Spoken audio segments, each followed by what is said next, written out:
Hello. That powerful buzz on the microphone line is going to be continuing for some time due to the newest addition to the sound of the road outside my window. Brought to you by workers from the city doing important maintenance work on nearby water mains, like right next door water mains. Appreciate the loudness of sanitation. The louder the pipe, the cleaner the water.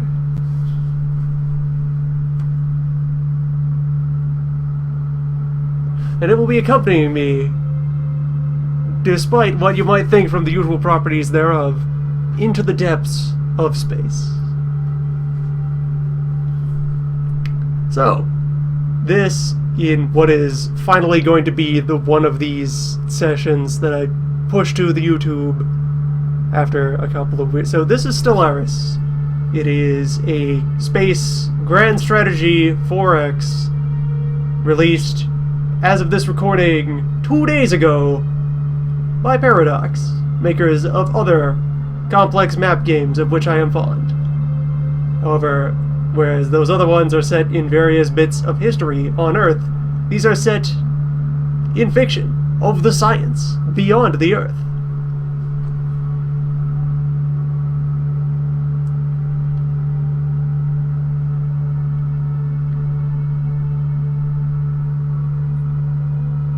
So this is the game as it will be, despite some launch day jitters, as there are a couple of noticeable bugs. However, as of today, the first of the hotfixes has been out to deal with, well, oddly enough, ones I didn't encounter in my sessions, but sound much more dangerous than what had occurred. There are some other foibles that are likely to come up and disrupt play as it unfolds. However, I will to point to some lovely hard statistic here.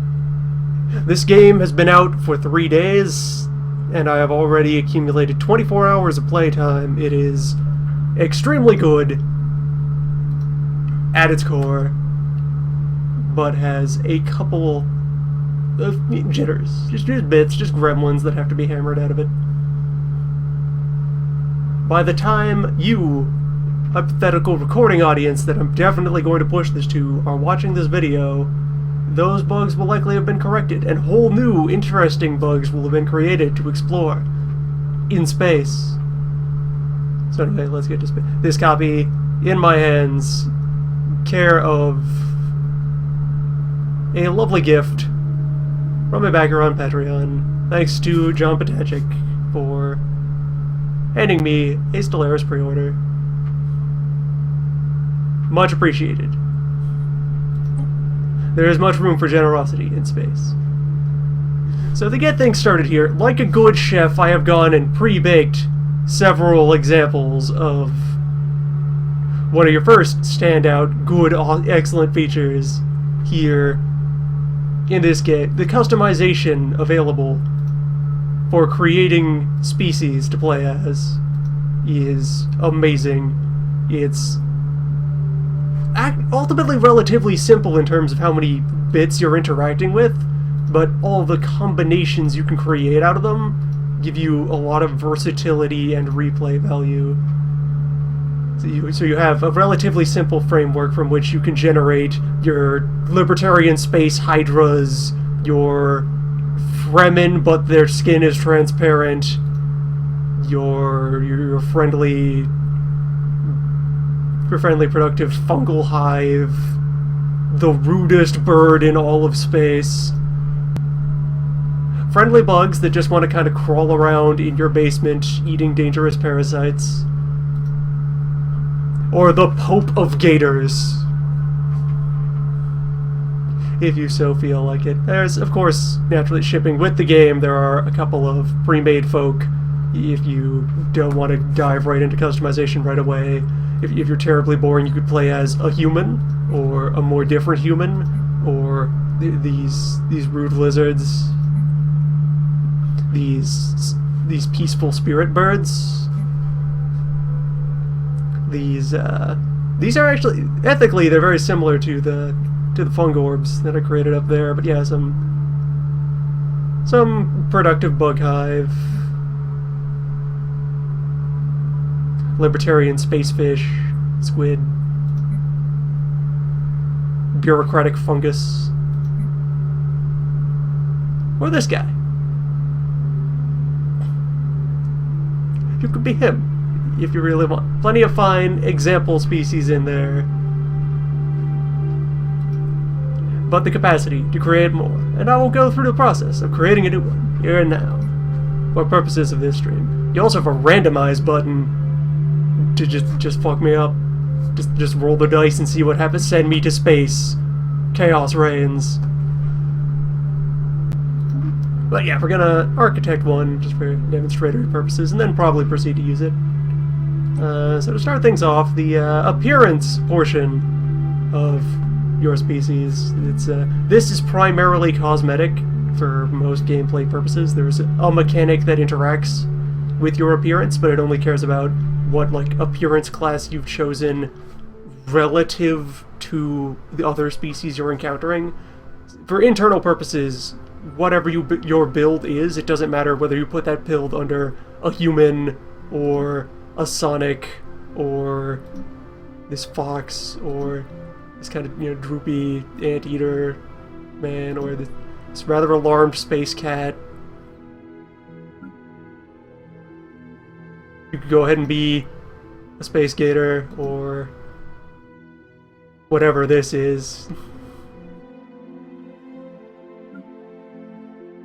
The various sorts of bird or bird-like creature possessing lovely plumage or awkward bubble helmet. You can be bugs, weird freaky space bugs. You can be Babylon 5 references. There's gonna be all kinds of references to science fiction-y things all over the place in here. The various fish creatures, and again, what you actually build is disconnected from the superficial appearance you create. So you could take this kind of vaguely friendly, pleasant-looking sea creature thing, and you could make this the angriest, crudest, most spiteful space Hitler that goes around crushing and burning and mutilating and enslaving all it encounters. Whereas you could take Mouth Beast here and make him a peaceful, friendly trader who respects the life of all things and lives only to discover the beauty of the cosmos and unite people. Pleasant spiritual unity. You could be like weird hover orbs. Just kind of floating and dangling around.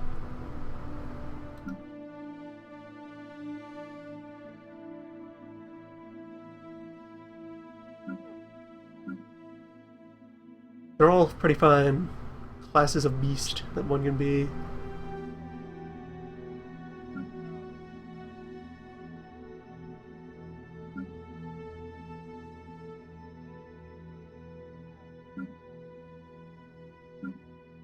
Spoiled for choice here. So many excellent portraits, and the capacity exists to mod in other portraits. Like all the animation that's going on here, that's being procedurally and dynamically generated based on a set of static assets. So when someone mods in a new character portrait, it will breathe and wobble and blink and gesture to the same degree that others do.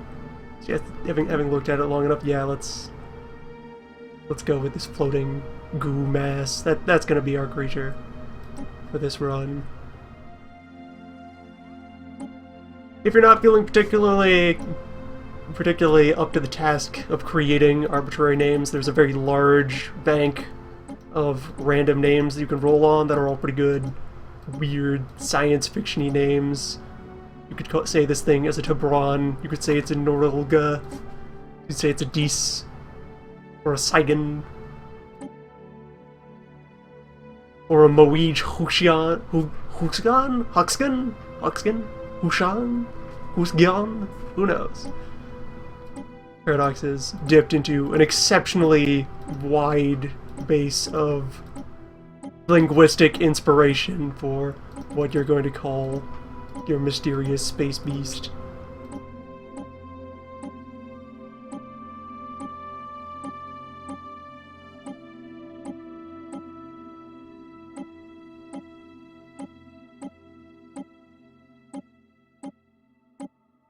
And naturally, when putting it together, you fill out the appropriate blanks for mad-libbing into various event text and so forth. Yeah, this looks like a hijam. Well, in that case, a she-jam, but yeah, hijam. We are jam. Covering Space Jam. Also, for the process of flavoring things out, all the random names that you can draw for planets and people and ships and fleets and so forth. Wide variety of name groups pre-made to choose from, and you can mod in additional name lists if you'd like. Or this, let's see. Of the mollusk name lists, mollusk list number 2 is pretty good. You name your fleets after different parts of the ocean. Got a lot of U's, G's, and S's in your names for things. Very gurgly, bubbly language that they've put together to say the least. You can get like, you know, planets called Glugsol and Gluggold and Gluggenjal. You just kind of, you know, it's an elaborate series of tonal gargles. And now we get towards phase 1 of the meat of the customization system. You can go ahead and pick traits for your species, and these will give various modifiers to your any population that is composed of your species, since naturally once the game is in motion, your people can migrate and conquer or be conquered, and by whatever other means have people of multiple species being on the same planets. You can also, through like technology, learn to like genetically engineer your people and change their traits around later on.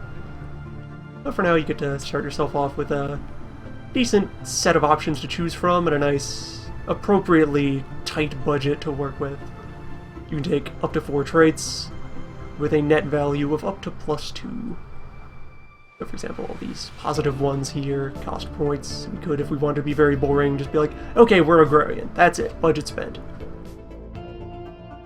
These folks good at farm, adequate at other things, or if we wanted to go in deeper, we could sink a couple of negative traits in order to buy more positive traits or a more expensive singular trait.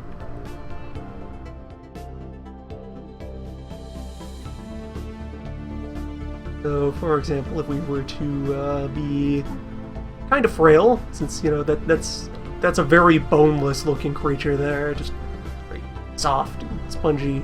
Although, again, nothing is forcing you to take traits that appear to correspond with your portrait. If we wanted to, we could make these very strong, mighty, crushing goo beasts from the depths. Wait, let's make them a little weak. And just slightly unpleasant for other creatures to be around. And you can see down here, when you take a trait, you lock yourself out of taking its opposite. You can't take weakness to pay for being very strong, or repugnant to pay for charismatic. That's nonsense. They'd cancel out. Then, from those, we could now take 2 traits worth up to 4 points. Or, like, if we wanted to take yet another negative trait, we could go all in for, like, a 5-cost one, like extremely adaptive. Makes us 20% better at surviving on a given environment, which is pretty good. Like, 20% is, like, the difference between, like, different steps of climate that you can be from. It's quite sizable. I'm thinking for these folks, let us be looking for something in particular. There's the lesser Be Old trait only costs 30. So we could go all in for Venerable, or grab like a 1 and a 3, or a 1 and a 2 and ditch a weakness. we could be more pleasant.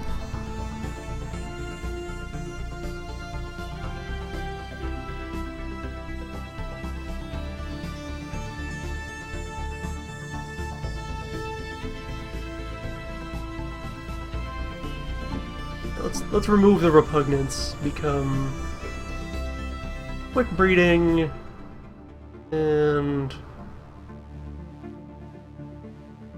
conformists. We are all alike, and we quite like it that way. We are spongy and numerous and largely indistinguishable from each other.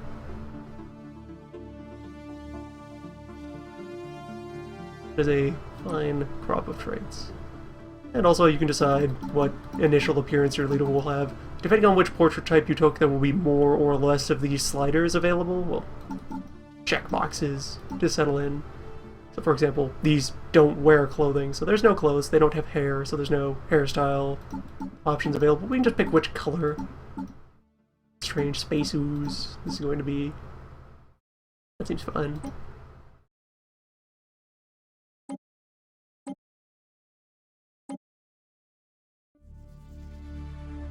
Hail, Sholdis, Queen of the Hordes. Oh. Queen of the Jam, the High Jam, highest of Jam. So, other bit of meat of selection for us. You decide a climate that you are native to out of the wheel of livable climates.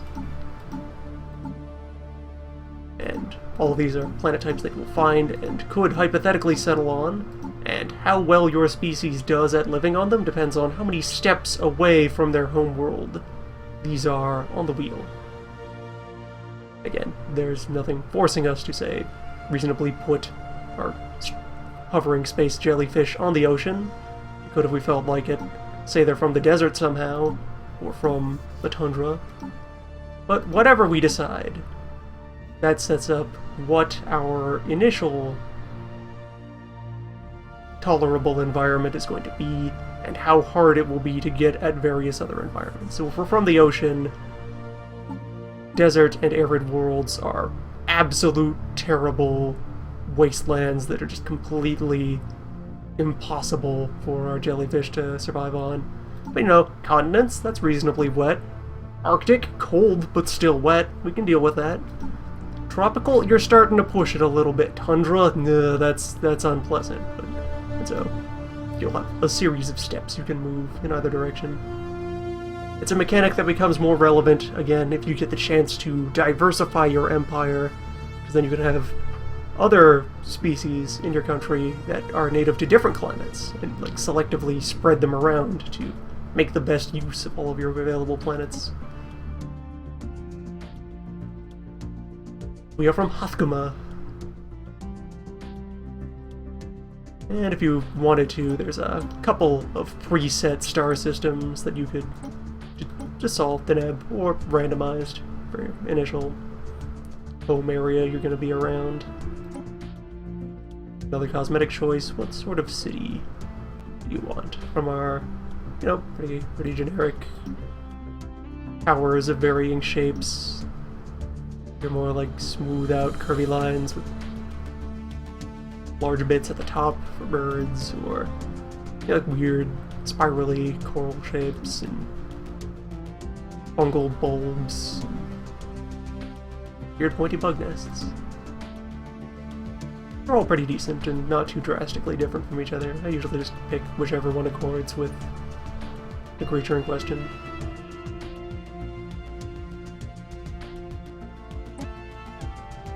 Now we get to the other big meat part of customization. Ethics. So this is another thing that we're going to get to choose by way of spending a series of points on this little wheel of bubbles here, where we decide what the guiding philosophy of our society is in terms of a series of different axes. And this will be the ethics which control our government, and the initial ethics held by our people. But the ethics of your people can drift around over time in response to pressure. So we could, for example, decide that our government are, say, militant religious fanatics. But over time, our people could decide that they are less angry or less spiritual, or start to develop opinions about individualism versus collectivism, or have strong opinions one way or the other about alien life, and that would create a new opinion that would cause them to react differently to our government than people who are properly synchronized with the party line. The trait that I gave us earlier of being conformists reduces the amount of drift that our people will experience. We're just not prone to drastically changing our opinions. But some people are. That will cause shenanigans down the line. You have a lot of options here from these various axes. Each bubble has a direct thing that will do, and a bunch of miscellaneous effects out there to like influence random events and choices you can get involved in. Most immediately pressing is also on this tab. After deciding your ethics, you decide what kind of government you want to start with. Your available kinds of government are based on the ethics you've chosen. For example, if we are very angry folk, we get locked out of these little peaceful, friendly government types in here. Or if we're really strongly individualist, we get locked out of military dictatorship and empire and divine mandate. Drop spiritualism entirely, we lose this little band of theocratic governments and instead get access to these materialistic, sciencey ones. It'd be nice to have a randomized button here, just locally, to shuffle them around while you're trying to have ideas. Yeah, the most common sort of build that people will go for is to be extremely one thing and a little bit another. But it is, you will do that, or you will do like 3 kinds of mild, just to be a little aligned to something.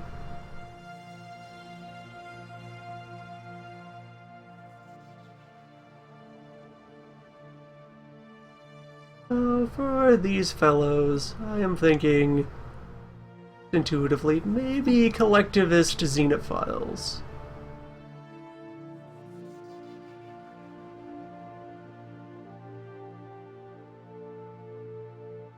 We are a little more fond of the idea of foreign life than the usual baseline, a little more accepting and tolerant of it. And we really have no concept of individual rights. Goo is goo. We are all of goo for the greater mass drifting across the ocean. A lone jam is a dead jam. We all float together, or die alone. So from that, we do not care, we have no qualms about slavery, if we felt like doing that. We just have no resistance to it at all, where, say, individualists would be extremely not about that, they'd be very against it. However, us all being very well organized, we are consuming less food. That's just the side-on mechanical benefit. Individualists would generate more energy credits, which is kind of your cash-like resource. Your space bucks, the power standard. I can spin a wheel real fast, give me a loan. And actually, that choice locks us out of all but one government type, so we are a despotic empire. Building things is cheaper. Slaves would be more productive, slightly, than normal pops.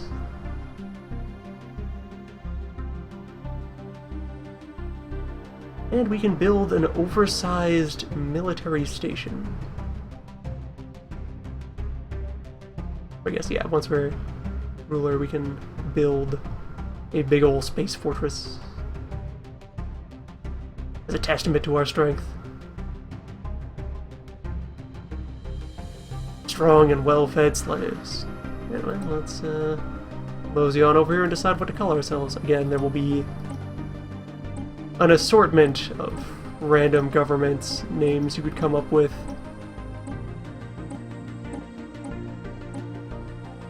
No stop for that.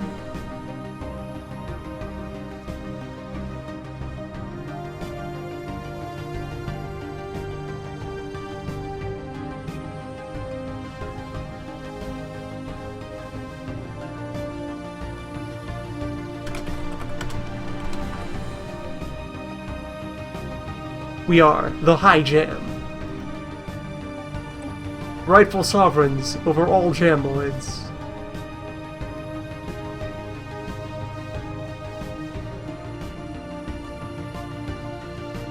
And as another cosmetic customization choice, you get to build yourself a flag out of an emblem, a pattern, and 2 colors.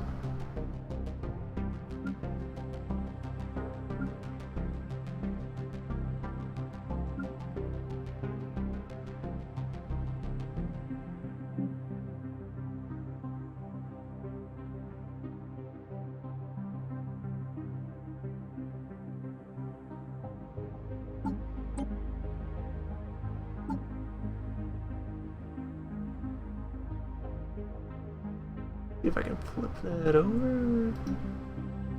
I'm looking for a shape that's evocative of... Maybe if I switch the colors out. Yeah, there we go. Like a shell over the meaty bits. And our mighty tendrilled emperor guarding your soft underbelly from the ravages of space.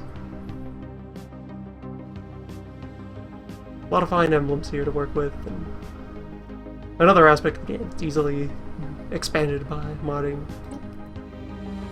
Anyway, other customization stuff, more directly tangible to gameplay. You could choose a starting type of weapon that you want to have the initial notch of. There's kind of a triangle going on, or also a progression where these are short, medium, and long-range weapons, and each has a different damage type that is countered by a different kind of defense system.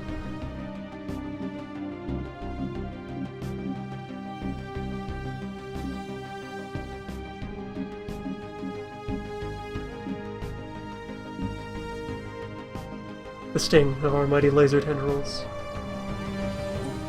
And, much more importantly, there are 3 kinds of faster-than-light travel that you can pick from for your species. On a general trade-off between speed and flexibility. Warp travel is the slowest, but it's conventional, just move boats from one star to another across the map as you would. You just move from any star to any star as long as it's within the hopping distance of the ship in question. Hyperspace is faster than warp at getting from star to star, but it has like pre-existing natural lines of travel across the galaxy that you need to make use of. So you have to play around the shape of the universe rather than having the freedom to go where you please. And wormholes here, they are extremely fast, and they're extremely fast, but you need to create, like, big ol' Stargate things to send your ships places. Your ships can only travel to or from a star that has a gateway on it, and they can only travel within a certain distance of the gates that you have. So you have very fast travel, but it's reliant on setting up this infrastructure, which is, in combat, vulnerable to attack. Like, if you wanted to advance deep into an enemy, you have to be building gates as you go to keep moving forward and extending your range. I'm gonna stick with warp for these folks, just to keep things simple and straightforward. You can also, interestingly, when you get around to playing the game, you can set the map to only generate AIs that use one type of FTL, and then let a metagame settle in from knowing everybody is on the same playing field for that. Alternatively, you could also, like the default mode of play that is interesting is where you have all of these possible, and everyone will be using different types, and all kinds of shenanigans can happen when you have one go up against the other and see their strengths and weaknesses play off. They quite reasonably recommend warp for somebody new, because that involves the least elaborate thinking, and wormholes, they take some planning around. And finally, how do your boats look? Six boat appearances you can grab from, you know, metal, homeworld, pointy, glossy. some reason bugs get these weird VTOL rotor things. It's just a category of art you'll be picking from. The functionality of your ships is all determined by what bits you research and put into them. Right, let us save the high jam.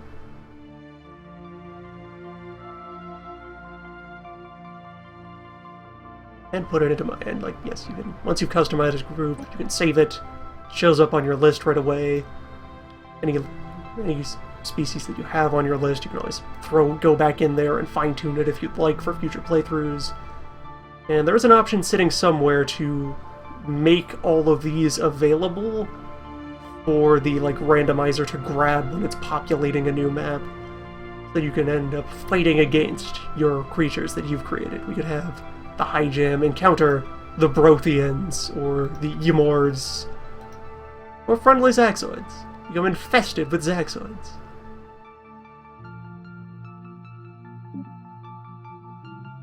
They're not quick on the uptake, but they're fine conversationalists.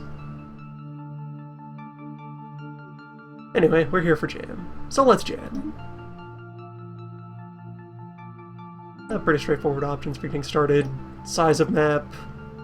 Type of map distribution. So far I would very strongly recommend elliptical for general purpose gameplay. The spiral galaxies and the ring galaxy both greatly constrain your start by having a lot more tightly packed stars and gaps of empty space between them. So that these are more aggressive map types. You get directed very angrily into somebody right away and have to fight them to go anywhere. Elliptical, there's a lot of directions to move. Everyone has more breathing space. All the stars that are there are more evenly and pleasantly spread out.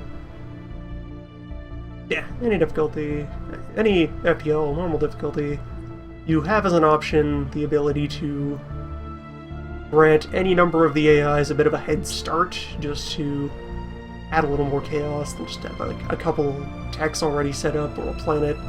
I like having even ground. This always defaults to a recommended density, but you can jibe it up harder or drop it to nothing if you want to, live in Fermi Paradox land where the fuck is everybody? Who knows? There's just one somebody out there. Somewhere. I'll leave it at that recommended 17. Let us begin.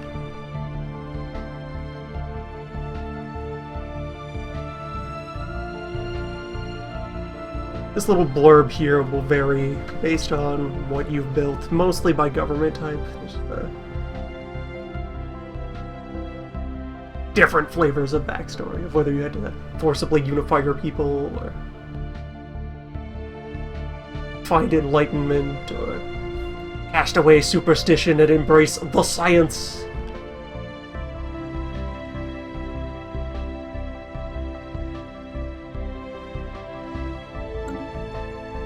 Well, here we are. It will begin in a system home to your planet that you are from, of your appropriate type. You're going to start off with a starbase in orbit. These are for building ships and have a bunch of utility slots that you can put various modules in. Well, the science ship, these are used to explore, scout things out, and interact with various mysterious objects you will find. A construction ship for building various kinds of space outposts to exploit things in the stars. And you will have a tiny garbage combat fleet composed of just whatever basic parts you chose to start out with. So we have this little fellow with a bunch of tiny lasers and little nuclear reactors keeping him running. Godspeed, friend.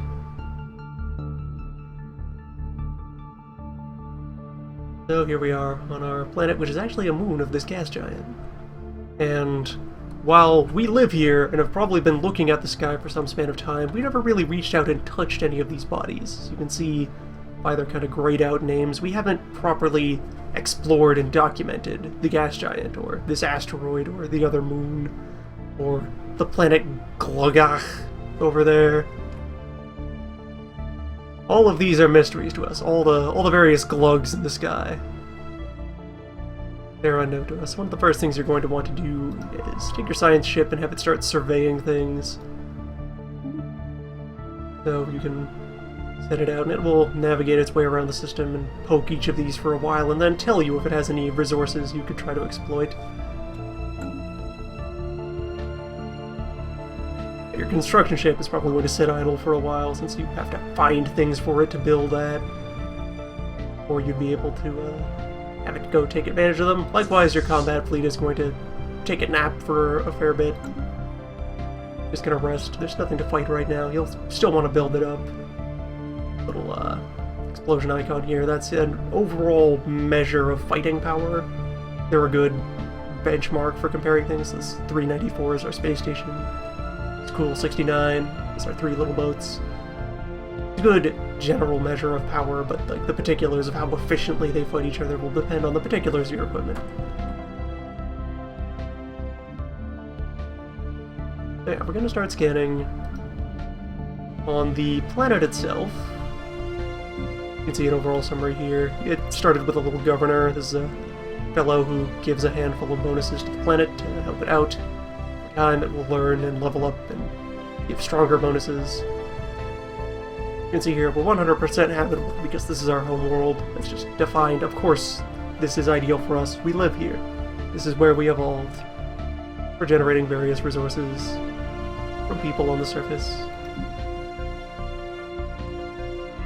where your surface will be a grid of varying size and shape. Your home world is always going to be a nice clean 4x4. Starting off with a handful of folks, you'll have each tile has a resource in it, can have a building created on it, and can be worked by a person. So we have all of our various jam here hovering about. This is our capital tile. It gives little buffs to each tile adjacent to it.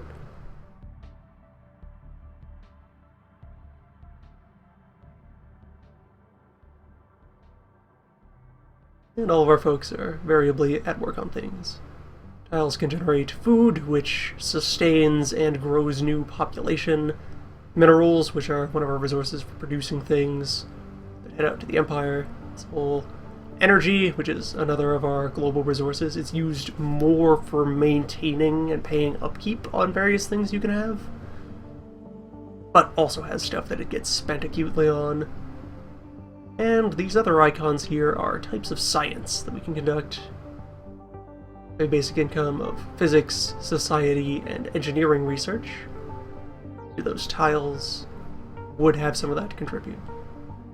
So a part of how this works, you can see here on this blank tile there is an energy, or on this tile here there is a mineral and a food.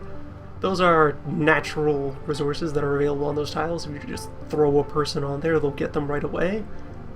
If you then construct a building, you can get more output from the tile. So over here, this place has a farm, which is generating 2 extra food on top of 2 that the tile just had on its own.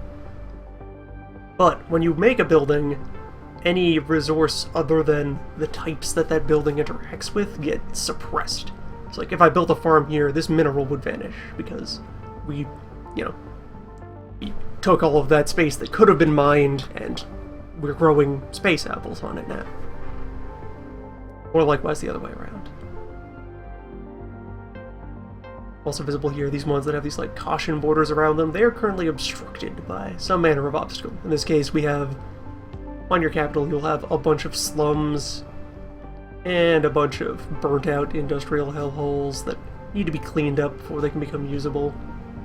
So those, you can spend materials to clean them up, and then the tile becomes open and workable. We don't need to do that right away though, since all the people we have are already busy, and we have other tiles they can be working on, so they can just be left alone a bit for now.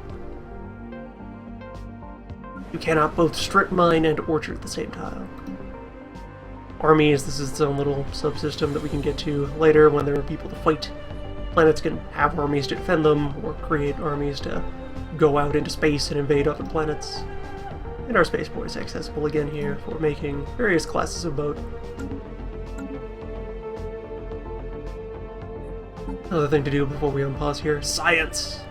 There are 3 categories of science, being led by 3 scientists. Fine intellectual jam, thinking jam. They have traits that influence how they perform. And in each of these categories, every time you can research something, you will draw 3 possible technologies you could choose from. You pick one to work on, and the other 2 get shuffled back into the list of possible technologies and can pop back out later, or they might not. They also have these various tags here that say what they're about. Those will interact with leader traits. You do things to make them more likely to show up or less likely to show up in response to who you are and who's working on them. Grab sensors. Physics lab, which is a planet building for research, or solar networks, a module for space stations that generates a little bit of energy. A lot of fundamental early technologies are just weighted to be more likely to show up in your early drafts, so you'll probably see them around even if you forego them. I'm gonna go with the sensors. We should try to survey things faster in the early game. That'll get us a lot of reach. We're in society, colony ships, biolaboratories, or central command.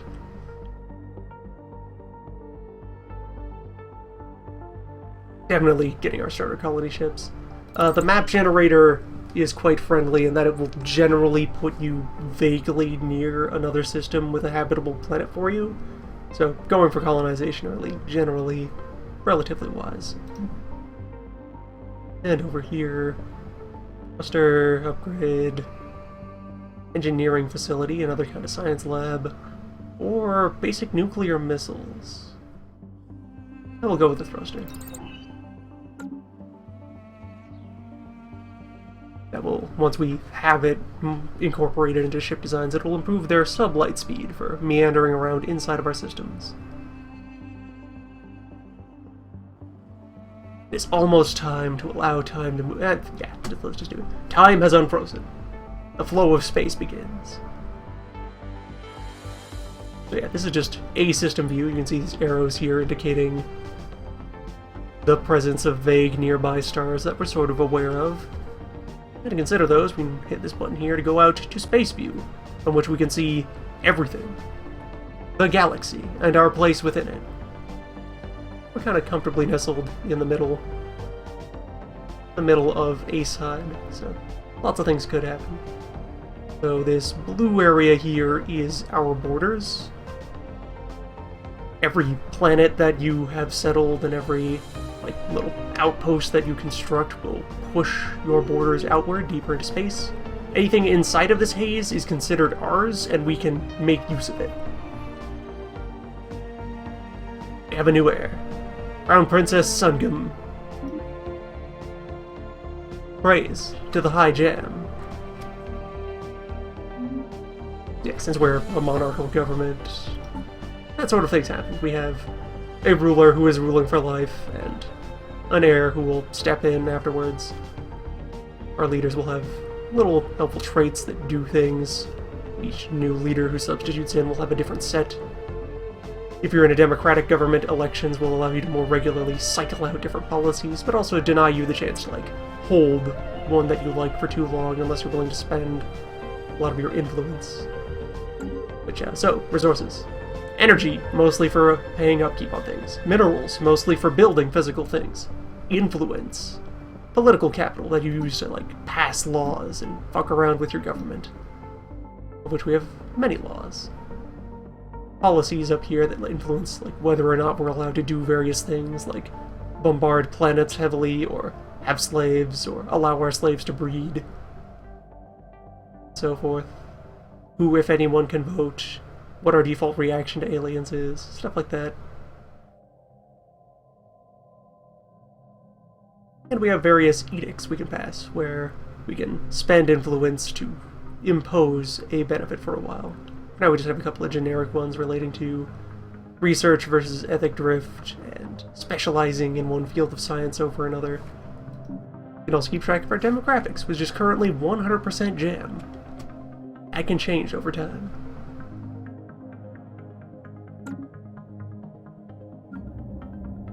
On our world.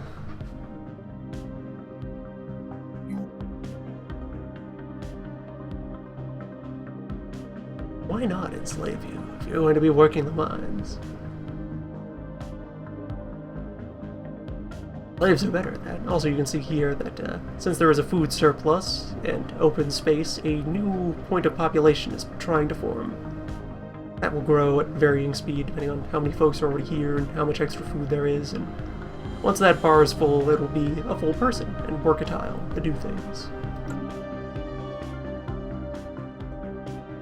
So yeah, right now, we don't technically have claim to any other worlds. All of our nearby stars are outside the reach of our borders. They're not legitimately recognized as ours, but they are inside of our travel range, so we can still hop out there and take a look at them.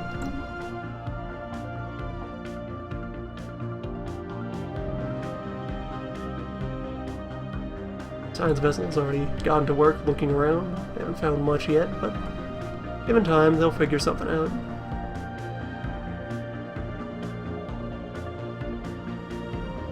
Lies within high jam space.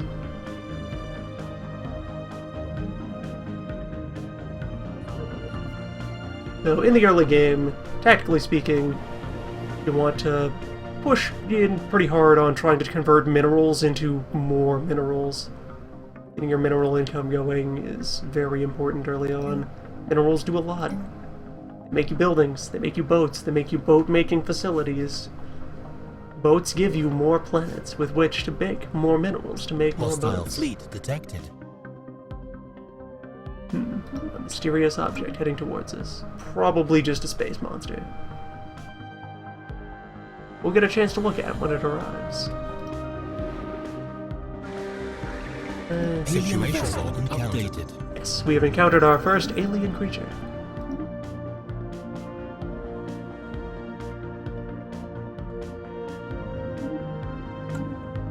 Which, just being able to look at it at a glance, that's just a space monster. That is not any kind of ship built by anyone.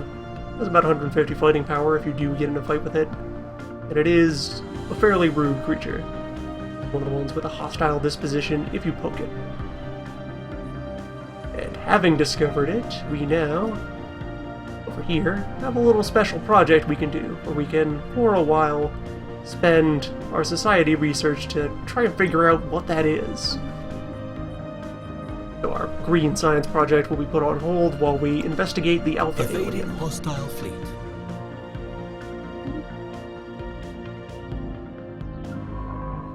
No, science ship, please stop this. Don't try to escape our space. Don't worry about it. By default, your civilian vessels are going to be set to be very skittish and try to wander off the moment they see anything dangerous. This thing is not going to aggress at us, though, not when we have like proper presence here. Although our starting fleet is too small to threaten it. We will need more and larger guns. Space is dangerous. Hostile fleet detected. Yeah, I know. Go ahead and set up minerals. In the short term, having a lot of extra food increases how quickly you will populate your planet. But I'm gonna keep thinking about these guys as they wander around.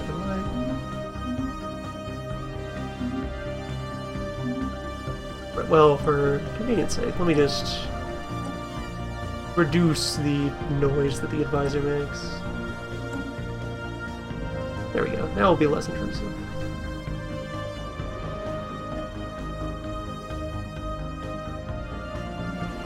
Yeah, in the short term, you want food in order to very quickly spike your population up and fill a planet.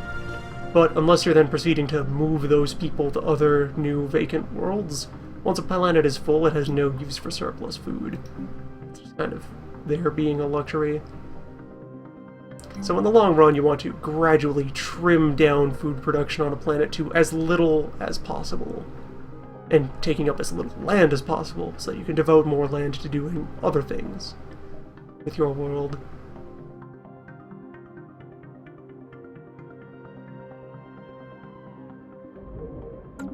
Homeworlds usually have a pretty similar distribution of material on them to work with.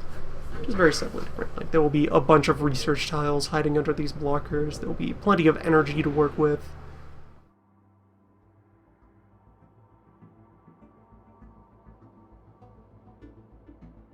get a chance to put it all to use. I'm not going to bother clearing anything until we are filling what we already have. The open tiles we have are pretty good. I'm just missing out on science tiles, and those aren't too critical early on. Not yet. Scientists have not found anything. Our system is looking pretty vacant in terms of useful strategic material. Come on, surely there's got to be something on Glugobder.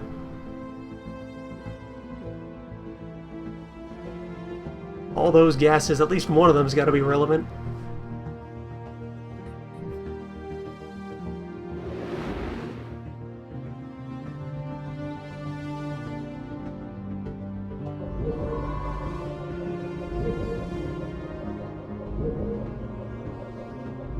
So the scientists that we have here in command of our science ship, that's the same sort of leader folk as exist over here.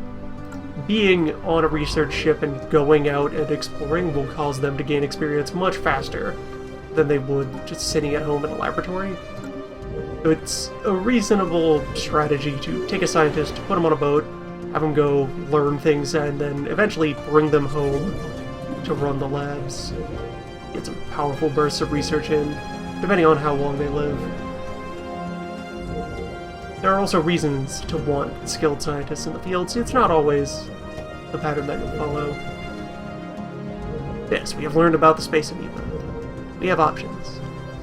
You can either start a secondary project to go look at it, try to learn things from it as a living being,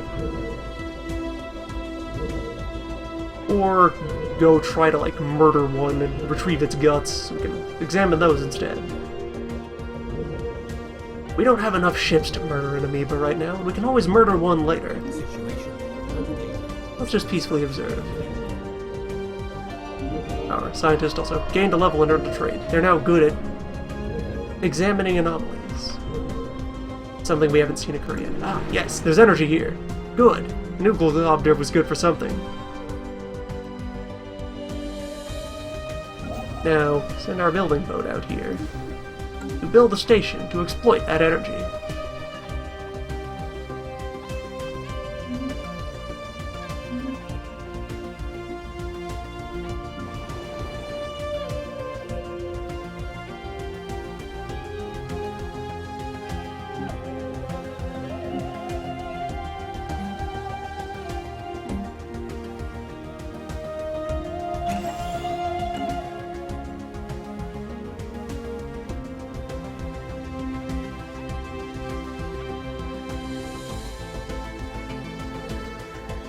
A few more local bodies to survey, and then we'll be sending them out into the void.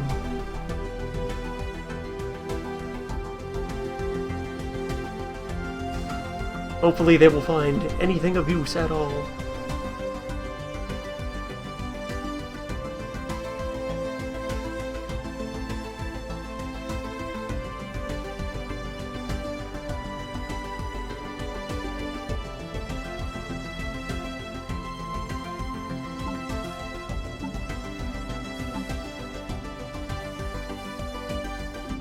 Anyway, we can see over here a little planet managing menu that exists for the heads-ups. In a queue taken from Crusader Kings, you have a certain number of planets that you're able to efficiently manage directly. Going over that limit will cause you to start taking increasing amounts of penalties to various general performance things. And to alleviate that, you can eventually take your planets and put them into little sub-state pockets called sectors, where they're vaguely autonomous and manage themselves, but still pay taxes back to you. They're still your territory, just, governed by somebody. Alright, finished our survey of the home system. Science away! Let's turn that direction. There's a bit of a gap here that seems like a natural border to think about. So we're organizing our space. Gonna queue up a bunch of systems to be surveyed. And we'll see what we can find in the nearby ring.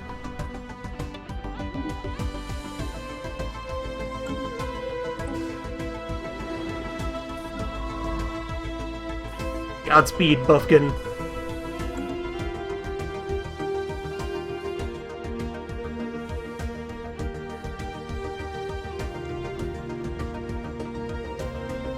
And a little event chain that we picked up. We could opt in to setting ourselves a goal of... I also want to start this amoeba observation.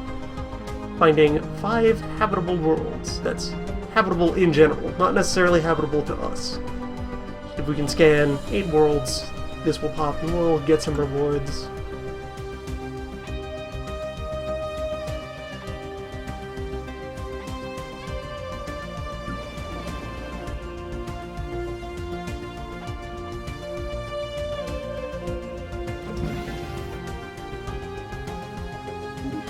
And there's our mining station done, where you can either, on miscellaneous planets, you can find materials of energy reserves or minerals, or you can find valuable scientific data attached to these. Like, there could have been something interesting about the clouds on this planet that make it worth some engineering, and then your production ship will be able to wander over and build a research post to harvest the science from observing them.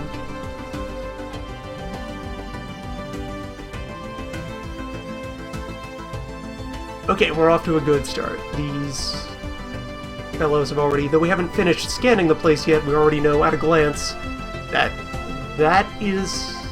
Yeah, there's 2 inhabitable planets here. One is an ocean, so we could use it right away once we know how it works. And the other is continental, which is close, so we'd be able to figure out how to settle there relatively soon. So that's a nice system to know is nearby. And just colonizing one planet would put the whole system inside of our borders anyway, so we'd have territory. Meanwhile, we've learned something from looking at amoebas. Watched how other gooey creatures move through space. It's fascinating. Whole new ways to flagellate. For a passive +5 evasion on our boats.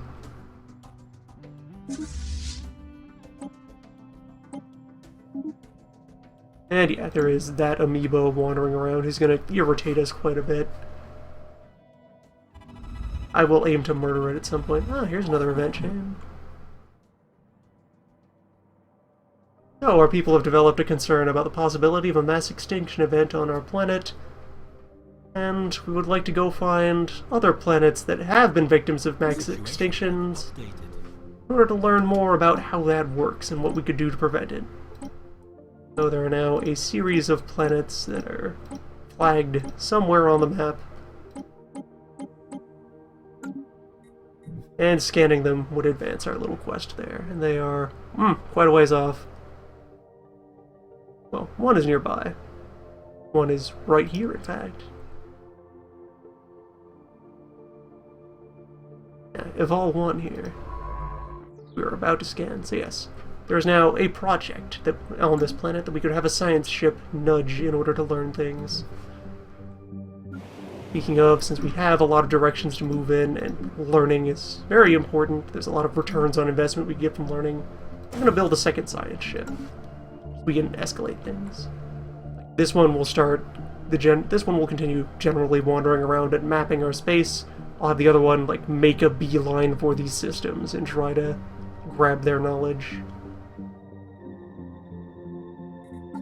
So we now have that event chain over there. Yeah, amoeba, I get it. Yes, we too fladge. Fladge in peace.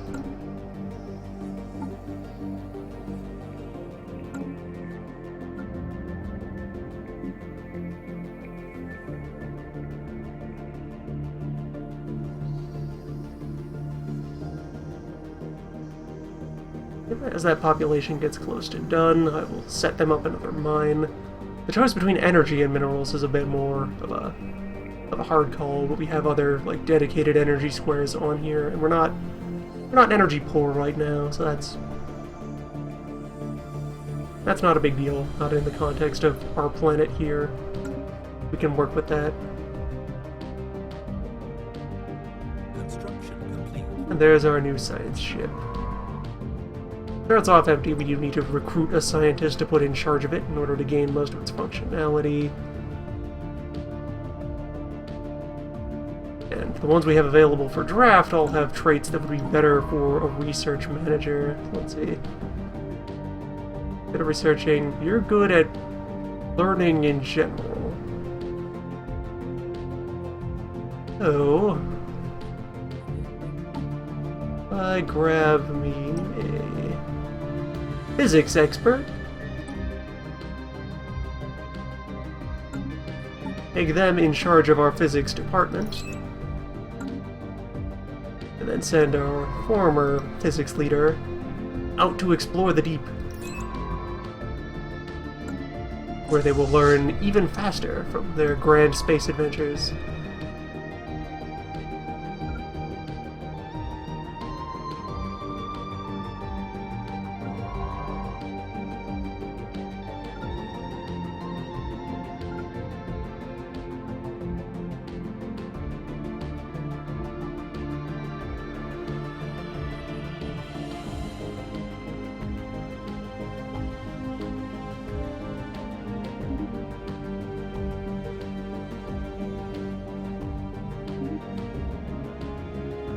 So their goal is to just get way the hell out there and not worry too hard about filling in the gaps along their way. Just cover distance and find things in the deep space. First one way, then the other.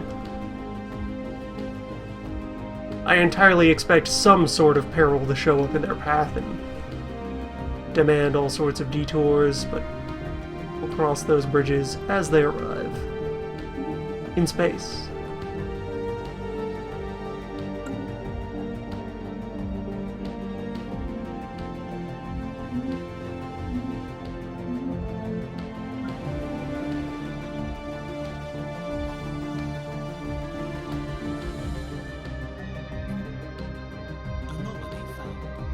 And we found our first anomaly. So while you're out exploring, you can, on a body that you find, discover a thing.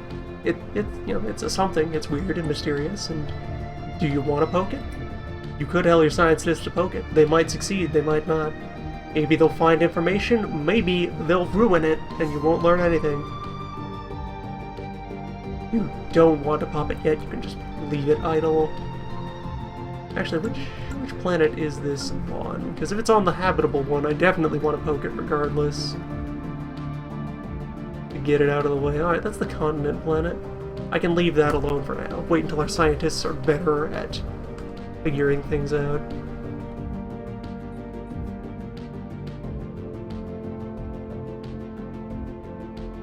Yes, that is there, and it's an opportunity to maybe pop some kind of beneficial event on this planet.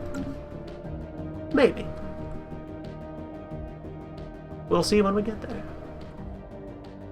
For now, we've just noted, this one's weird. Like, first level weird.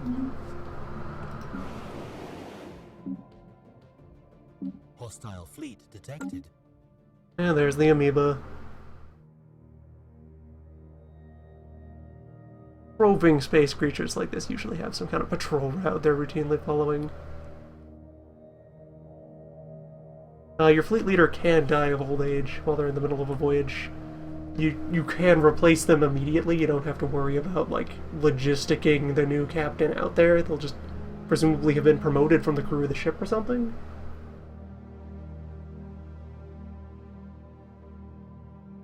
But yes, leaders do die. Oh, hello!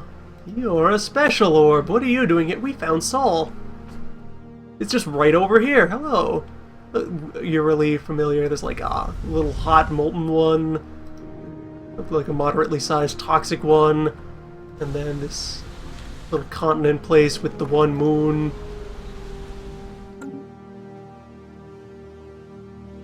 Moderately sized barren red one, bunch of asteroids, and then some gas folk with moon. Interesting that we found that nearby. Situation log updated. Okay, we have studied the broken planet over there in our, or at least we've nudged it. Now we can try to figure out more about it with a skill 2 or better scientist. Finish surveying that, then since you're qualified, go do...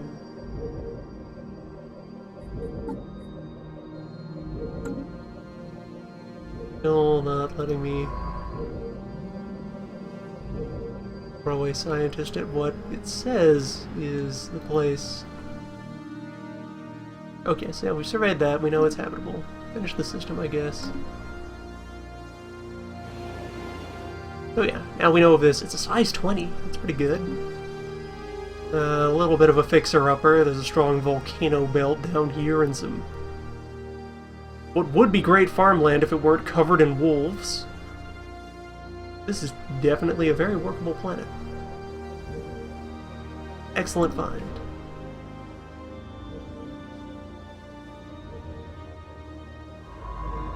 System survey complete.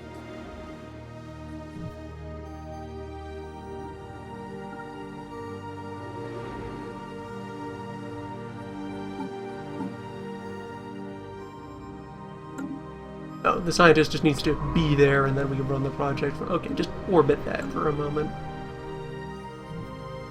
Then we can study the broken world.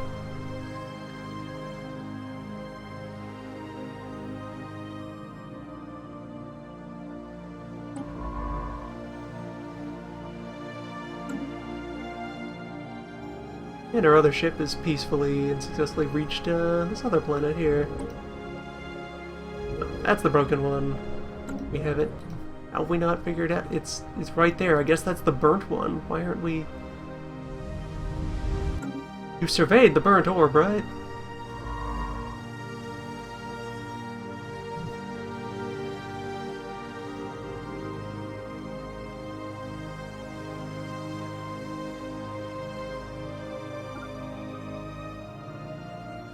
That is behaving strangely.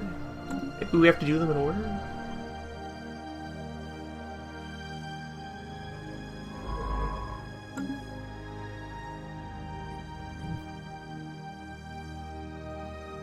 Strange. New worlds.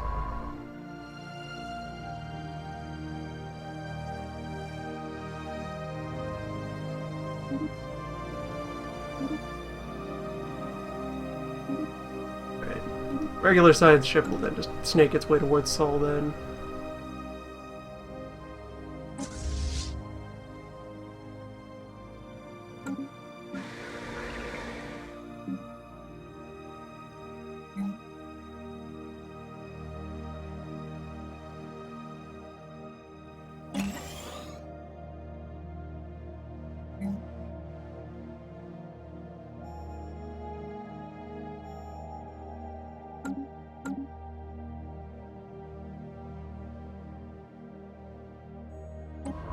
We're likely to soon run into an energy deficit, but that's not a big deal. Work with that. Oh, why can't I nudge you? You want?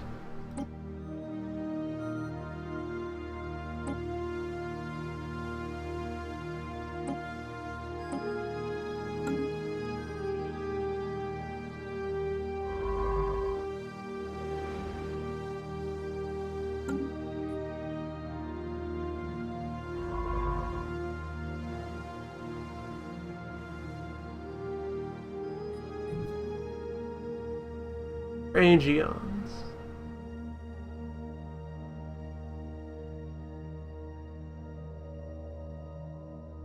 Right, so there's a little bit of energy out here so far. Sometimes you'll find a system where even if it doesn't have a useful planet, there'll just be a whole lot of space resources waiting to be broken up.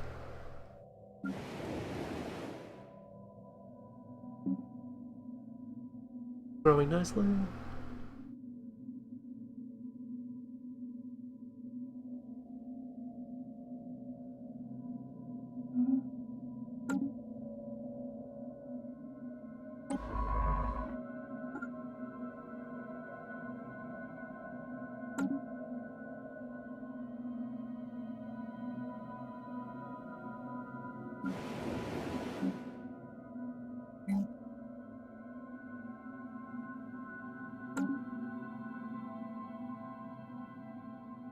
always end up very hesitant about when I should start building up the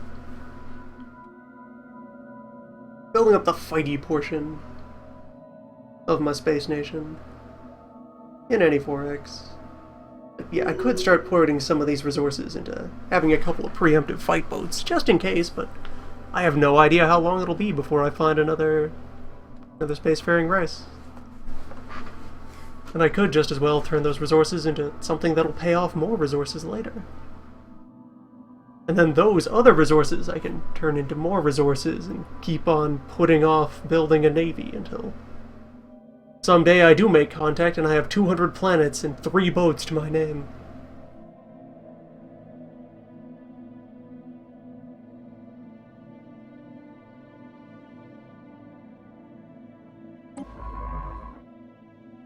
You achieved level 2. Good. Finish with those, and then before you leave, go do the project. Over on Rookbot. Well, over on asteroid E49 426 in the Rookbot system. Asteroid which we suspect was once a piece of a planet. Construction complete. System survey complete. Alright, there we go. We're now exactly energy neutral. Continent world. Alright, so that's another almost. Here in this system. You can pull some metal off of it while we're waiting to settle it. No, not even. That's a barren world. Oh, wait, we haven't surveyed continent yet. Size 22, though. Someday it could be made very useful.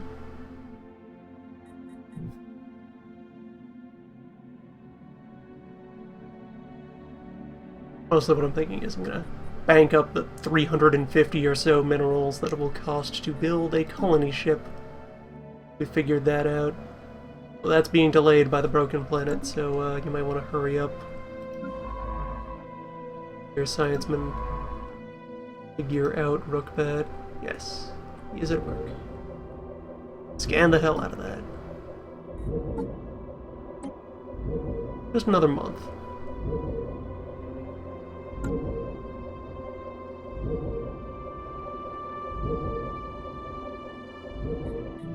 Yeah, the existence of space monsters creates an incentive to start building your early navy. Because there's like rewarding stuff you can get out of killing space monsters. System survey. Still, man, that colony. How to get a head start on those.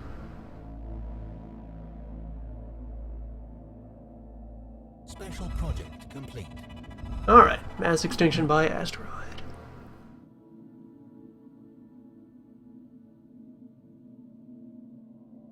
We've found the remains of an intentionally demolished planet.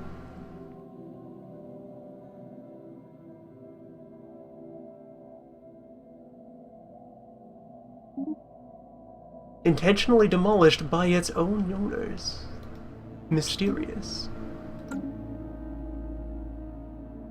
Could possibly convince someone to blow up their own world.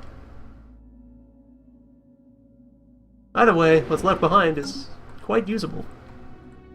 We have a fine system to exploit if we can get ourselves reach over there and conduct business.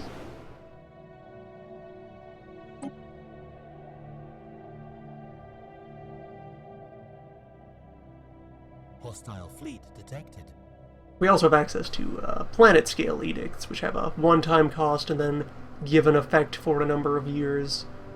Which of these you have access to will depend on your laws and your culture and government and so forth. When we do have to build something very large on the planet, we can drop some influence to reduce the time and cost of that. Or if we really had an ethics problem somehow with our lovely conformist cover jam, we could crack down on weird thinking. Or if we were allowing free migration, we could use appropriate laws to encourage people to move to a particular planet.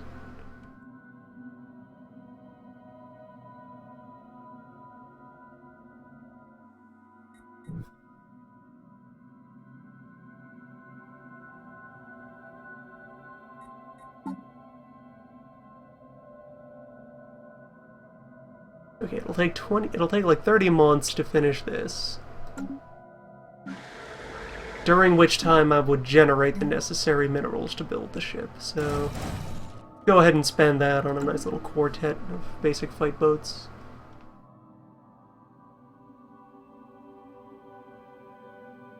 Yeah, we're gonna get a little bit of intel from this as it just passes by these areas, but nothing in depth unless we have it stop and scan. I'm not going to do when I really want to rush out and claim our special targets. Want to do it early before space gets crowded.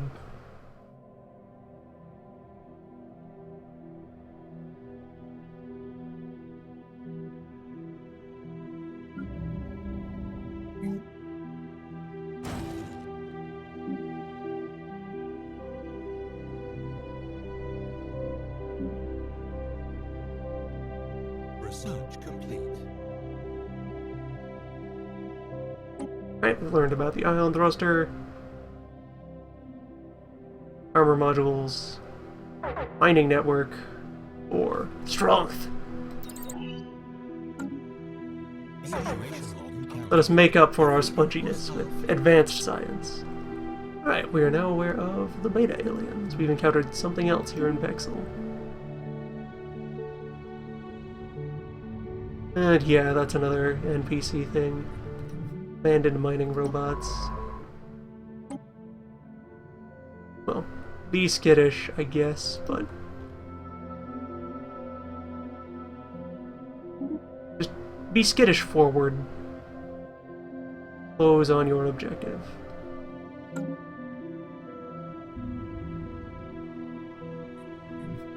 Anomaly found. Got another anomaly here.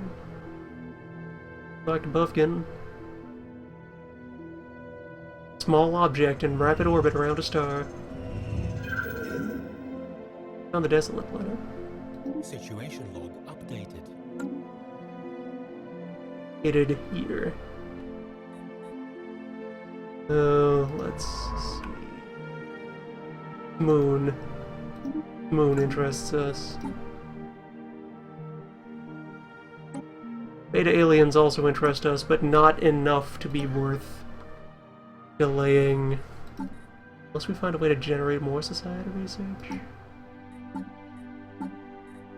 Damn, this is useful information, but I really want this colony mode. We've already delayed it so long. There's a perfectly good planet right there. It's a free world.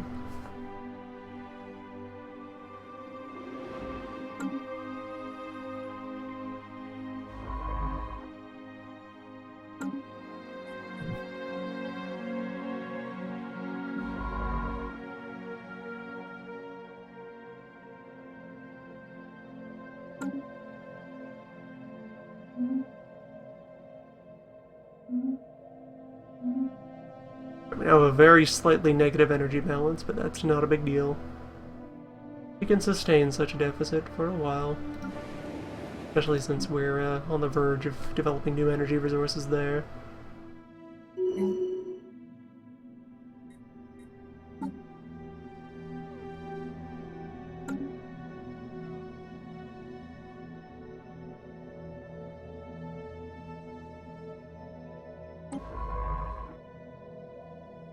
Maybe have you stop lollygagging about as well and go for the other half situation. Let's see. Bug. Burned planet.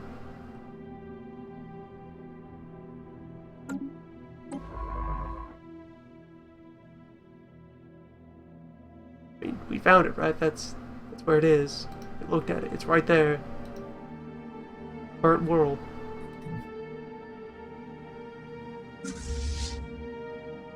Send our warships to nudge it? Military, what do you think of this weird orb? Research complete. Oh, we have gravity sensors regardless. Oh, and let's see. Power hub, another energy generating building.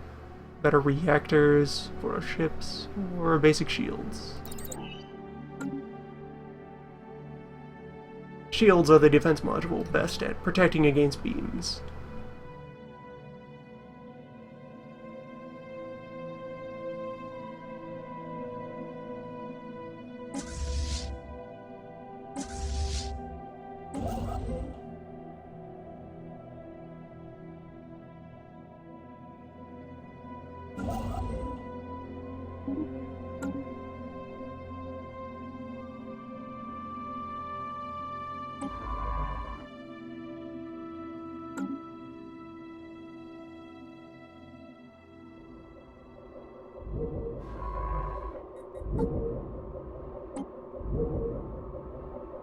Either way, we're scanning the Desolate One. Maybe these have to be done in order. We did coincidentally find the broken first.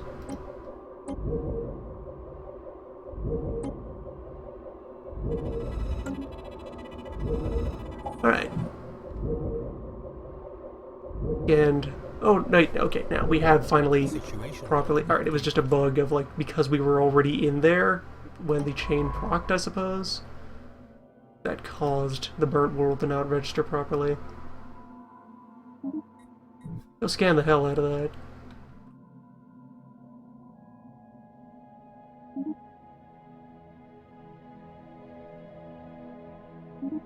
Get back to your peaceful exploring.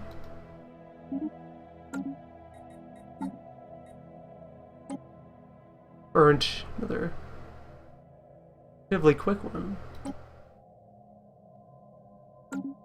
There's surprisingly little to study about a fire orb. How did this burn? It's really close to the star. Stars are hot.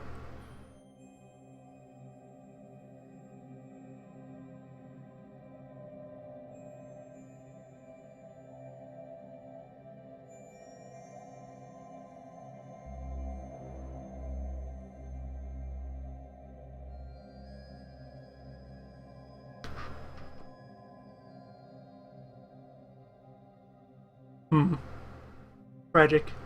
Destroyed by their own agriculture and tendency to retain minerals in their bones. Their bones which would not rot. Ironic. Have you said too evasive? I think you'll automatically try to path around any known hostiles. Over there.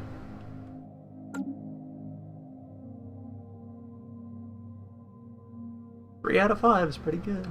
3 out of 5 without seeing any organized source of interruption.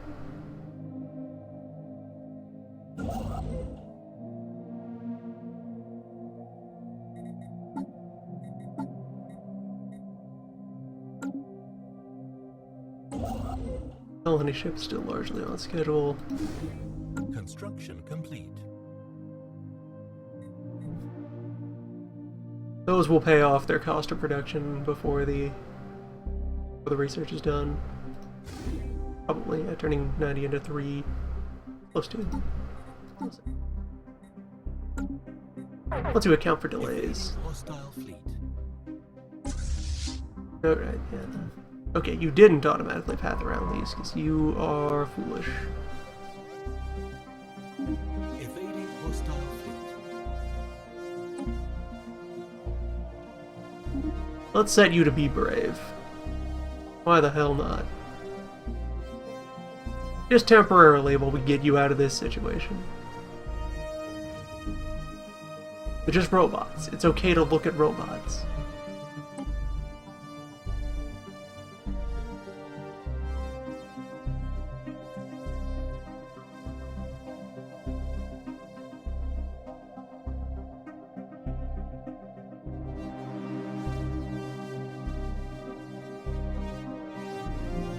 Alright, now, get in there. Not even do a full survey, just get in there, find the body of interest, and then leave. No need to overcommit.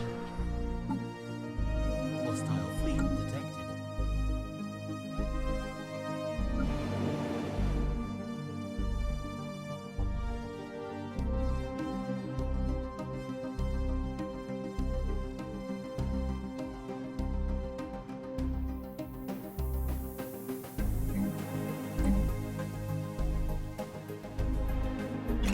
I'll be able to solve my energy deficit on those times.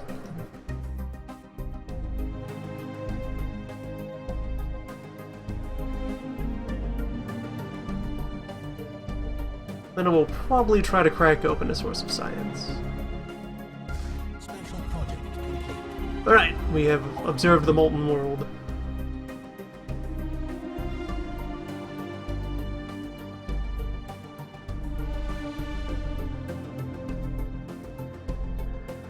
Alright, this fell out of its orbit and ended up closer to the sun, and burnt. Stars are hot. Don't touch the stars. Nature's stoves. Bring the fighting fleet home to unify. We've nearly built up an amoeba worth of warships. A little more than one amoeba. A humbling thought. That nature can produce such a mighty vessel.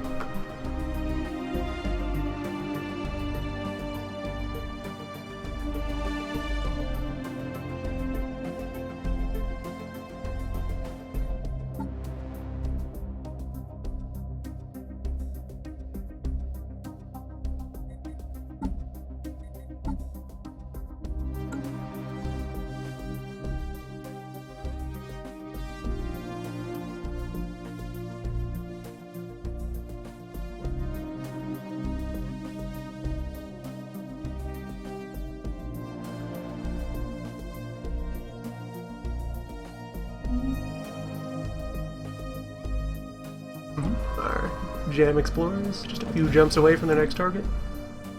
The deep jam. And new mining installation. So you can see here on the UI conveniently these little summaries of available space resources. If there's one resource divided between being partly exploited, it'll highlight appropriately. Green is being used directly by us. If there were some other power, or like if there were a friendly sector using it, it would be in yellow instead. And white means untapped.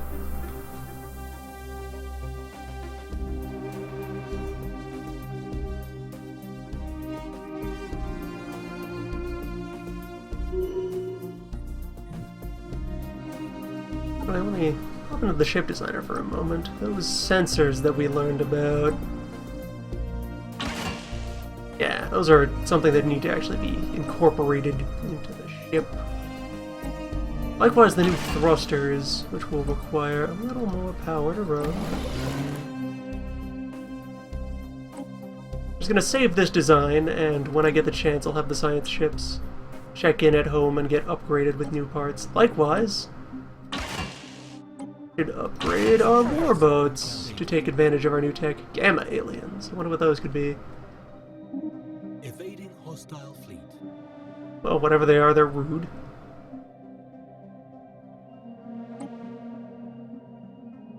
Need slightly more power. That surplus power means that I'll be able to throw at least a point of shield on here. Later on, construction ship, likewise, you deserve to be fast, knowledgeable, a little extra fishing.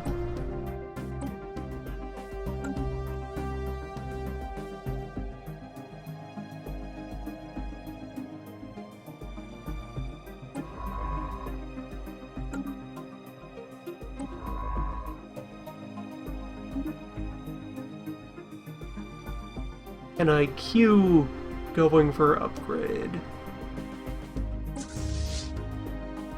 Also, I can conveniently, by mousing over there, see how much mineral it will cost to refit various piles of boat to their new design.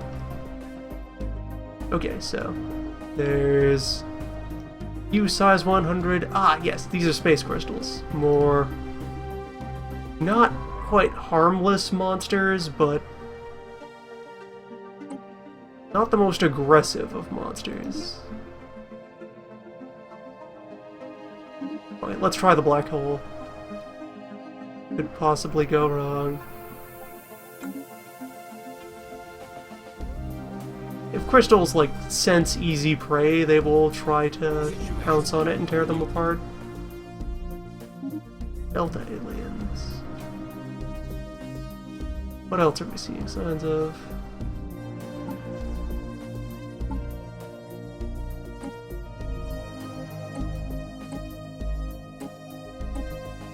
Because I don't have the material for the colony ship anyway. No big loss delaying that to study all these alien types we found. One of those is the mining drones we saw back this way.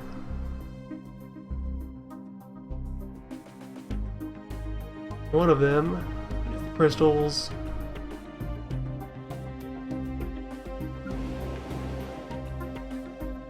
Energy deficit's nearly solved. Construction complete.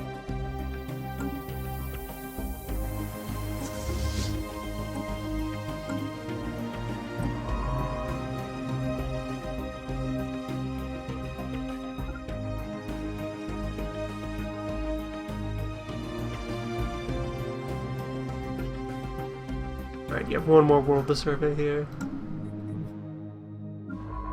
The construction ship is idle. Let's refit that right away. Go learn.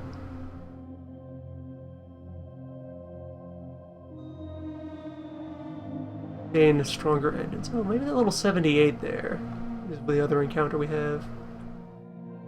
Alright, we are passing by Singularity BX-799. What a beautiful hole in the universe. Even has an object orbiting it.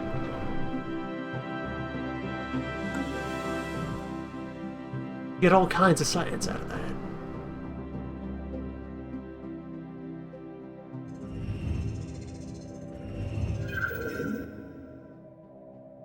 Alright, we found the noxious orb.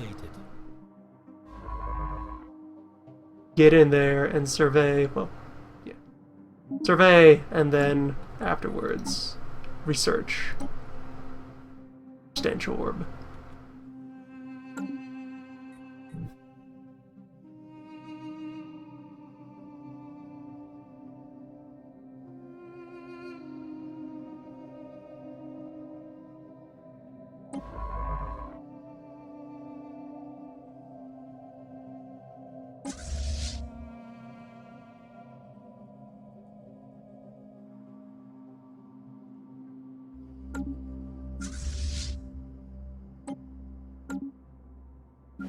So, upgrading vessels, it costs an amount of material based on the difference between the old model and the new model.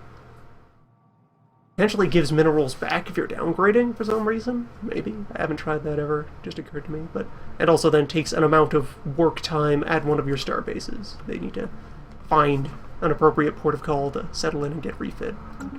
Like a couple of months to reinstall the engines on those boats. See our lovely little ruler here measuring the ship to indicate that it is being worked on. Okay, do the project. Let us learn of why this orb is so foul.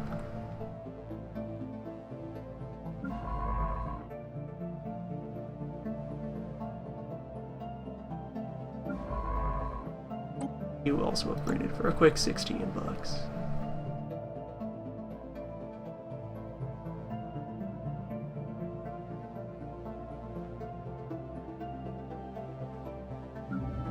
Wave after wave of cascading delays. I find other things that I'd like now-ish, maybe?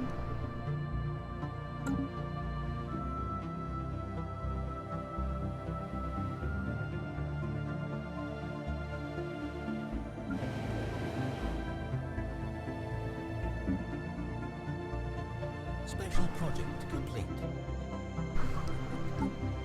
Right, what'd we learn? Our report on the mining drones. So with most of the kinds of space monster, you can either choose to observe them and science up some sort of benefit, or go beat them up and harvest their corpses. Situation log updated. Special project complete. And you can kind of do both. You can observe first and then fight them later. So there's no reason not to. And depending on your ethics, sometimes you'll get little alternate branches that you can do in terms of reacting to the creatures and take the benefits in different directions. Situation log updated.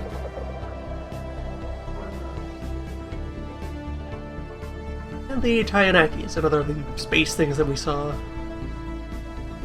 Humble space cows that just kind of raise gases off of appropriate gas balls.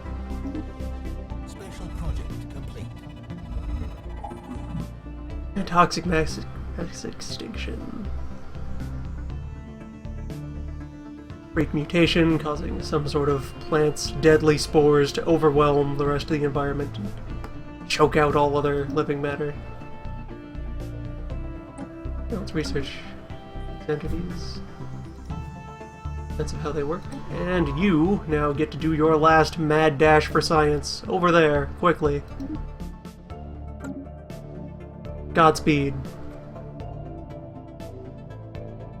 You are pushing the limits of all we know.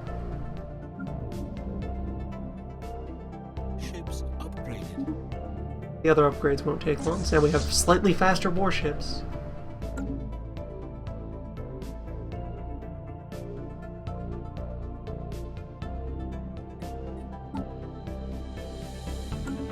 Ships upgraded.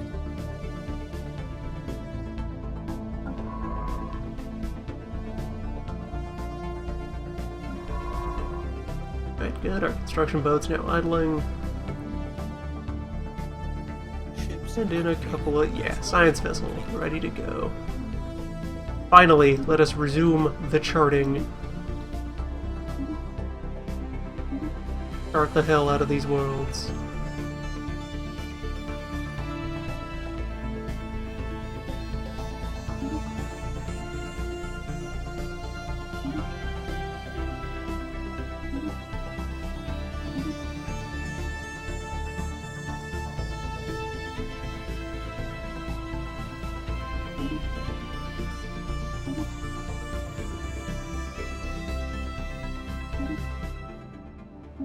Special project complete.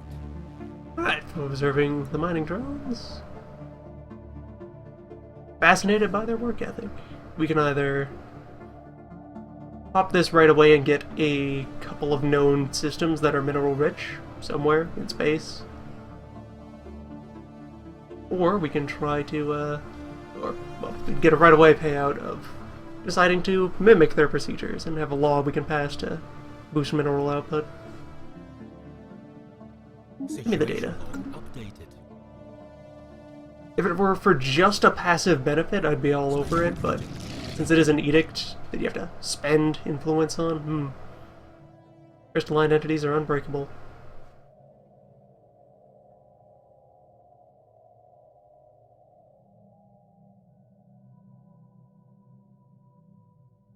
Infighting between biologists and geologists for whether this is animal or mineral, or both. Sure.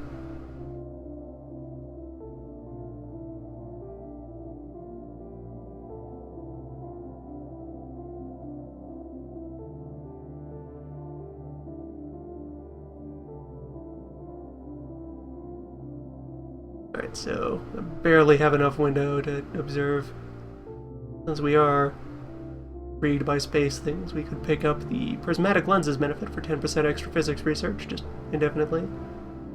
Or gain this really situational not good ability, where it gives you a law which, when it's turned on, you can spend 30 energy to scan a system that has crystals in it. When you enter the system, yeah, that's no good. Let's take the lenses. Let's learn to physic better. Physic like the space gems. Majestic.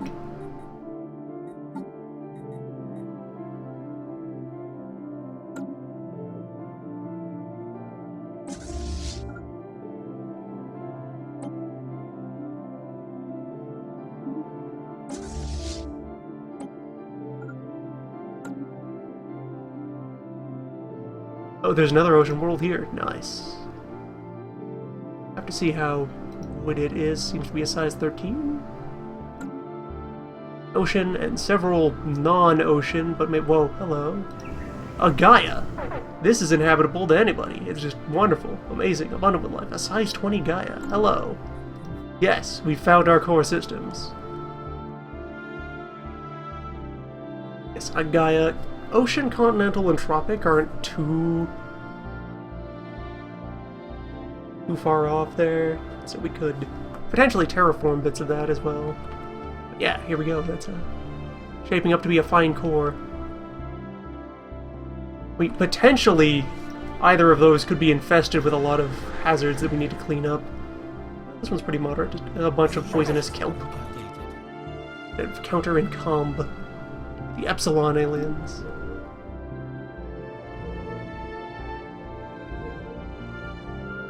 Yeah, that's a decent planet.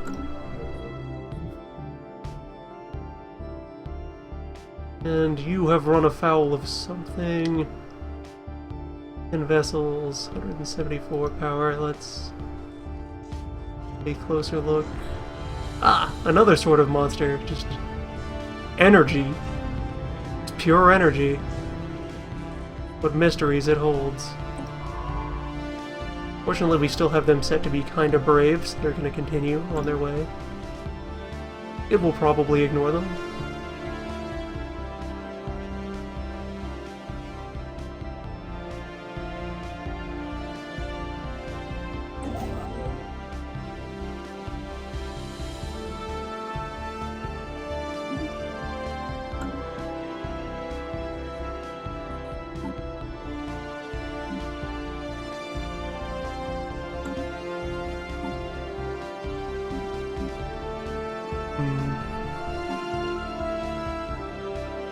The exoskeletons would help. We should perhaps try to push our physics research, or engineering research a little harder. 5% more mineral. Always welcome. Make up for our sponginess with arms of steel. How we managed to get into metal working with such spongy appendages in the first place is a bit of a mystery. Must have taken a hell of a bootstrapping to make our way up to harder tools.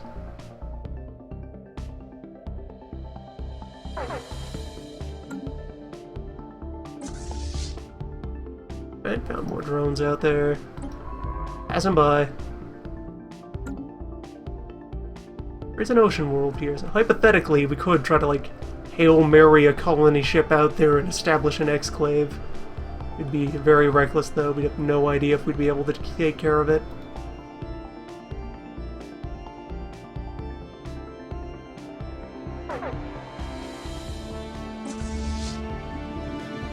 And there's a pack of 3 space amoeba.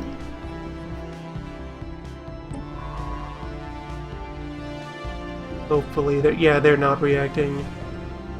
Carrying on their way. Good. We'll be able to reach our last extinct world. And bring that ship home and escalate our local exploration.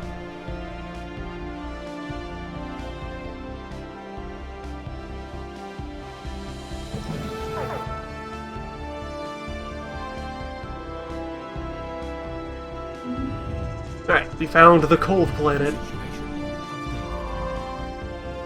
This moon here, it's very cold. What is its deal? Why are you so cold?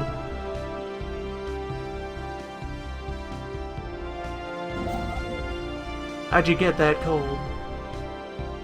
Mystery world.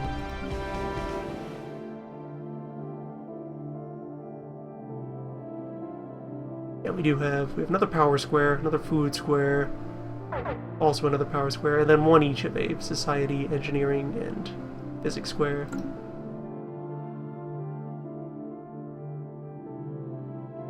A large amoeba.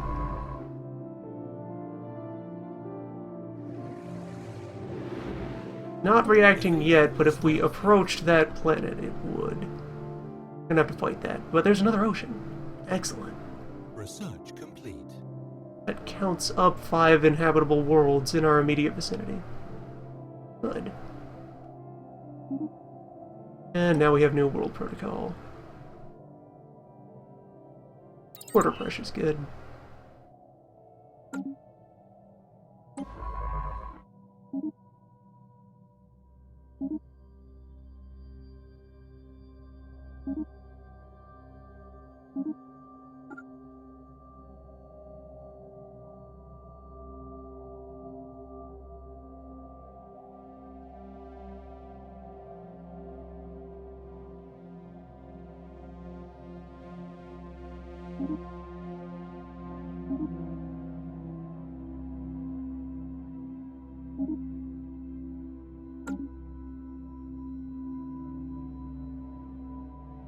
Alright, we have studied, we've done our initial scans of the cold moon. Now, really, figure it out. Why is it... How? It's cold, and there's only cold here. It's just snow all the way through. An entire moon of snow. How does this happen? How does an entire ocean just freeze?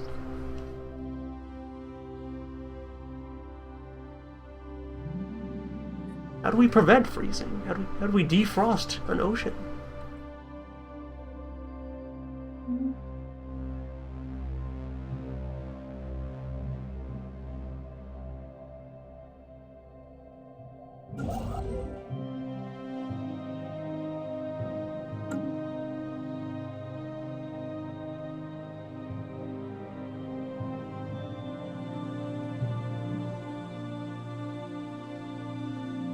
Oh, we also have the scan report from the Gaia. Majestic. Got some mountains, some exploding mountains, and some wolves, but like that tile right there is a pretty premium place to drop the colony base once it exists. Slow but irreversible ice age, caused by some sort of atmospheric shift. Some people think it was failed terraforming, some people think it was deliberate terrorism. There are strange radical elements that think it was just an unexpected side effect of industrial byproducts leaking into the atmosphere, but that's crazy. Who would be dumb enough, who would be smart enough to industrialize, but dumb enough to choke to death on their own fumes? That's just daft.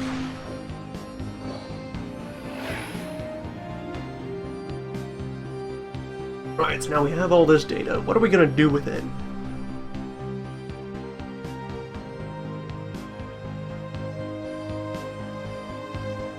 Ask what else we could learn. Put our people at ease. Share the data. Everyone. Relax. Get 10 happiness for 120 months. Or get 80 influence for right now. I'll take that happiness. I guess. Probably should have asked what we could science out of them. Science probably would have given longer-term research-related benefits. However, so now, over here, there's this green bar on all of our population. That's their happiness. The more happy they are, the more productive they are. Less happy they are, the more likely they are to get unruly and rebellious. One of the largest influences on happiness is climate. And then after that, politics. But all sorts of other factors can come into play. Alright. Get home-ish.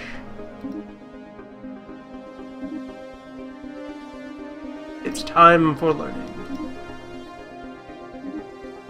Take the slow way home. Appreciate space. Get on the scenic route.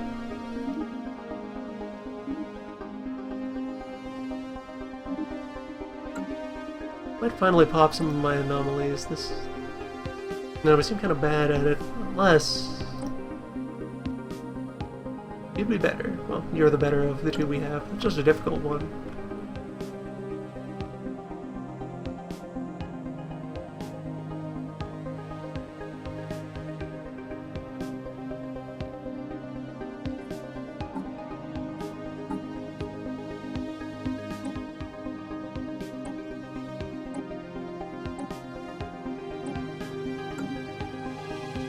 We're also aware of mineral rich worlds. There, and around there, and there's some kind of benefit we get from poking them all.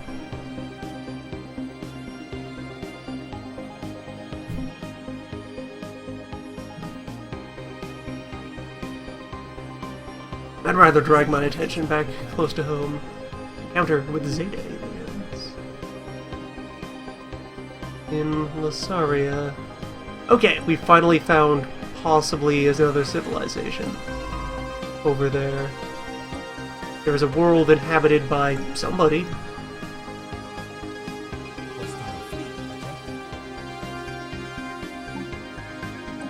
Let us conduct the contact.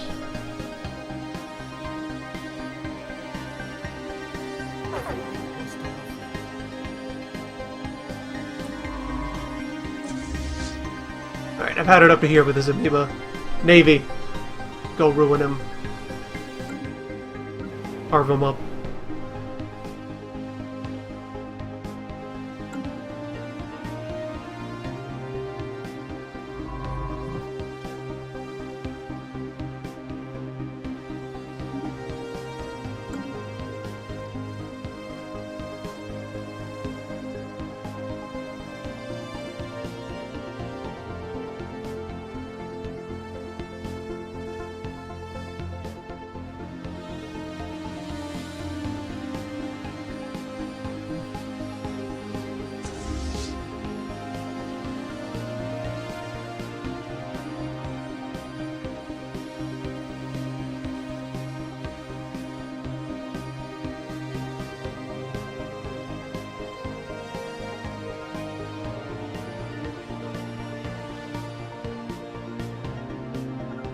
Chase that whale to the ends of the earth.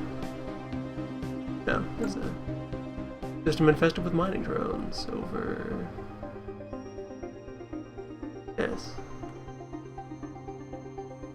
What was that habitation? A lot of mining drones. Oh, we went past it. Why didn't you go study that? That's much more interesting.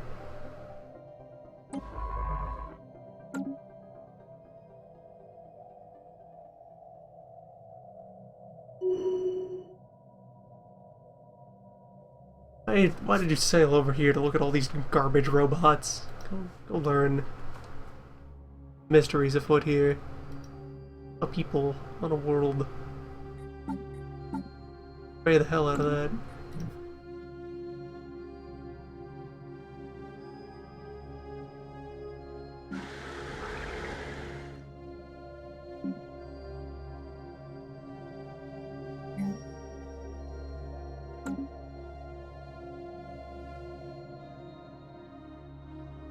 We briefly spied the whale.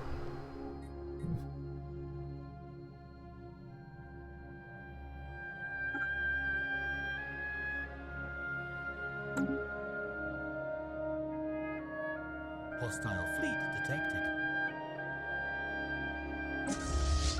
Clever girl. Science ship under attack.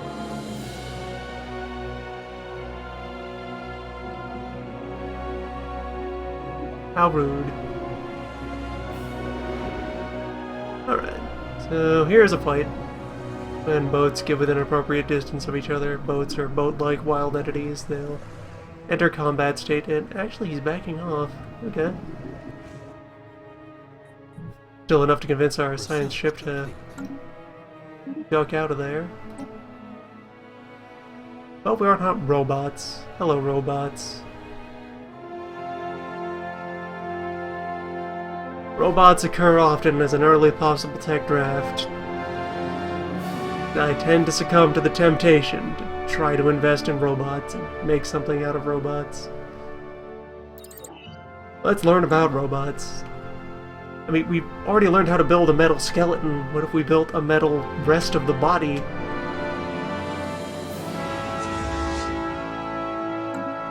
We make metal into a brain.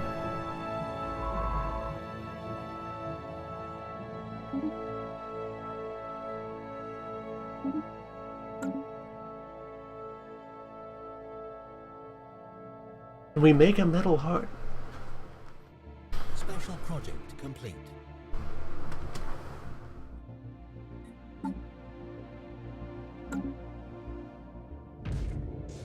Right, we have studied the void clouds. Situation log updated. The mysterious space orbs. Yeah, we saw one of those around there. Here? Somewhere in that vicinity. We saw a glowing sphere with intrigue. So yes, this is definitely a civilization. Yeah, see, there's a star base, there's the navy. Mining station.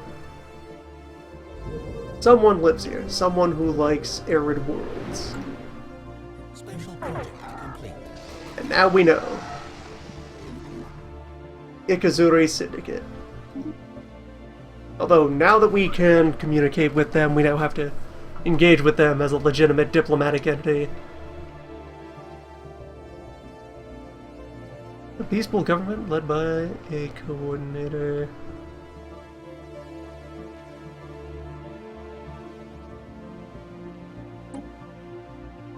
You'll have various reaction buttons that you can press based on your ideological selection.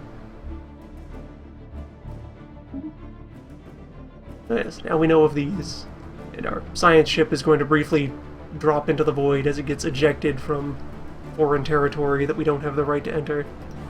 But now we know about these guys. A peaceful bureaucracy of Federation builders.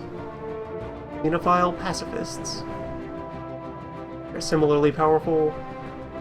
Have a neutral attitude towards us. 1 planet, 9 people. Reptiles, who are non-adaptive, resilient, thrifty. We'll send them an embassy to give us vaguely positive relations. For now. The violence comes later.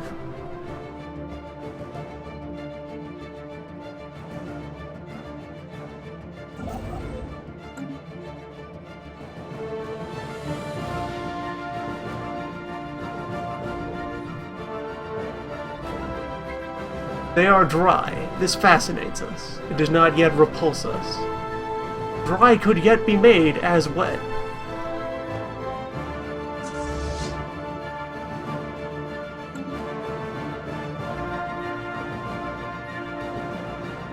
And do we have the money for the colony? Almost. 350 for a colony ship. 2 months and we have it. Then it begins. Start with the Gaia? Yeah. Start with the Gaia. Then grab that ocean. Possibly grab the other ocean. Special project complete. Alright. We're unclouding the void.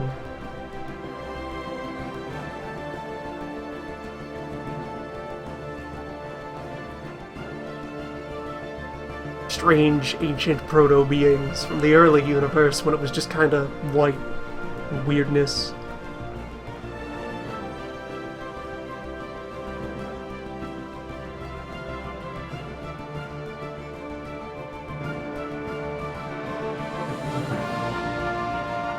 So we can either pick up some physics research and an anti-void cloud combat bonus by dedicating to fight them, or get a list of other places where there are void clouds. Take that list.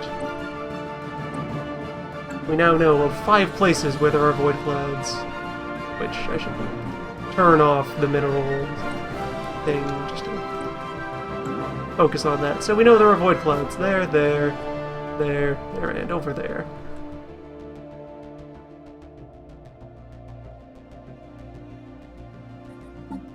They are rich in mysteries.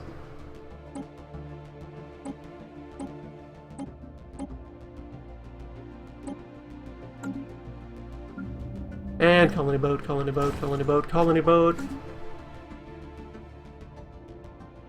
We must claim the space.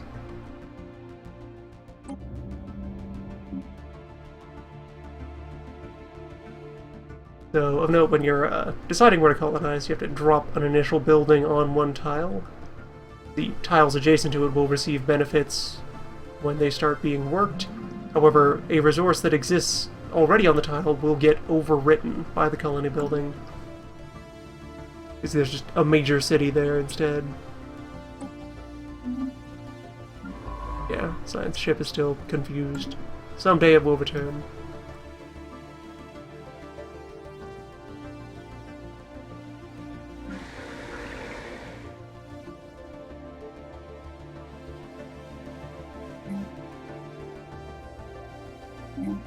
And let's clear some rubble in anticipation of filling up our current usable land here.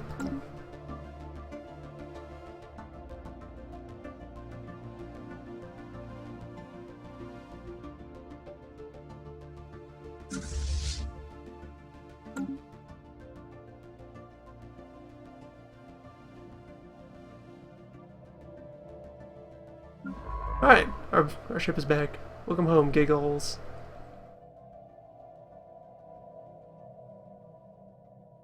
Time to learn. Time to hopefully learn without being harassed by amoebae.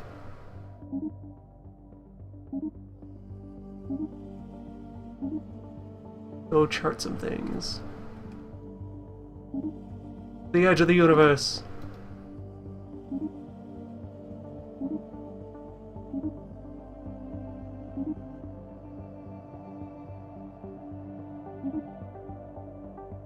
Ah, these remote edge systems are too far apart for us to jump between with our current technology. We will need a stronger warping drive, more powerful space turbine.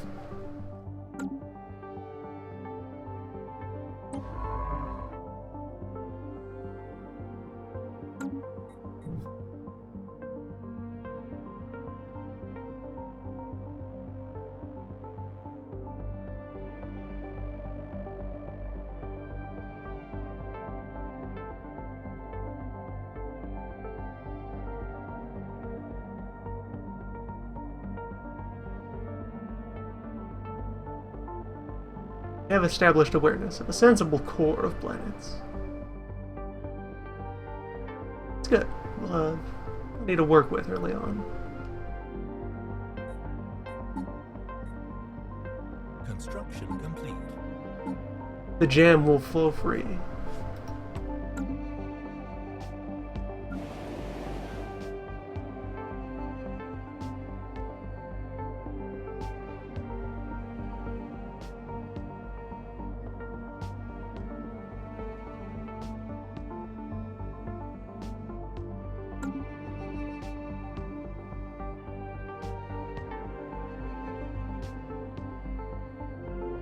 System survey complete.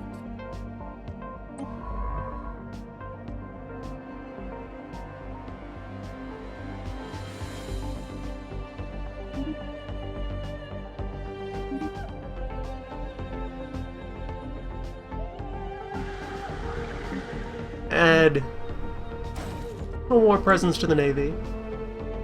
I think I'll at least be comfortable raiding that planet over there, that star. If that amoeba is still around, we will beat it up. Research complete. Feast on its innards. Gain its strength. Let's see, Power Plant 2, Physics Lab, or Solar Panel Network. I'd go with the power plants. Just the straight vanilla, one step bigger buildings are pretty useful. Especially the energy ones. Ooh, new anomaly, and finally, decent chance of success. Signs of structures that really want to be archaeologized. Go for it. Live the dream.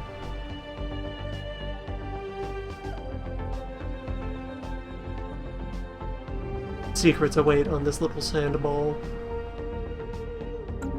The pyramids of Mars. Finally approaching Sol. Good. The study will begin. So many moons.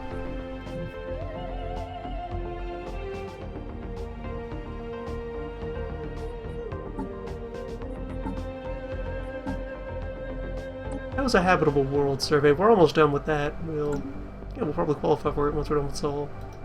There's that one weird, wet but not quite oceanic continent world over here. And an alien space station belonging to an unidentified people.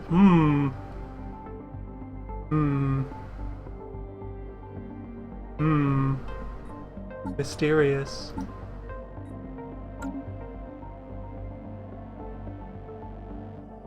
What creatures could dwell on the surface of this world orbiting the boring star? We found an abandoned amusement park!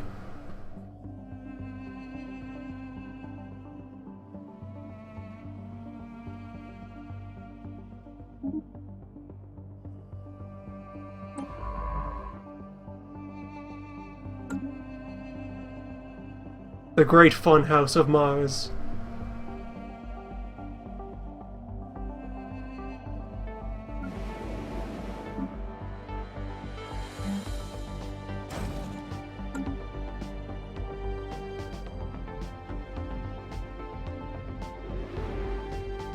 We'll get there when we get there. Just pleasantly work our way in from the outside.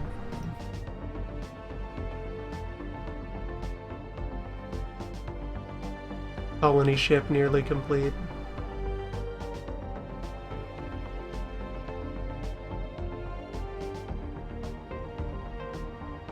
Settle the hell out of Hosint 2.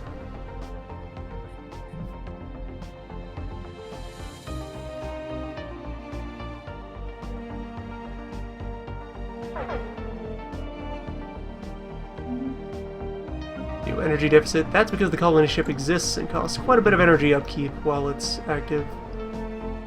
Try to get it put to work as soon as possible.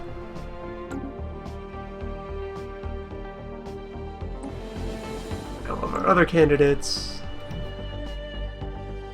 next up currently would be Evol 3 here. That's a nice one. Though we also don't know what's on this yet. There's an ocean there, and it could be a nice ocean.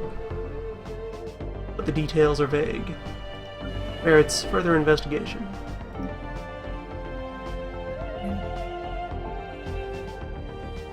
System survey complete.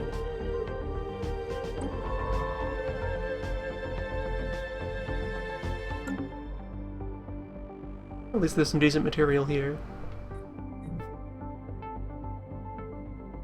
Minerals that will pay for their own extraction.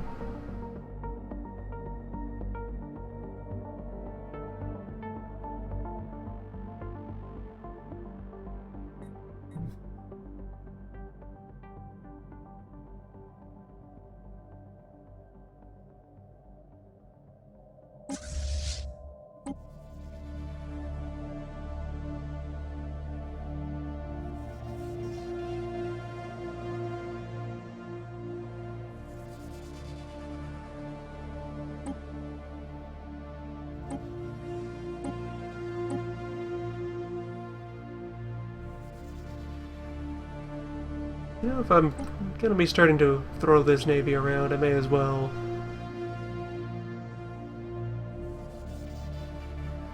We have some very unyielding candidates sitting out here. I guess I'll just take the neutral Cheapman.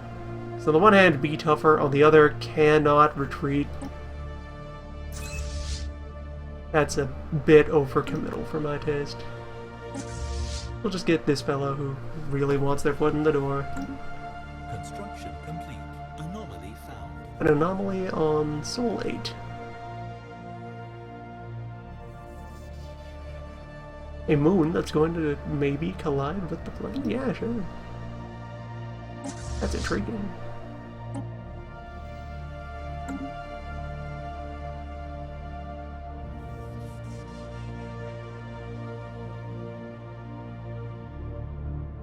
Alright, the colony ship is approaching its destination.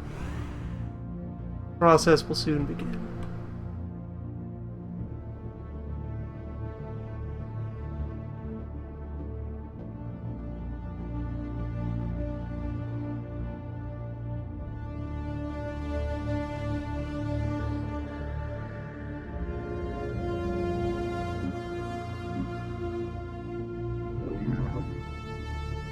The process has begun. A great day for the High Gem. Oh, now the base is down there getting itself set up. It demands an amount of energy from our network to help get it fed and set up, and then in about 13 months it will have everything it needs to activate and be shiny new colony.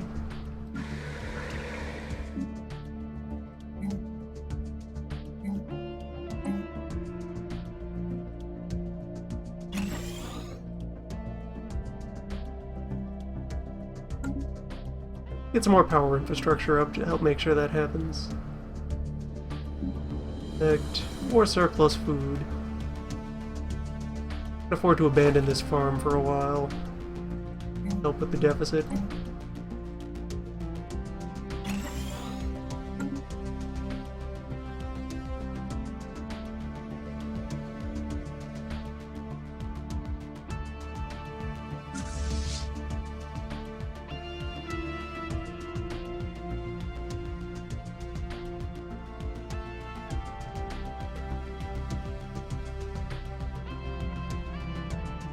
Situation log updated. Alright, we now have a time-sensitive research opportunity. These can come up when you discover various things, usually wreckage. But in this case, it's because there's a cosmological event happening over here on this one, Blue Gas Giant. There's a minor moon that is going to strike it, and that's interesting, so let's do that first. We'll observe that, and then resume our documenting of the system.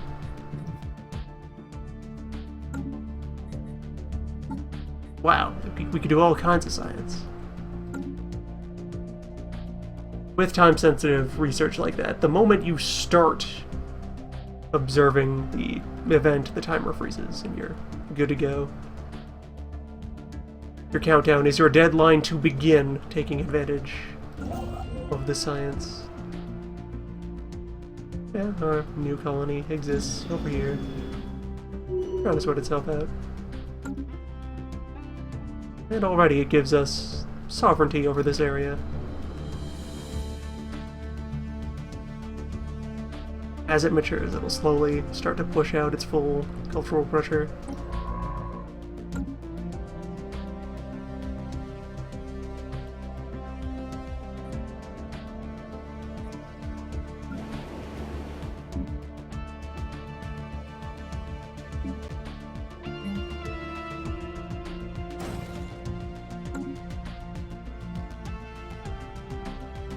Very close to my ship limit for combat vessels.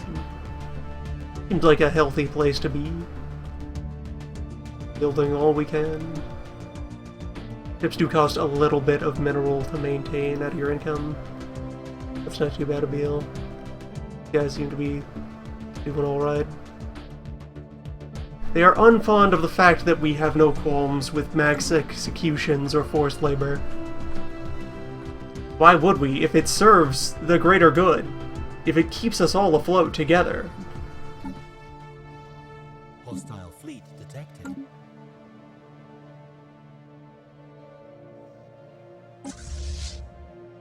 Could be the opportunity we've been waiting for to put an end to the space amoeba. Hunt it down. No mercy. Look, if the sick or injured are weighing down the mass, they risk all of us ceasing to float, and that would be terrible. It is their duty to sever themselves and drift into the depths alone.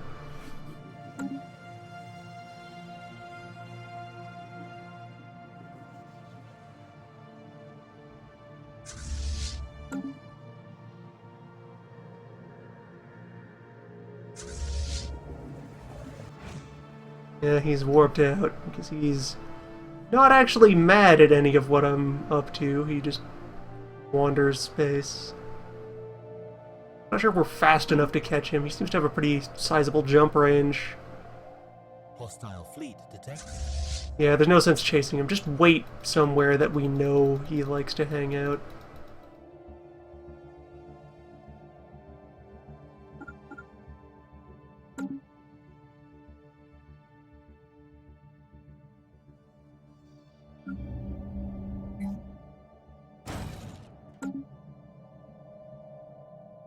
Young colony is about halfway finished, and we have observed that moon. 60 physics research, and Buffkin personally learns a lot about science. Wonderful. Enough to level up? Yes, enough to level up. Congratulations, Bugfin. Finest scientist in all of the high jam.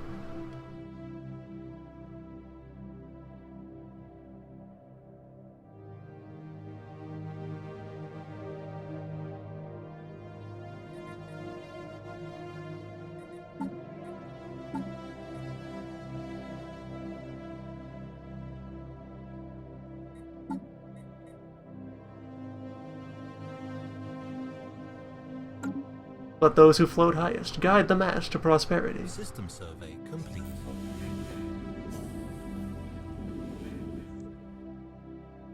Alright, we popped that habitable world count. Very good. Got a bunch of interesting museum exhibits and gained some energy and society research. Learning. Profitable.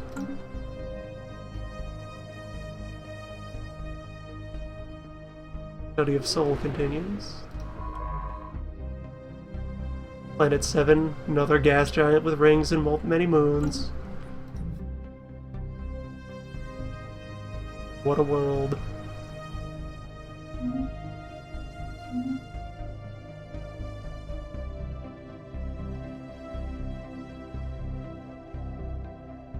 Construction complete. And we found another crystal system. A lightly populated crystal system. My fleet could clean this place out. You wait. Navy. Mosey on out there. We have something to hunt at last.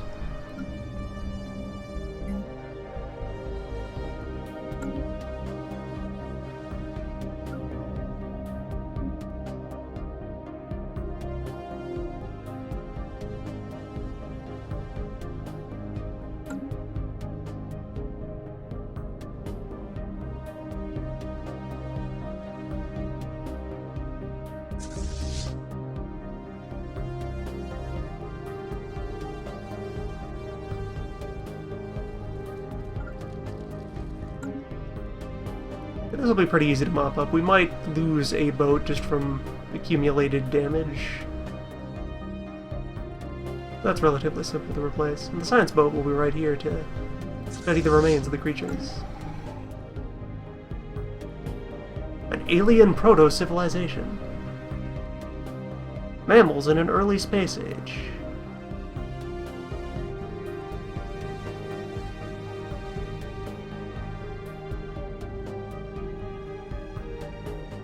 They have launched several manned missions to their moon. Their nearby orbit is clustered with primitive satellites.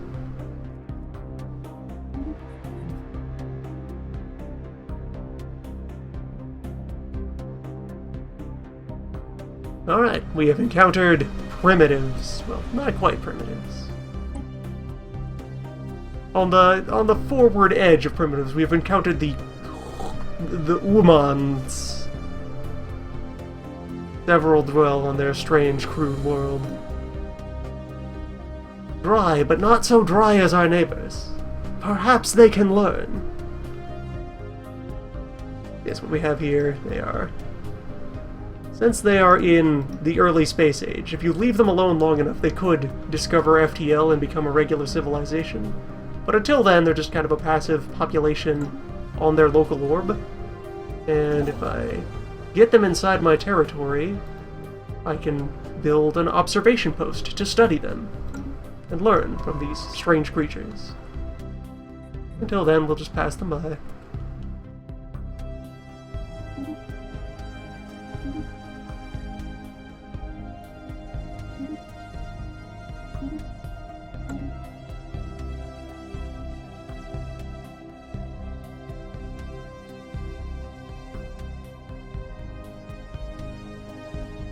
Since I have the spare influence, I could consider throwing down an outpost. Where one of the buildable things you have a way to expand your borders even in the absence of planets. You can set up an outpost. It costs, material, and it costs influence. And costs influence to maintain. But as long as it exists, it will assert claim to space around it.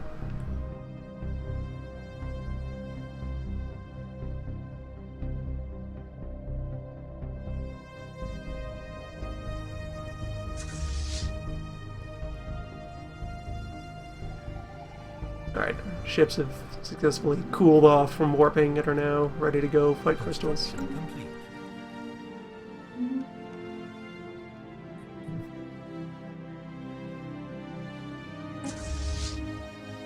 Hostile fleet engaged. Alright, I'll fight.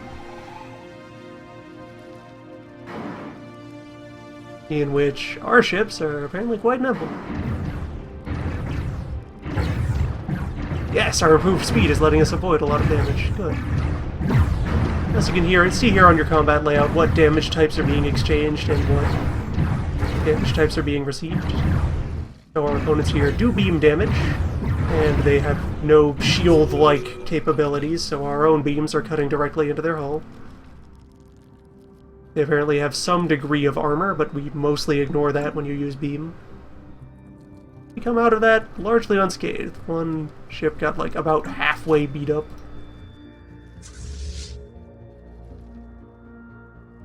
I have them on aggressive stance as well, so they're going to automatically start rampaging about and cleaning up the trash. I'll tell the little guys to go merge together, a larger team, a greater good, and meanwhile our science ship will go poke the debris.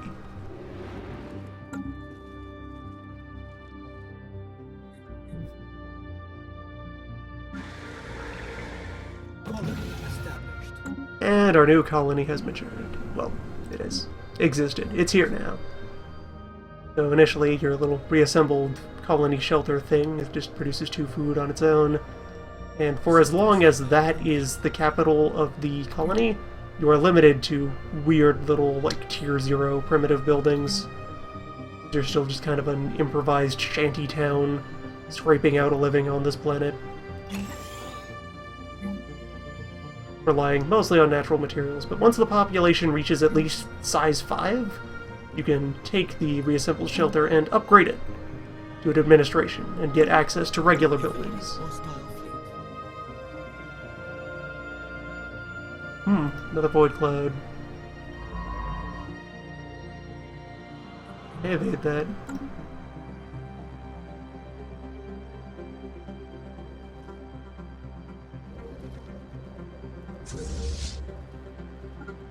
Yeah, boats. Oh, they aren't on aggressive now. Now they're good. Kill. Well, the debris is investigated. We will learn its secrets.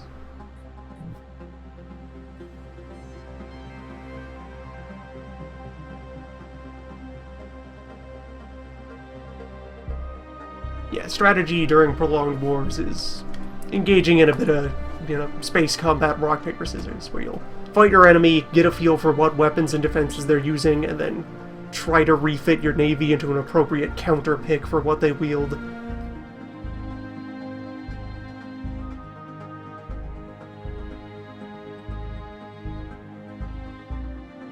If necessary. Alright, our construction ship is out here, we're gonna get our outpost, and then we'll have sovereignty over these. We will become the custodians of the humans.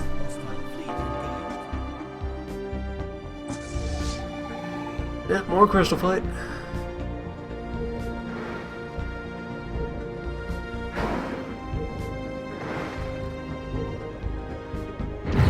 Their weapon is much longer range than our beams. They get to start taking shots sooner. All the fleets are converging. Still, we've got great evasion though, so they're missing most of their shots anyway.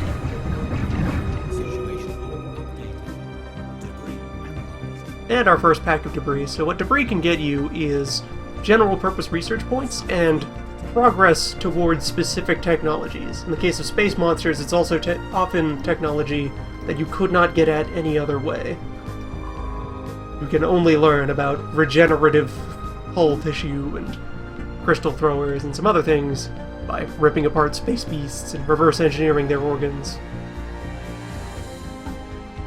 And as long as you have that progress you've earned, it will always be available as a choice to research. Just because you already have that bit of a prototype. If you accumulate enough progress from salvaged bodies, you will get the tech immediately, without needing to do any science work. You'll just have reconstructed an entire whale.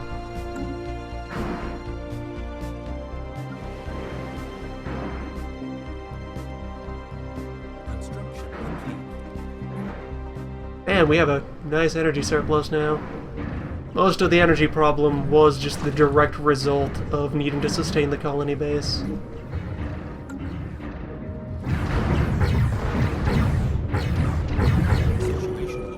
Alright, one ship lost, but that's fine trade. Or wanting to play very cautiously, I could send them home to repair between fights, but that's not a big deal.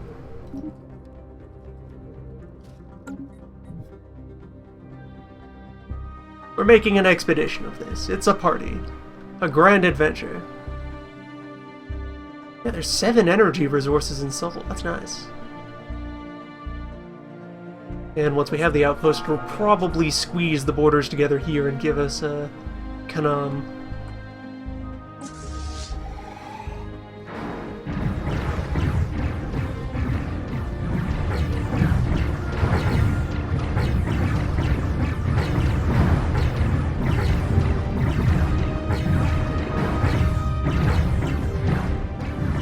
So our nimble small boats are being pretty effective.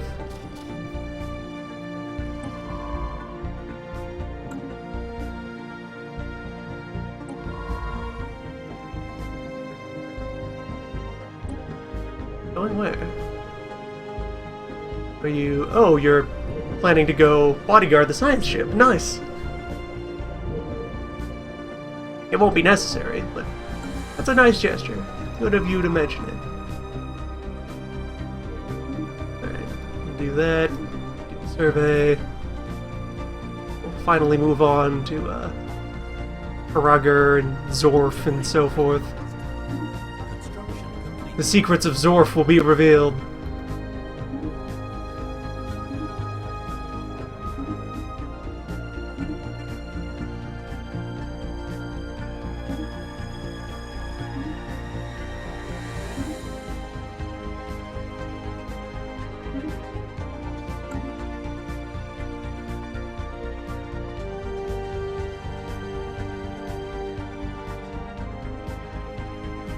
Alright, so we're getting more progress on crystal-related parts.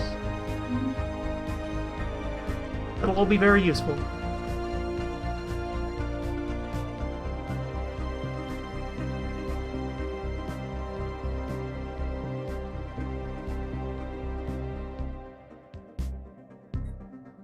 Yeah, careful use of frontier outposts can be used to secure a lot of valuable materials for your empire.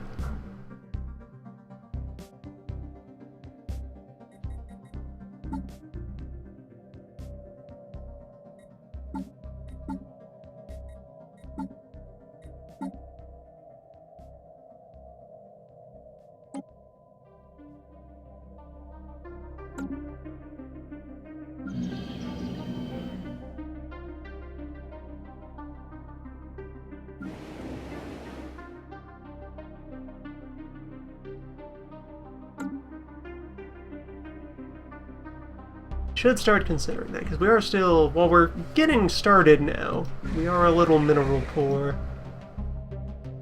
17 per month isn't much. We could do better.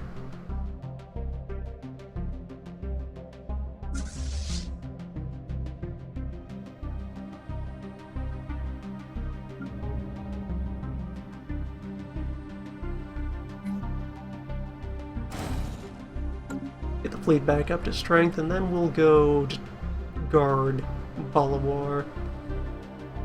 See if we can get it scanned properly, since again, there is another ocean there. Every ocean is another candidate for settlement. Perhaps someday every continent?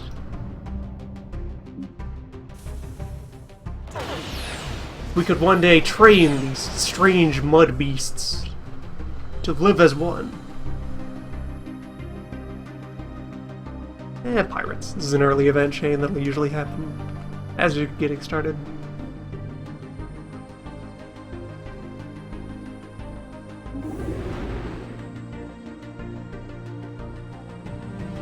Let's see, what are these? Individual xenophobe. Very petty and fractionalized, these humans. Dryness drives creatures apart. Oh, the pirates have set up shop in Seoul.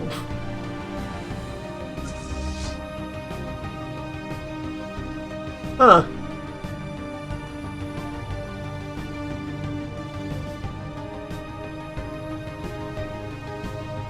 Well, better go protect the humans from crime. Some horrible extremist faction that's gone in there looking to... Humans were a mistake. They are anti-humans. Oh shit, there is another Gaia in here. I overlooked that. We used to, like, see... Once we have it scanned, it, like, highlights color codes. You know, workable, questionable, and impossible planets. And... Man, we got a fine core. Alright. Ships have wandered off, but we can destroy the base. Or where are the ships wandering off to? We don't know yet. Probably over to Kanam if they're trying to raid our stuff. On the way.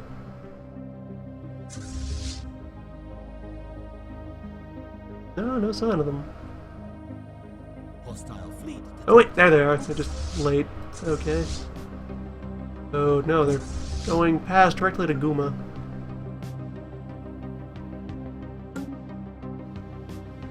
Research complete. Field modulations in. And we can see their red crystal capacitors. This is a weapon that we're starting to learn because we're dissecting dead crystals. Pretty good energy weapon. Long-range energy weapon. It would make a fine addition, a complement to our equipment. Do we have basic deflector? Yes, we have basic deflector.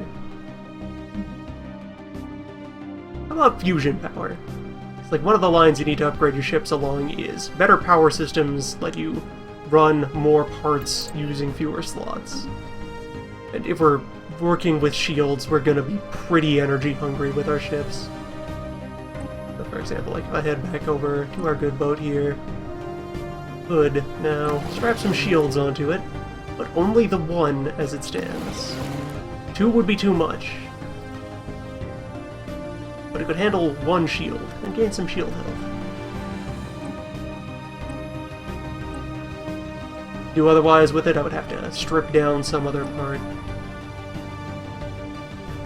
Also, just having wandered in here while thinking about it, there are different kinds of spreads of modules you can have, and each progressively larger class of ship has more columns of equipment to work with different kinds of setups you can have. So right now we're using the Interceptor core, 3 small weapons, 5 small utility slots. You can move up to the Striker, a more heavy weapon-oriented one that has a medium weapon and a small weapon. Or the Shifter, which is less well-armed but has bigger utility slots. You could pack a lot of defenses on the Shifter, or a lot of miscellaneous gizmos. Also have enough power available in the budget on other designs to put shields on the Science boat. And yes, also the Construction boat. Make them a little more resilient when caught off guard by weird folk. If I wanted, I could also shield the colony ship. Although I'm hesitant to do anything that increases the cost of our colony boat, since they're already very expensive and only have one purpose.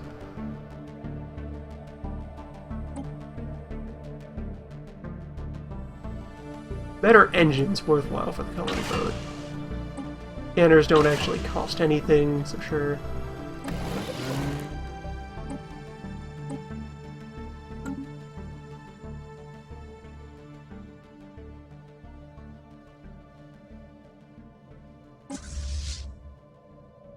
Alright, they're heading right back to the home star.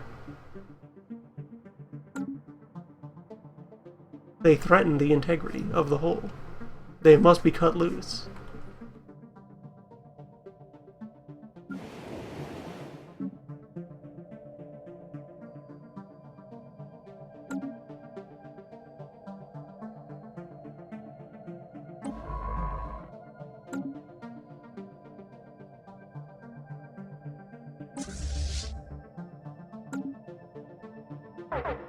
They're pirates. They want vulnerable targets. They're gonna head after our mining outposts, which are a tiny bit armed, but mostly helpless. They have 1 small laser. Against these pirates who... We are not allowed to look at the details on the pirates, but they're usually armed similarly to your own ships.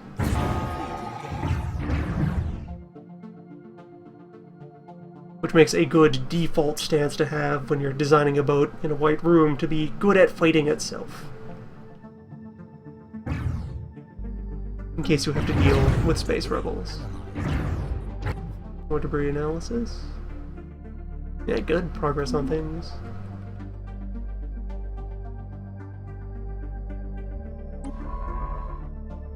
Construction ship was nudged back out of the Sol system. intimidated by their crime outpost. Be not afraid. We all float as one.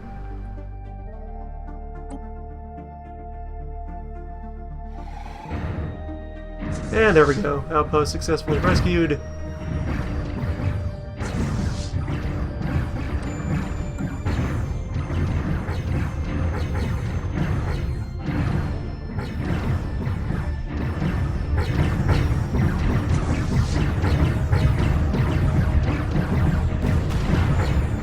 The Dread Pirate Woodhogs.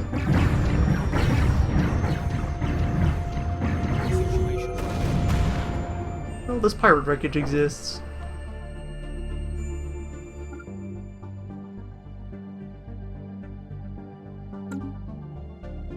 It takes a while for a pirate base to send out more raiders, so I think I have time to do refits and repairs. Ships upgraded. Construction complete. The next generation, now with shield.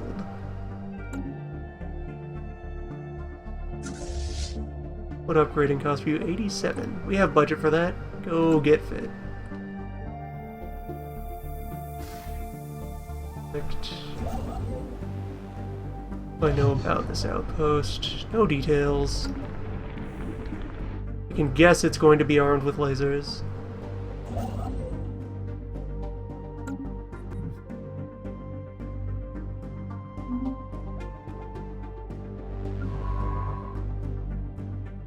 We'll send a science ship to go pick apart the debris. Yes, finally also explore north.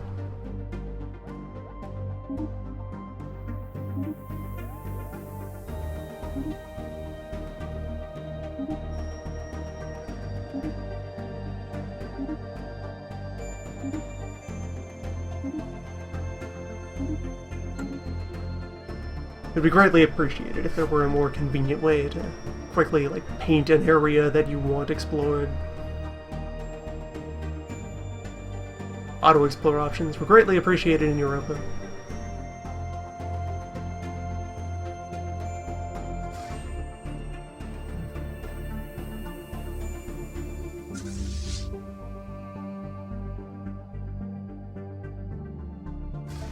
Ah, someone has received the Impossible Ceramics event in their game. It's a good event. We actually have an instance of that anomaly floating around that we didn't pop yet. Over here. Mysterious object in orbit. At least, ceramics is one of the outcomes that can have.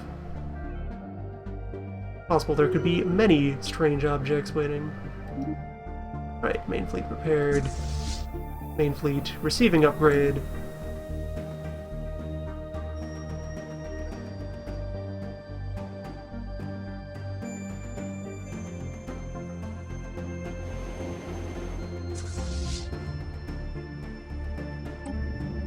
And with all of their shiny new toys, they will go forth and strike down crime.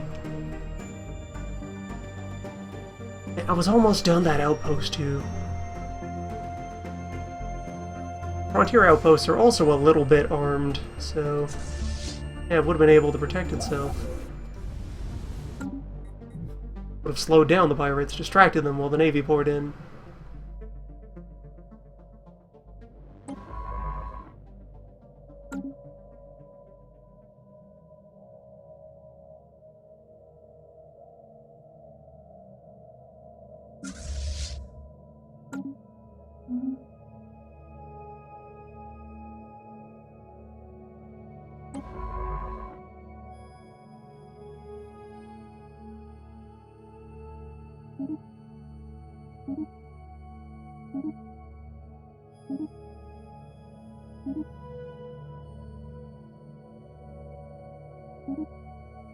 Alright, I think we're at the limit of that queue. Yeah, 99 orders on the list.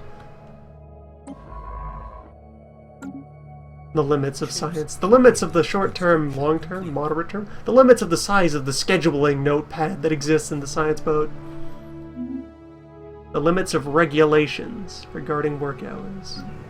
Of which we have a couple, probably. Suggestions, really. Here, once you're ready. Mineral payoff is something I want to have happen relatively fast. Where, let's see, with all the food, low population, it will be ready in like 2 years.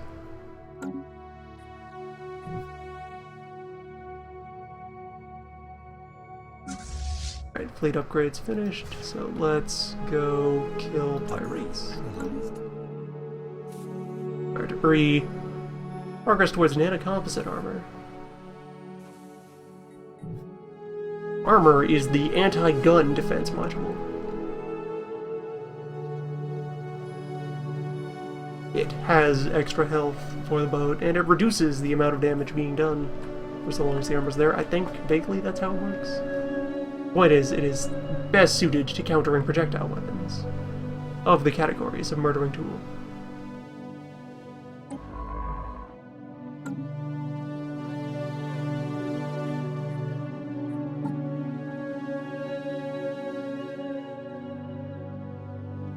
All this debris sniffing is delaying our learning of robots.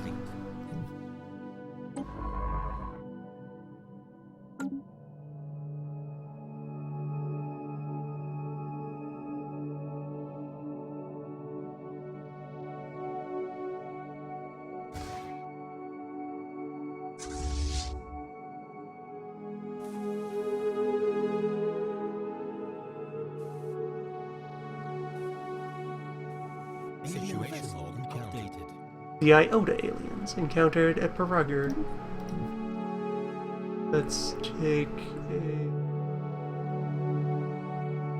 serious neutral-leaning vessel.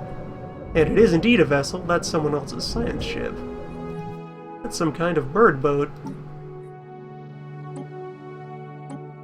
That merits study. Might be birds out this away, or out this away.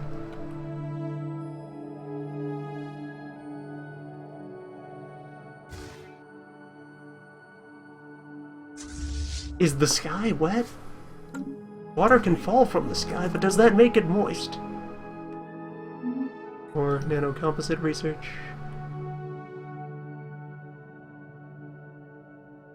And exploration resumes. Sort of mysterious science birds. They too are surveying the system.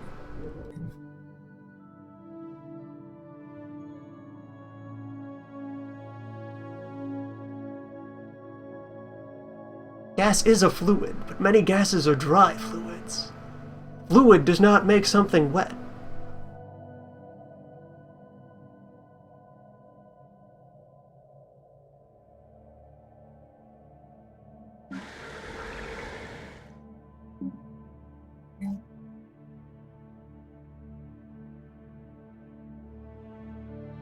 Hostile fleet engaged.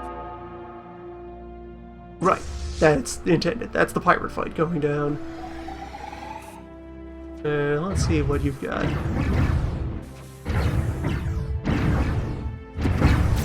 As expected, beams.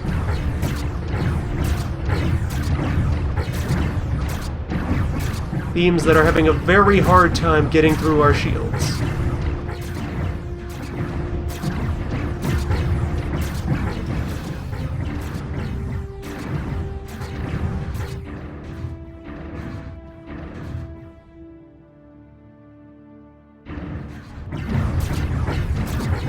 And since our ships have shields, the first one to be targeted by the station is only just now starting taking regular damage. Cluster of mysterious shapes on the surface of Paragur 1.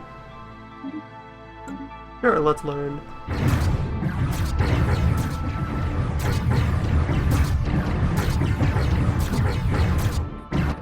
Once my scientists have a couple of levels, I get more cavalier about anomalies. Of those early ones I didn't bother to prod, but now they'd be like, yeah, 20%. 20% risk, and other one that was somewhere. Alright, good. Victory. All ships return home. Merge up and then return home. And we have our outpost built now, maybe? Yes! Sol is within our territory. The upkeep cost of 1 influence per month. This is now our space. And I can now observe the humans.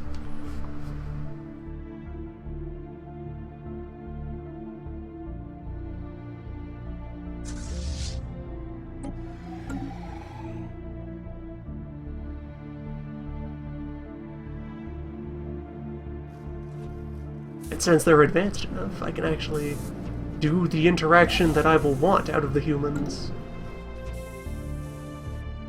Special project complete. Alright, we have learned of the Helvan Confederated Sons, who are indeed birds. Good day. Democratic individual? What? Individuals? Election? Why would you need to ask everyone who's in whoever floats highest guides the mass? That's how it works. And failure on the part of an anomaly. Oh, ocean. Usable ocean. Usable ocean on a frontier. Better go snag that. Yes, now we know the birds are up here. Good day, birds. They're an indirect democracy of Federation builders. They're more about the individualism than the pacifism, but they're largely similar to our other neighbors. Perhaps we can all get along. Together, as a whole, guided by whoever floats highest, us, the strongest. Well, not actually that strong. You're very hostile to us. Why? Because you're even more angry about the thought that we are willing to cut loose dead mass. Such fussy birds.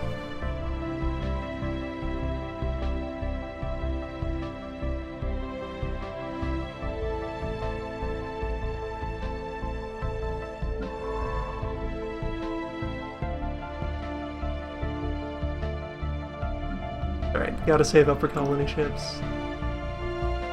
Or alternatively, yeah, once the outpost is up, let's invest in pumping my mineral output.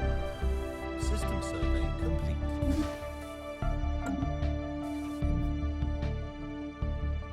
We have remained fairly mineral poor despite discovering a lot of good positioning.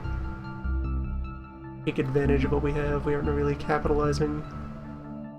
Not yet.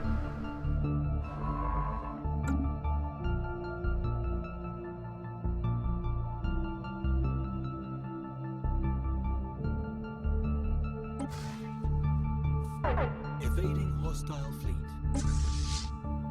Ah, more crystals.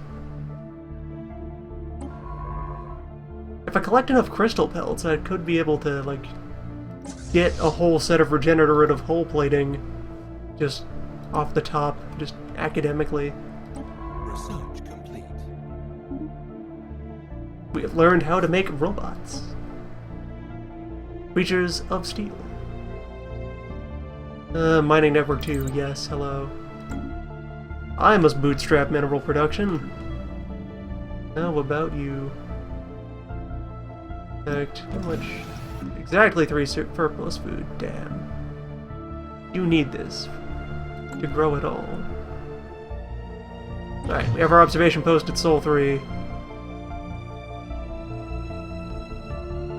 Only our current hypothetical laws prevent us from...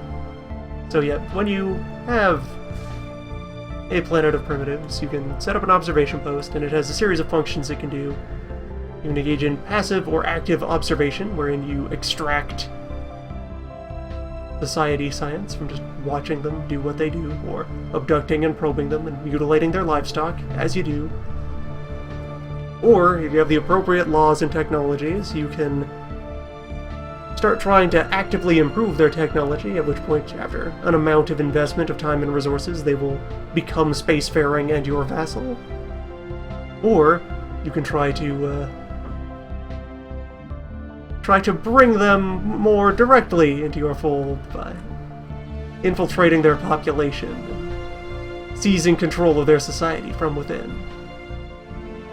The only thing preventing us from doing that is a law. Let's go and see which policy that is and adjust it appropriately. Plenty of laws will just not be on the board until they become relevant.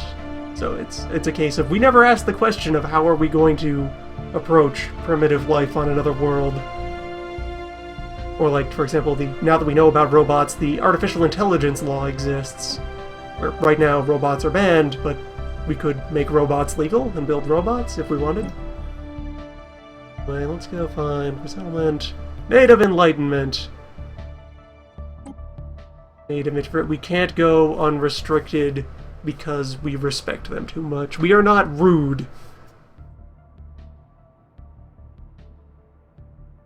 We are too kind. We would not... Infiltrating is what dry things would do. It is disruptive. It is not the jam way. Yeah, we're able to do active study. And we could attempt enlightenment. We're allowed to enable that. So if that's as close as we can get to turning these guys into a useful asset, then perhaps we must elevate the humans before we humble them. I'm not going to start that now, because it is a fairly expensive process, and we have other things we want to do. For now, just, well, not even aggressive probing. Mild probing. Don't want to startle them. The different kinds of observation will produce, like, different effects. You can trigger events on your primitives that you're watching. And for example, if you're being rude about your studies, they can become more xenophobic over time. Quick learning, nomadic, continental. I think those are the traits for the default humans as well. The UN and the Space Republic thing. Oh, and yeah, pop back in there.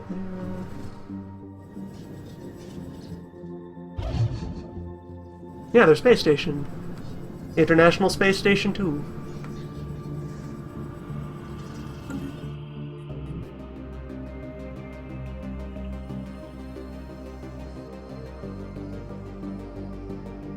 Research complete.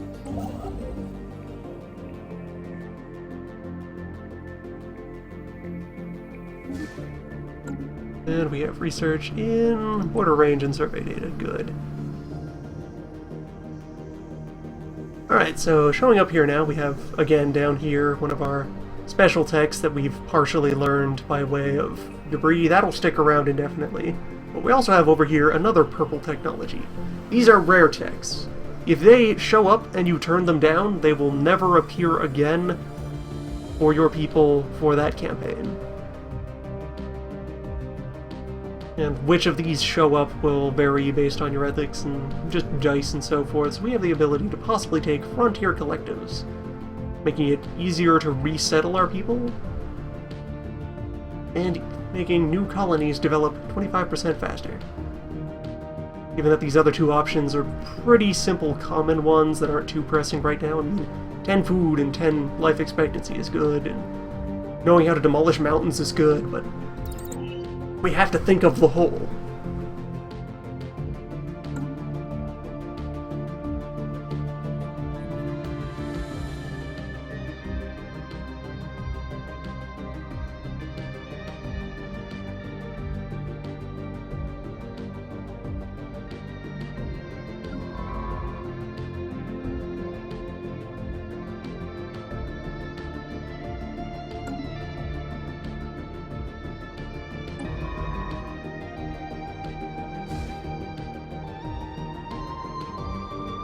Actually going to redirect this science ship to go grab that debris.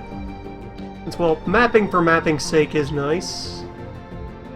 You have some pressing nearby concerns to try to confirm or deny. Well, these ships are... they should be repairing. Yeah, they're repairing. They'll be ready soon.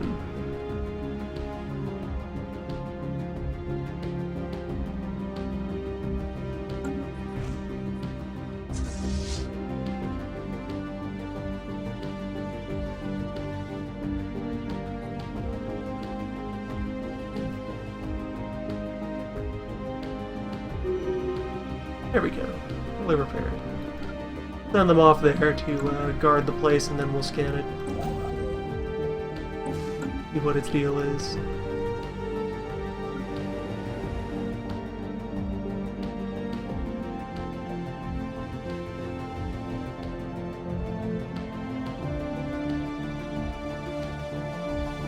System survey complete.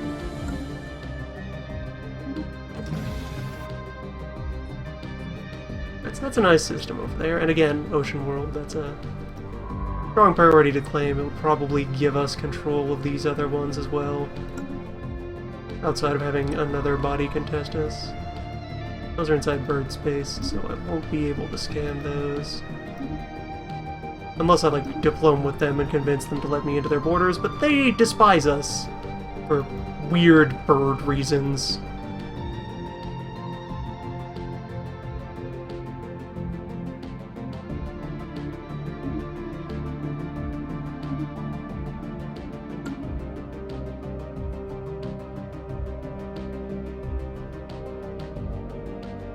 I'm sure they'll come around eventually.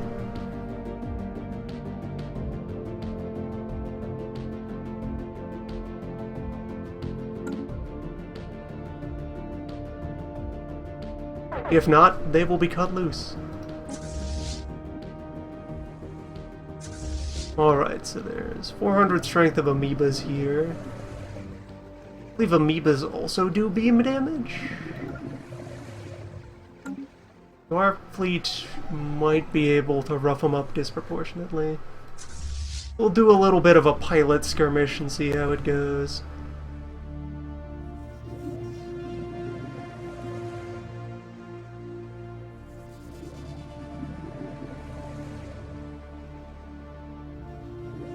Come on, fight me, amoebas.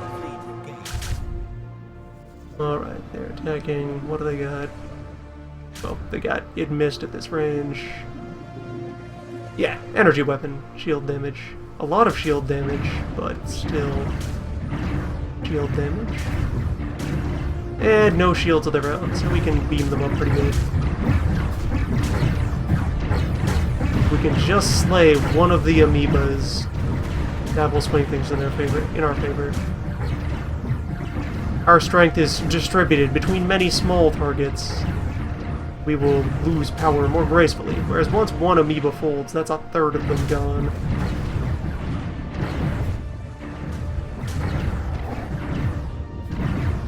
Yeah, there we go. We have the upper hand.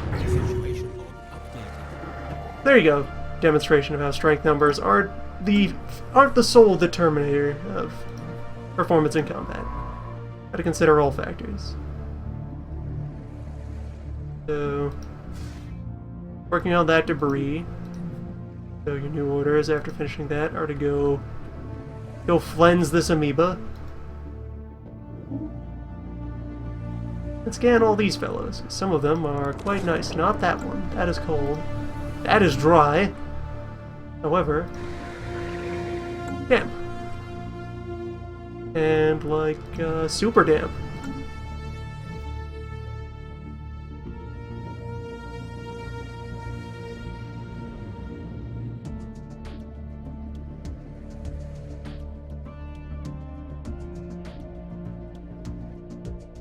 There aren't any more particular fleet orders during combat. I think as part of their, as part of how you manage their stances, you can try to, like, micromanage out keeping at a distance if you have a fleet with range advantage over their enemies. Or even macromanage. There are particulars there for, like, a ship that's faster and has a longer range weapon. Ah, Comet! Hello. Oh, but it makes people unhappy. There's only one of them. It is not part of a mass. Tragic. Lonesome comets. So yes, Comet sighted, to reiterate, as I've said in several, is a long-running paradox joke. And it has returned to Stellaris, and in Stellaris, what the comet does depends on the ethics of your people. As we've seen here, as fanatic collectivists, seeing one thing alone in the sky just brings a tear to our eyes. Just Oh, that's sad. Poor lonely comet. Whereas other ethics could be like, ah, a holy omen, it is a good sign of things. Others be like, yeah, it's space ice. What? Yeah, it's there. It flies. What we get? It's ice and dirt. What is everyone all freaked out about? It's practically a rock. It's less than a rock. It's water. You're water. Everything's water.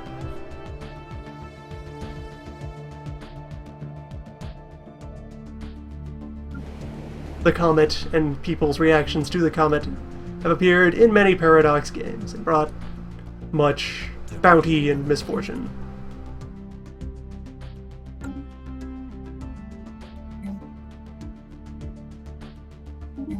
Our next spot on the home roll will be clear that food tile.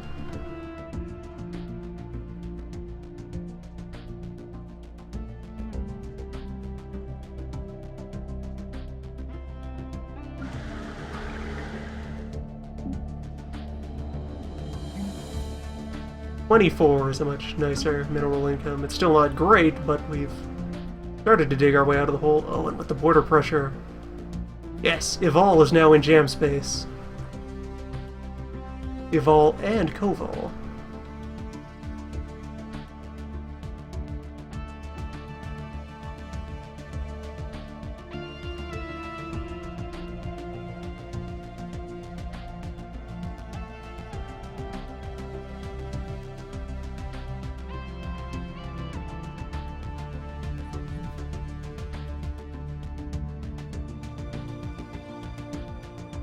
And yes, more of the usual expected from the monster remains. Research complete. And we've learned of the fusion generator. Lasers but blue seems like a good fundamental thing to grab.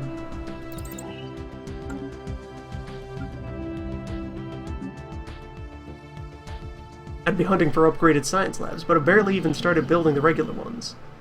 Which is perhaps a bad thing. This new mineral pop is up. Let's get you a basic mining facility. You have work to do. Dig with your metal hands.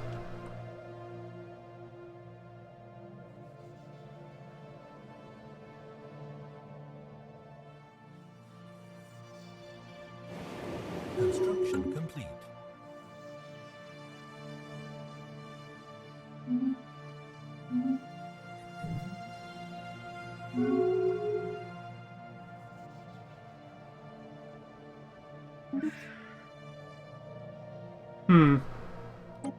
Birds. They are our rivals.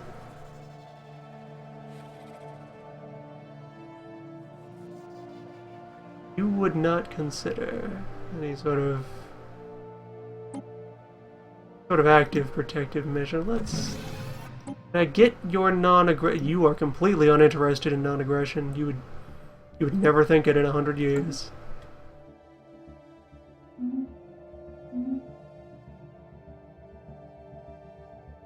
Northern space is dry and frightening. We must safeguard the humans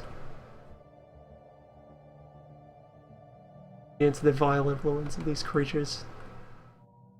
There's another inhabited something here. Signs of further life. There is a station. It might be developed, it might just be pre-space or early space. Perhaps the humans have small, distant cousins. Still haven't charted Zorf. Chart Zorf. Finish here, and then you better tell me all you know about Zorf.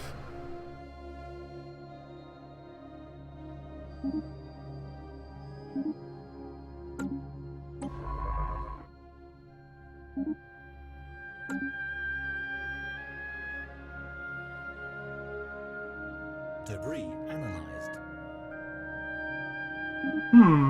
Amoeba breeding. Complete.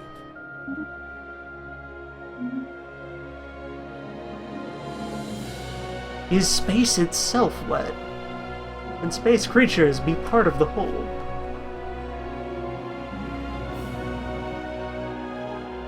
Question for the ages.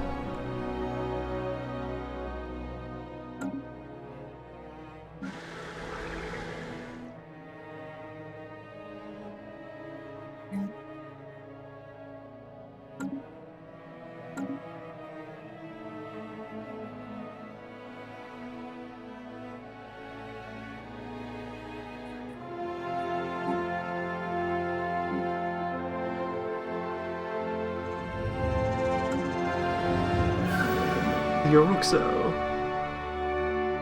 Yes. We have indeed found further primitives. These ones. Collectivist, xenophobe, materialist bugs. They are somewhat rude, but they are a whole. An industrious whole. Also in their early space age. We have to go ahead and safeguard them as well. No way I'm letting those fall into enemy hands. I'll build my own alliance out of uplifted subjects.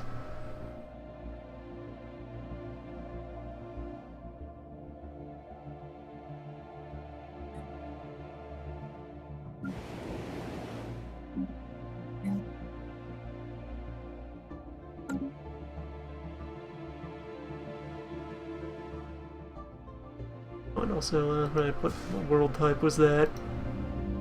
Tundra. They are from cold. Cold and dry.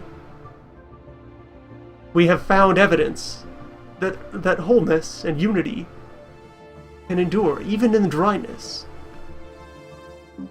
Perhaps there is hope for the other dry races yet.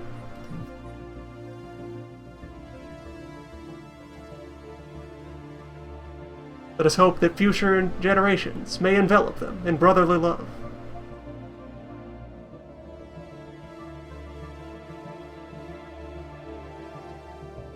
This Orf is also dry.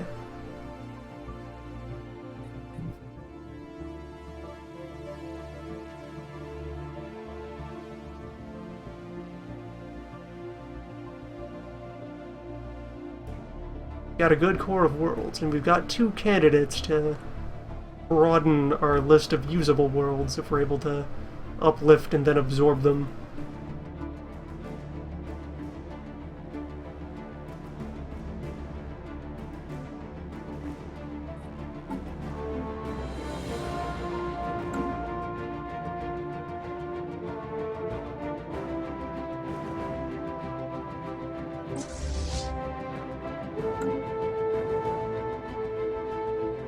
I'm willing to go in for another colony ship to help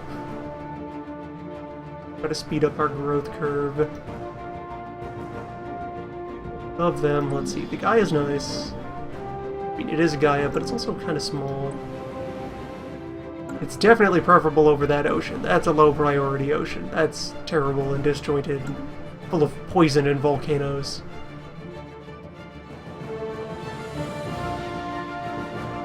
I think I'll go for Evolve 3 first. Much larger. Plenty of research material here as well, so that's accessible. Good food belt to get it started.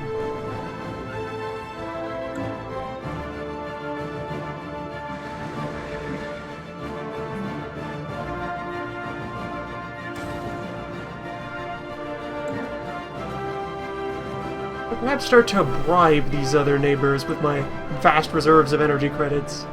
Oh wait, you're no longer disgusted with non-aggression? Good new anomaly. Signs of possible precursor activity and no risk. Hell yeah, poke that. Oh, now you want non-aggression. Now you understand the longer the better? Yes! Brother! Would you like... you not actively protect each other, but 30 years of peace?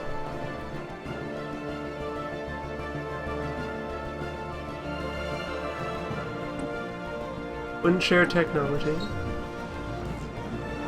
Just thinking, because they're way into this, I could ask something as payment, I just have to figure out what they're willing to give. And this is a fine event chain. I'll opt into that. We have a museum or zoo or something that wants weird alien creatures to display. An exhibit on dryness. Will not spare minerals. We would spare energy. I can take energy. Alright, how much energy do you have to give? Enough. Yes. Let there be peace.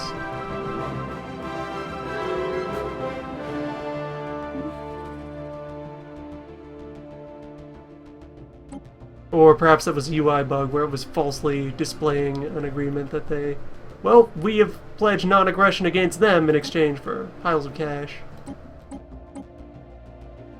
That definitely needs to be fixed. We have become aware of the yacht. Oh, these are the precursors. The yacht empire.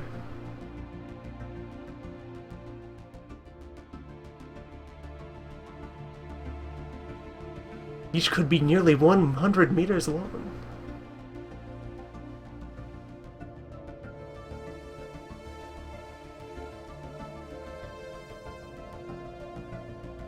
Situation log updated. An ancient civilization of flatworms.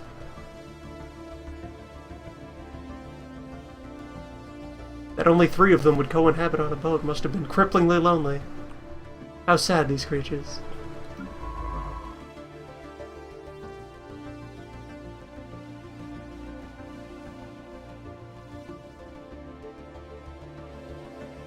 I'm gonna go pop some of our old anomalies that have been sitting around for a while. All 4. Go figure you out.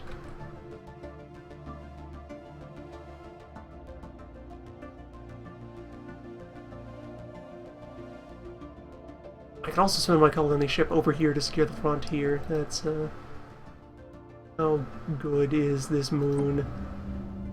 Size 9. Compact, but strategic value of its position. That's pretty good.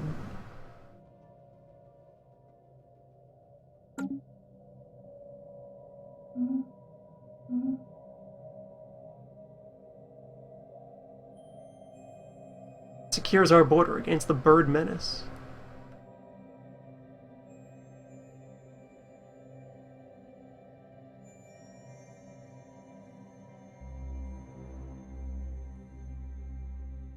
Brings us closer to protecting small bug friends.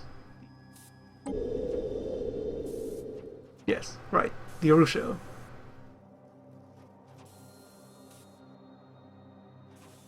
Ah, there's the... You see, their world contains wetness, it's just been solidified. It is that their world is too cold.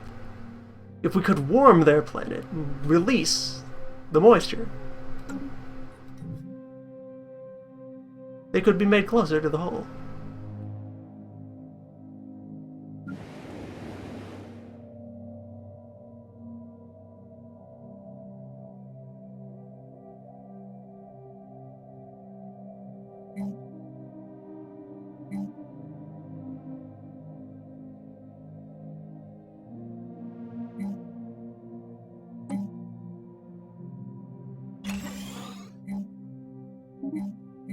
Let's clear off the potential research tiles. I have been undervaluing science for too long.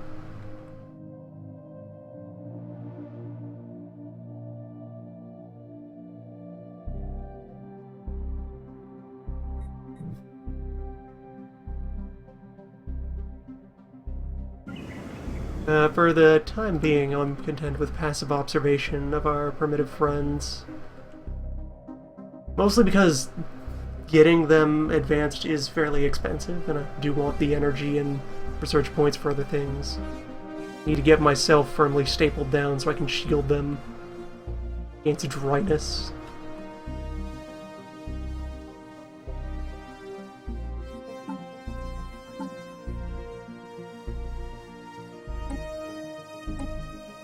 I did figure out better reactors, so... See, how many more shields? Not quite that many shields.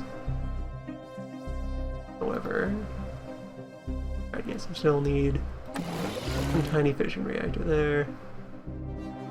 Possibly get away with running not pure fission. 1 fusion. No laser upgrade yet. But yeah, slightly tougher.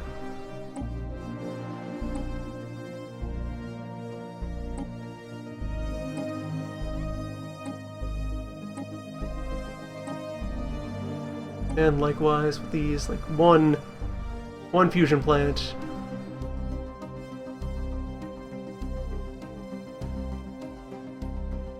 The cost ratio is a little worse. Fission reactors are very cost effective. 10 for 5. Do 15 for 10. Yeah, for the cheap non-combat stuff, stick with the simpler power sources. But on warships, definitely pay any price in order to get that higher density.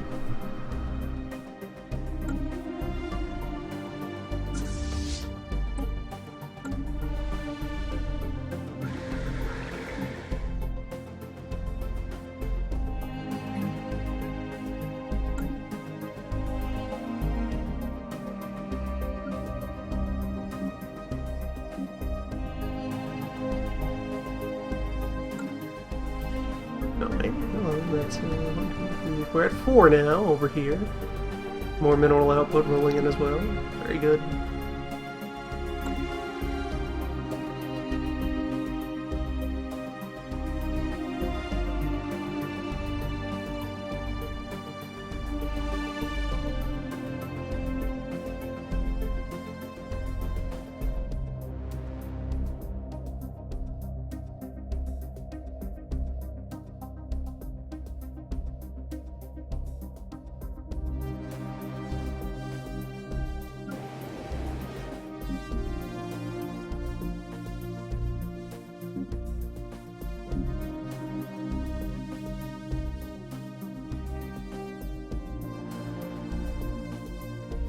Could be generating more energy, but it's not quite necessary.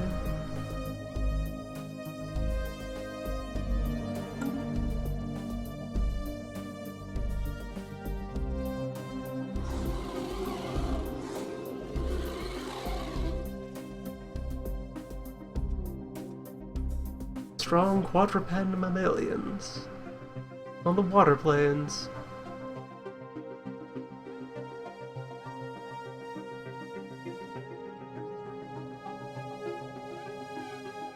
They are hard, but they are wet.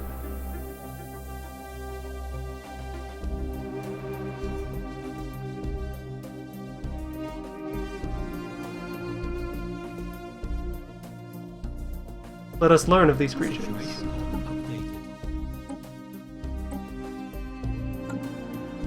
We're on... where is this happening? Over here on Evolve 4. That was the anomaly we found, yes. A world of gators.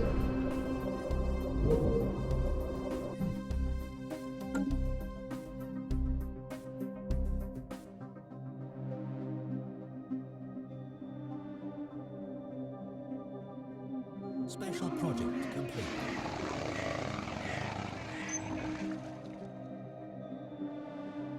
Psychic gators.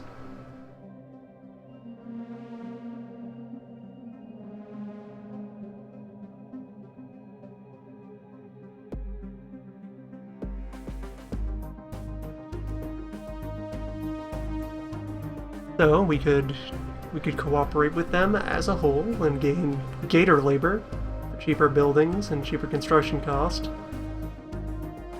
Although they will consume 10% of the local food. That seems like a fair trade-off. And we get 60 months of +10 happiness around from news of our good gator friends. Or we could just spread the good news but not actually cooperate with the gators.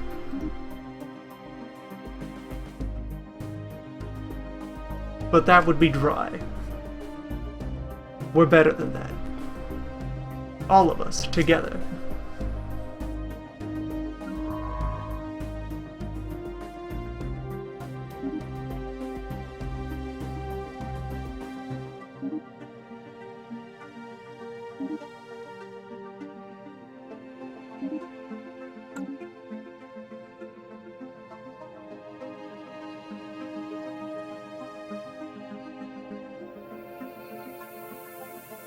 Alright, we have the that quest chain I opted into for creatures. Let's track that. Get all of these highlighted.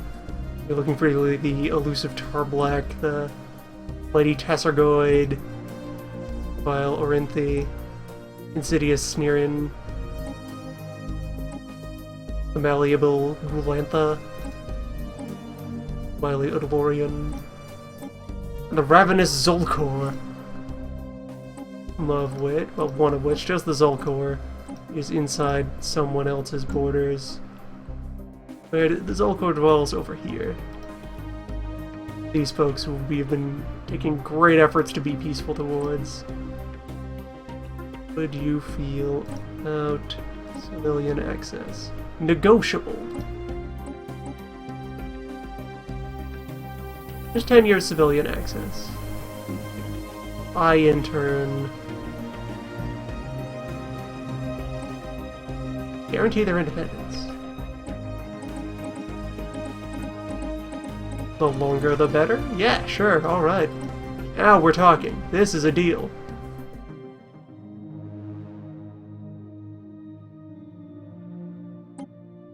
They would not non-aggress me, they don't trust me that much yet.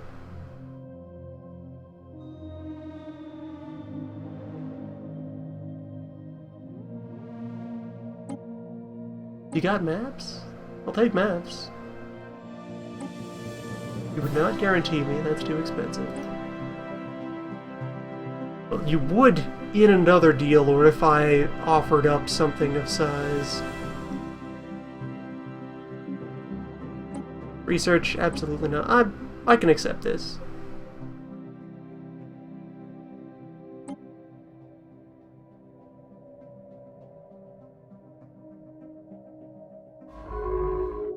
Upper science vessel. Forget all of that. Forget all that miscellaneous exploring. You have a more focused goal. Zoos need animals. You can also select events like that on the map here just by clicking the appropriate.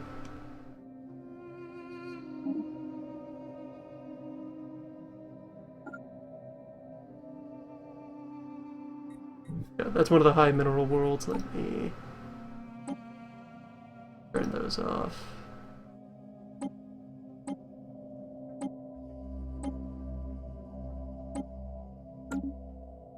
Focus on the creatures.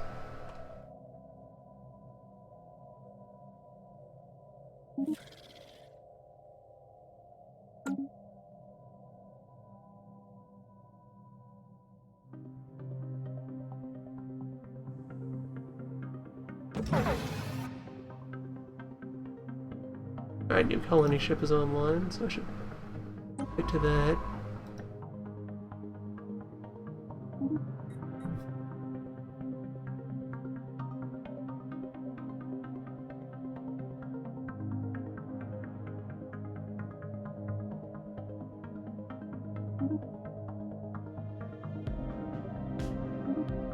Alright, we have our new outpost.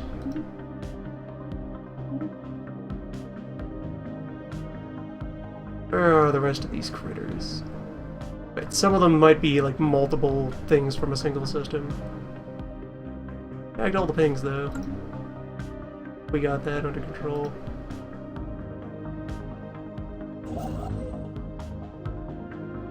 Let us observe.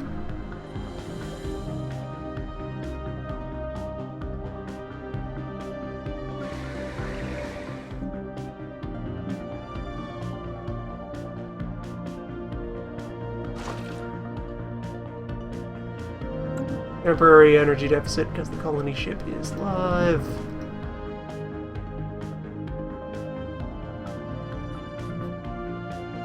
Decisions.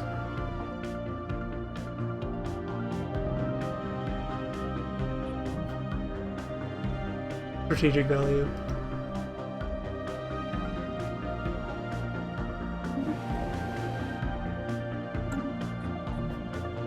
Gotta secure that moon.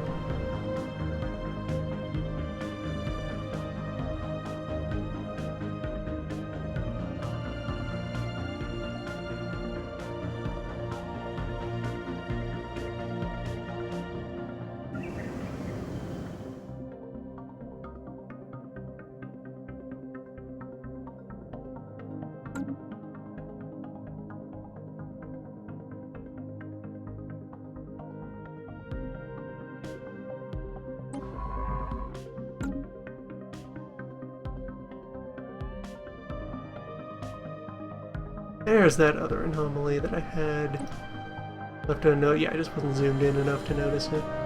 Like 12% risk now. Once you get home from this expedition, you can go poke this. Ships upgrade. Something to do with the star. Upgraded new ships. Tougher than ever before.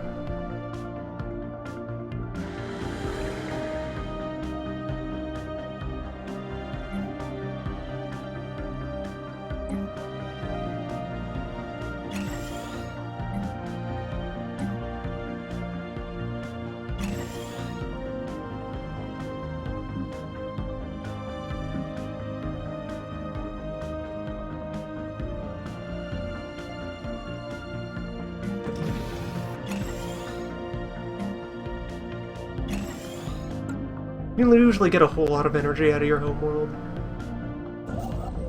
Mine generator.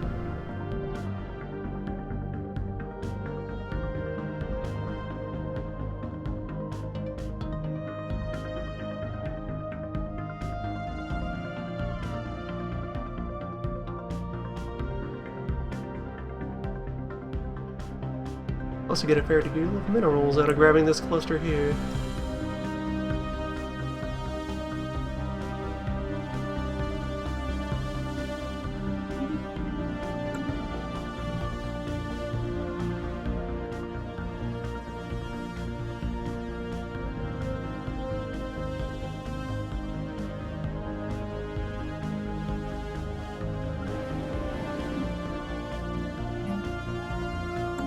Another important early game purchase to remember not to put off too long is starting to get more spaceports.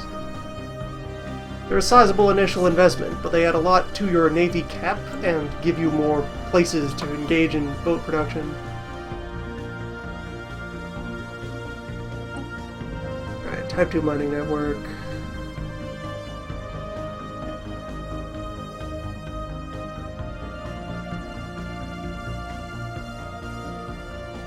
Silo and processing plant would be good for raw productivity. But then also starting to get advanced laboratory. I haven't even started building basic labs. Advanced labs can wait another couple of years. Specialized labs, those can hang on.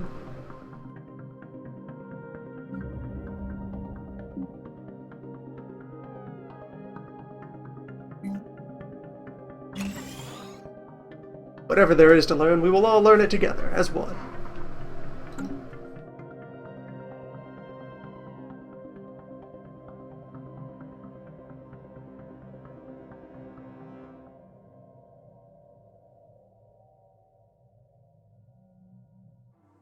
Oh yes, for these folks up here as well, just passive observation. Just pull in some society research.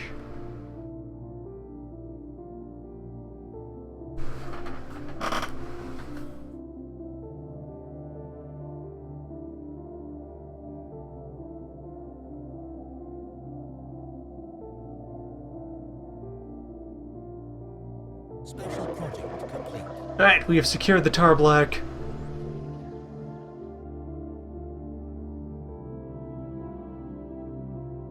An oceanic creature.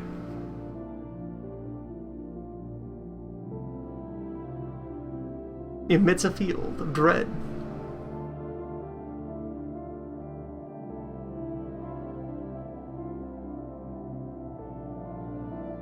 Traumatizing many science crew. Mission is a complete success.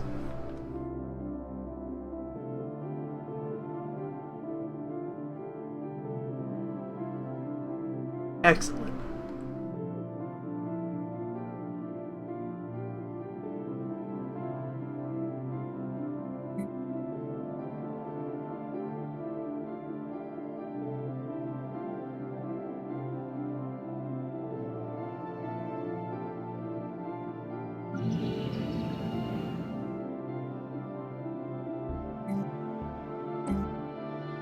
These folks are nearly ready for their administration. Promotion to regular old city world.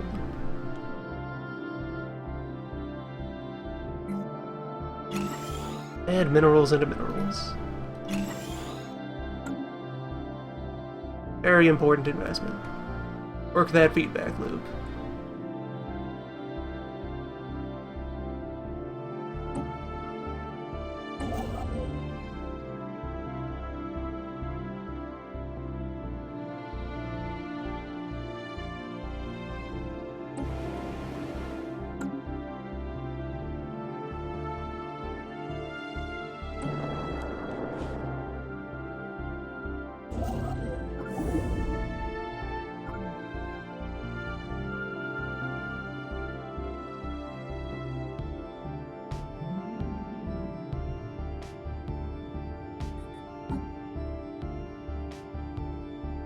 Sadly, our research into frontier collectives is being held up by our zoology project.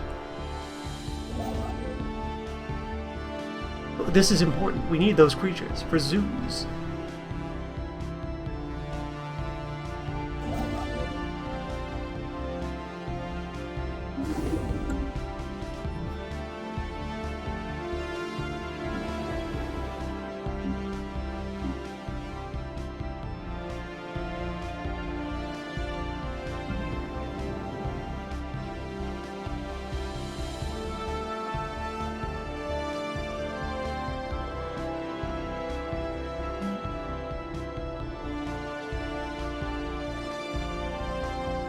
There exists a tiny bit of divergence here, because one of the reasons to want to get out of shantytown mode on a colony is, while they're still in their initial pilot project stages, they experience stronger ethic drift. The illusion of freedom has the potential to corrupt these young minds.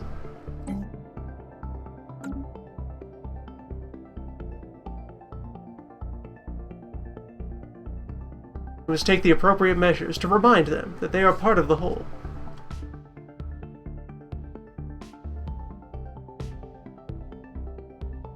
We all swim in the same ocean, across all stars.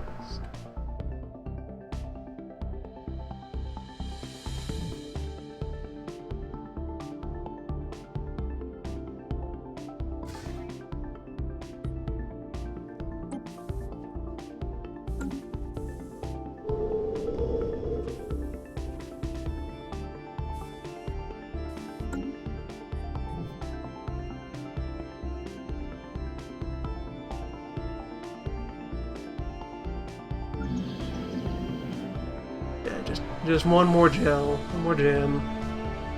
They will be ready to receive the bounties.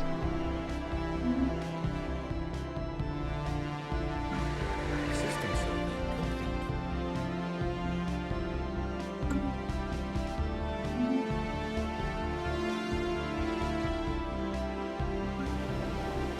Yes, if I wanted to help that along, I could forcibly resettle someone from the home. Actually, no. You can only forcibly resettle once they have enough infrastructure to be a regular colony.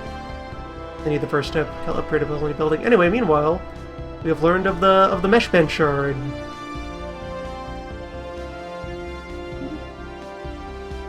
Our scientists poked far enough, and they did the first contact protocols, and they have learned of us. A friendly fungorb. Oh wait. Oh wait, this blurb. This blurb! Wouldn't encounter us for centuries, thought they'd wipe us out before that. We have found our local fallen empire. What we have over here is a special type of AI. It's a grand, ancient civilization that became immensely powerful, but slipped into stagnation and became just kind of, your various weird ancient ones that you find in sci-fi. So they will have some manner. Every ancient, every fallen empire is primarily passive. For the most part, they won't do anything. But they will have a particular ethos which they feel extremely, and based on that, they will have a thing that they believe and a thing that gets them mad and convinces them to wake up and go stomp on young people's faces. And unfortunately for us, these folks, being extremist xenophiles, they're enigmatic observers. They'd like to sit back and, watch us play around, but they They don't like us getting too hard on the crimes. Anyone who has slaves or purges people, like some sort of collectivist extremists like us, will anger them and provoke their wrath. We must tread carefully. But other than that, they're overwhelmingly powerful, but they're dismissive. Unless you push their button, they don't care what you do.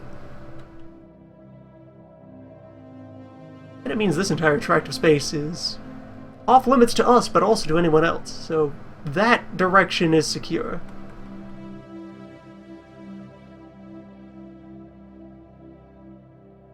Yes, the superiority index is beyond measure.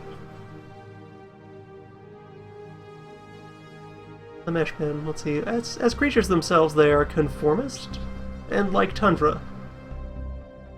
Although they usually, inside of their territory, that's going to be a whole bunch of Gaia planets that they've, like, very carefully tailored centuries ago, like Gaia worlds and ring worlds and all kinds of other fancy super tech stuff. So our science ship had poked inside their territory, and we sniffed over there, and now they've bounced back out. They are lost in space and will find themselves at some point.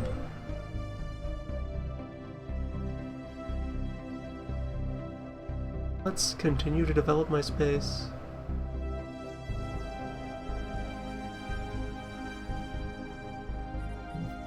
Can't build, that's not technically in the border yet. Take time.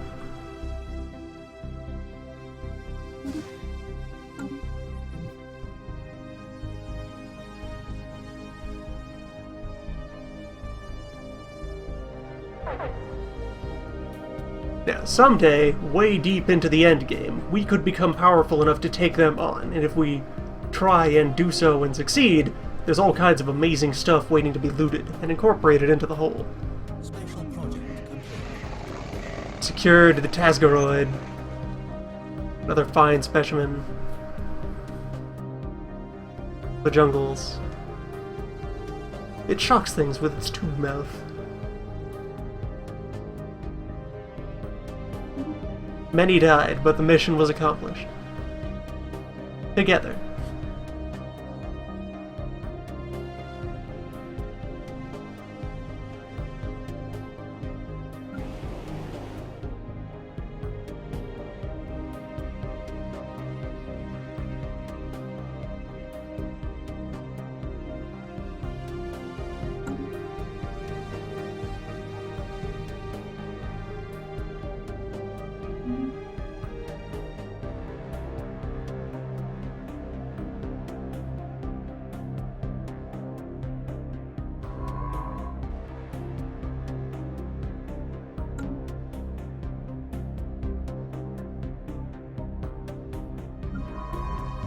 Once our other science ship returns from the darkness...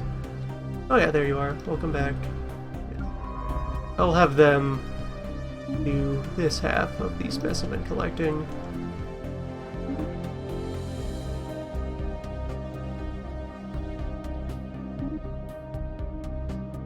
And on the anomaly.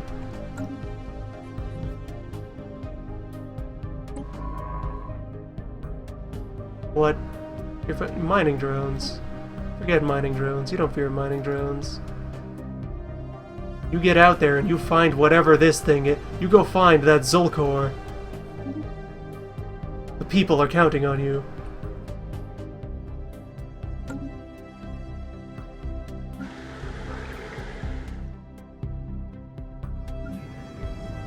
You bring it home and make it of the mass.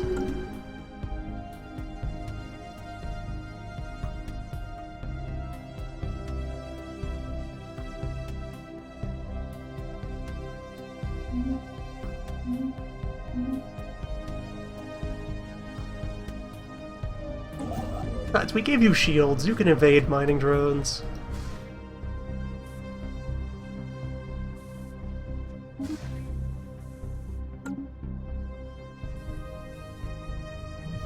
Economy's picking up enough that I might be able to afford sustaining a second construction ship, getting infrastructure. would help accelerate us exploiting all the substantial miscellanea.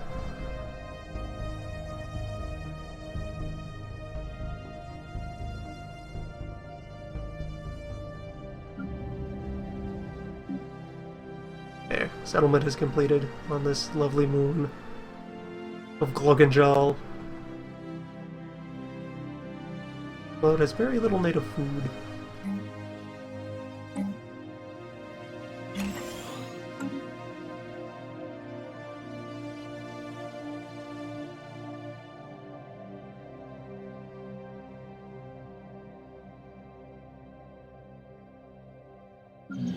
We have to temporarily overwrite some of this other land with farm to get them properly started.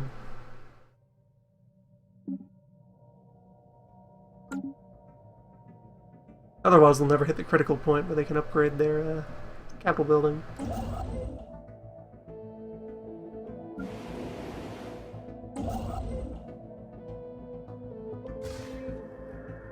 That construction ship already has a queue, and we are earning enough to do more outposts before it's done, so let's escalate that. Tap all kinds of energy, all kinds of minerals.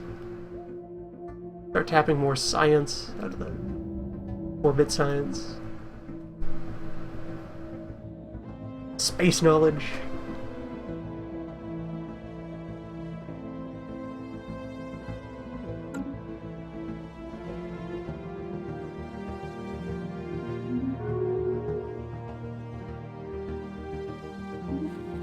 They're finally willing to embassy us back. Wonderful acknowledgement of our mutual interests as peaceful, harmonious creatures. Still a ways off from possibility of an alliance. Seems like they no longer care about all that slave and purging shenanigans. Not like these boys. Although at this point, yeah, since they actively hate me, there's no sense leaving an embassy here. Instead, let us reciprocate their rivalry. What rivalry does, it's, well, diplomatically, it tanks your relations with the other country that you have declared your rival, and in exchange, you get some political influence, which you can use to do things. We're kind of low on influence since we've been maintaining these outposts. I should look at the insults. Another specimen down for the research. Very good. Also, every time you see an event like that give a lump sum of research information, it's kind of sitting in a pile behind here, and then trickles out into the project. The project gets greatly accelerated by the pile, but doesn't just flop in there all at once. It needs a moment to digest.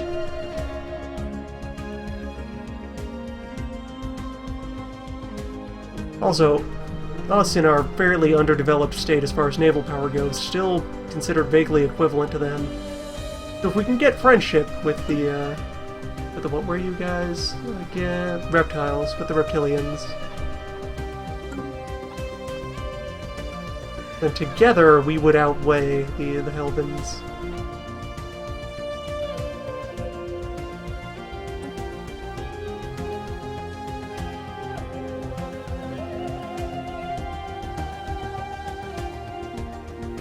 You will, every time you do an insult, or have an insult dealt to you, you will have a procedurally generated insult. This one's pretty generic.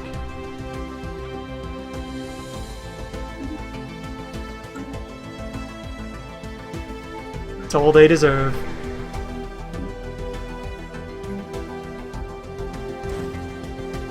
An insult to one should be an insult to all of them.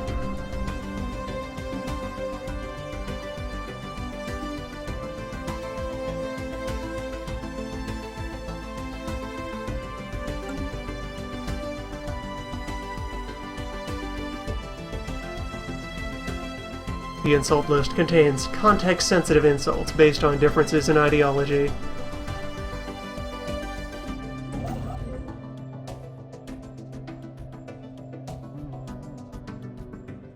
New construction ship is live.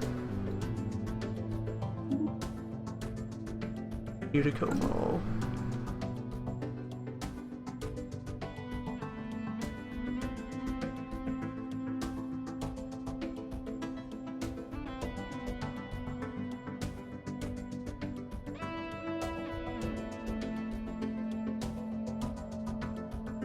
Bitfox there isn't quite inside of our territory. Bittox? Bitfog? Which is it? Which is Fox?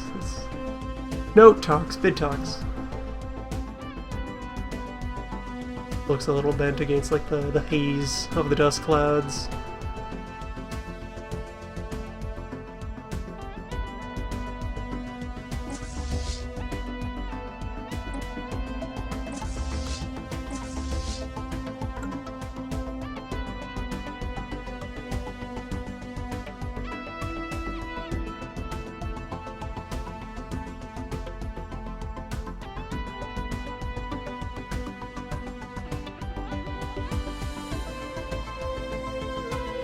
Alright, our deep research team has nearly gotten their work done. Scan that planet, find that weird animal, and we did it! Frontier Collectives attained, despite all else. So let's see. Alright, draft. Amoeba breeding program would give us the amoeba flagella component.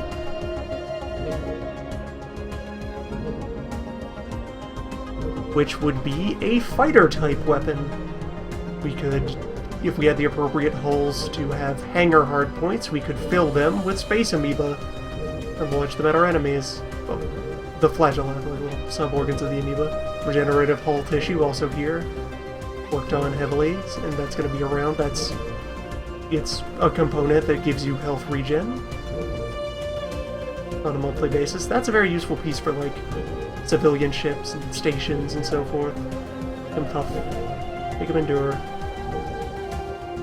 And our other options, unification for influence and an edict to generate happiness, propaganda, or 2 tile removers, volcano or wildlife. I'm going to quickly refresh my knowledge of the planets that we're working on, see which is more common, wolves or volcanoes. Yeah, nothing at home. 2 wolves, 1 volcano. 2 volcanoes. And on our other candidates, not yet settled, 2 more volcanoes, so 4 volcanoes to 2 wolves. And over here on Ivol, 3 volcanoes to 2 wolves. Volcanoes the more useful thing to dispose of right now. Let us learn to clear volcanoes. The driest of mountains.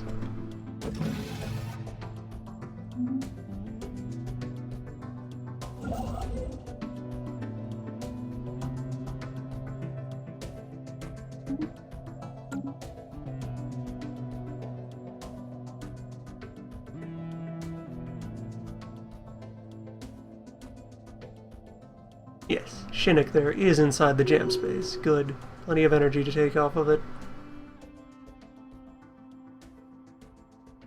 Distributed among many bodies. Usable gas is there, and just the star itself. Complete.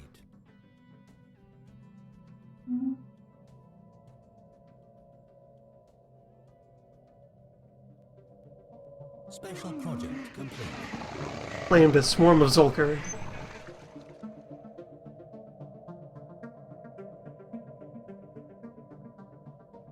They consume minerals.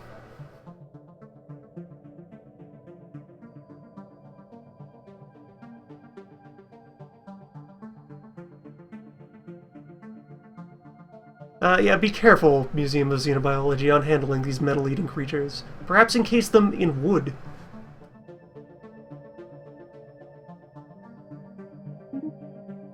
Just a thought.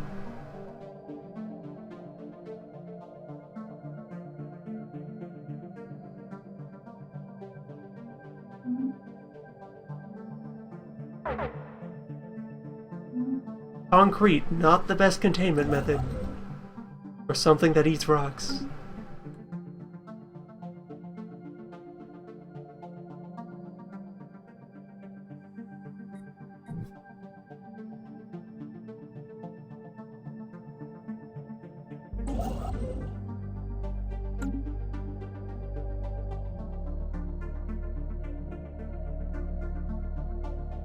Let's see if I can... Gradually dragging them closer and closer. Hit full embassy though, so I'd need something else to push them over the line. Differing wars philosophies, wherein they're pacifists. We are not pacifists, but we're not militaristic either.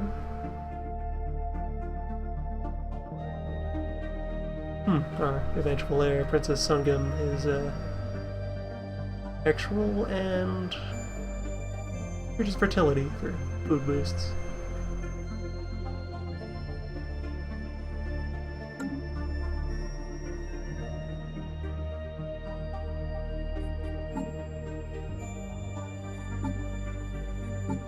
I wonder what particular aspect of us is causing that.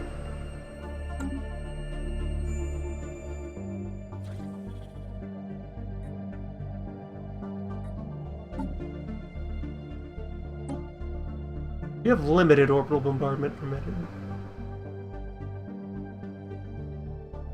Could not go full. We could consider easing back to like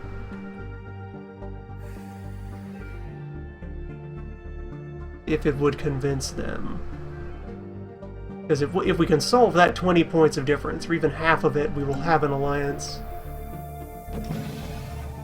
Alright, let's try easing off on our bombardment policies. You gotta wait at least 10 years before you could further change your mind on a law, but seems like it's not it. Maybe we just need time for the change to propagate out. Not that, it would have to be something else.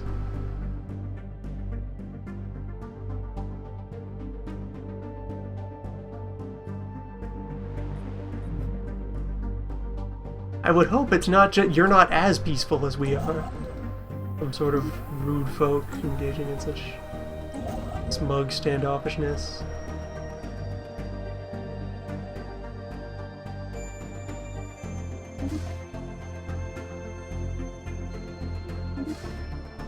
There we go, now we're really kickstarting space development.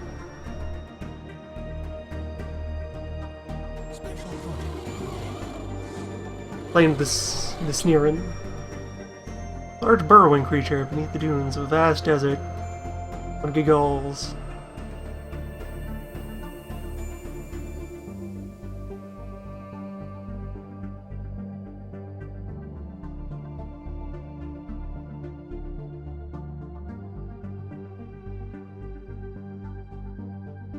More than 100 spikes on our specimen. What a find.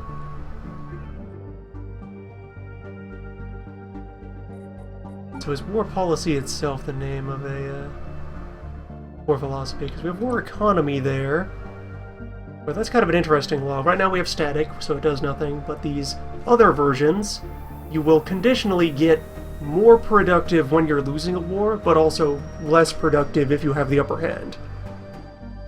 Your people build harder when they're desperate to win, and get lazy when they think they have it under control.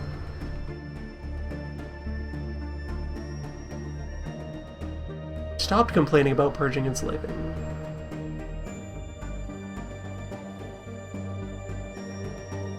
Oh, we actually have open migration. I thought that would have been restricted.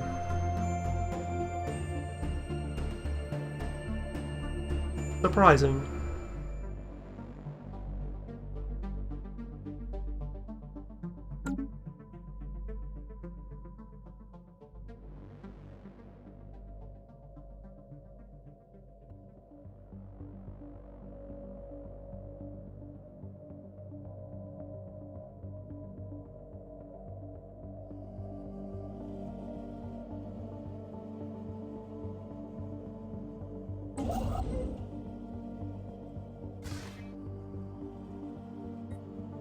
You are already at work. Finished. Go there.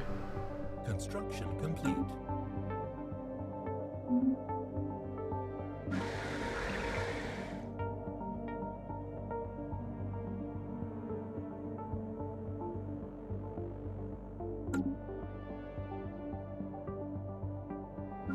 An idle science ship, so I could be out screening more void. Oh yeah, you're the guys who went deep. Y'all can come on back. Play home. Yeah, scan Assassin. And Navi.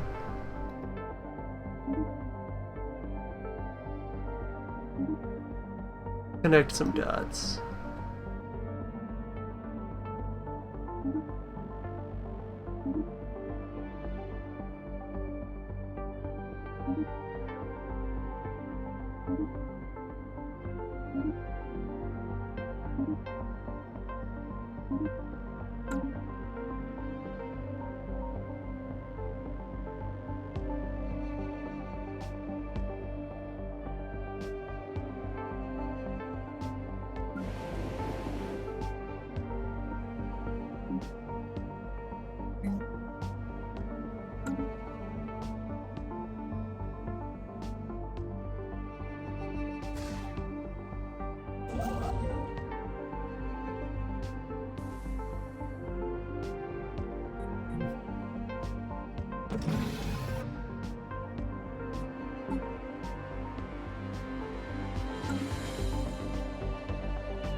Acceptance now at 6.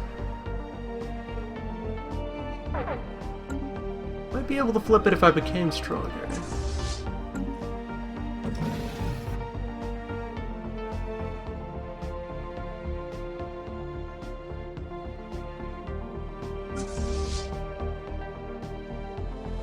Research complete.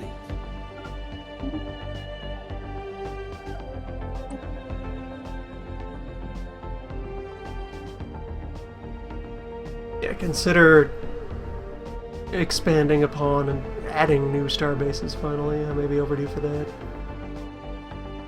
Also on display here, our first instance of a strategic resource. Various texts will let you unlock a special resource, and then if you can find it, it'll have some function. In this case, we can use it to produce this plant that would improve explosive weapon damage. We don't have any explosive weapons, so that'd be kind of useless to us. But yeah, let's get Spaceport 2.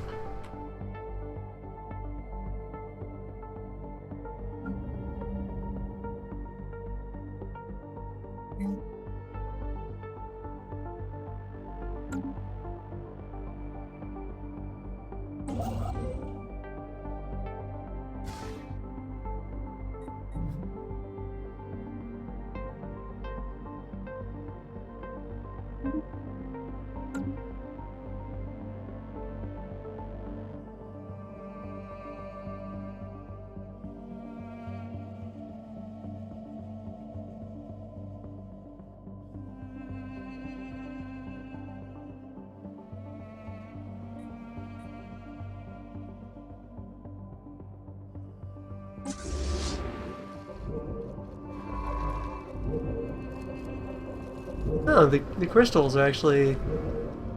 they're backing down from my science vessel. Made it tough enough to dissuade them. It does not taste good. Science ship under attack. Never mind, they found a taste for it. And we've secured the Udalorans. White furry omnivores. Wrap into tiny balls and roll around. Clocked at over 80 kilometers an hour.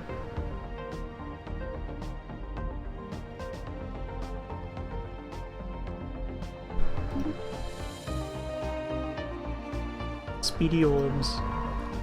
Alright, science ship. Oh wait, is this the one I never refitted? Yeah, you're old school. You do not have the fields.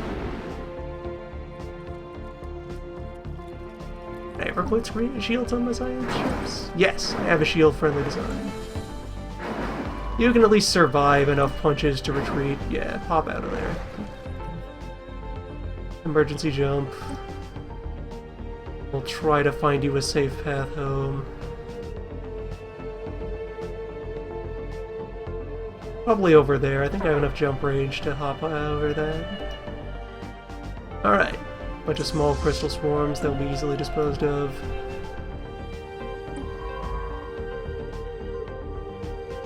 No, not quite. That's a bit wide. Also, that would go into bird space, but that's slightly different.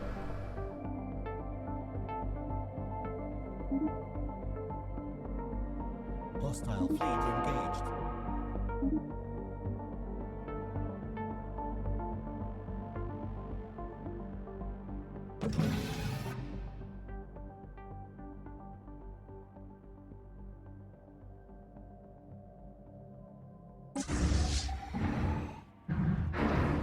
Yeah, crystals are easy pickings at this point.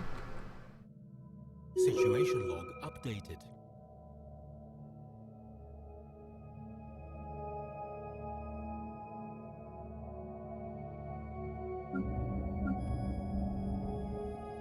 We'll throw down a new spaceport here. First excursion, continuing to fight crystals, as they should.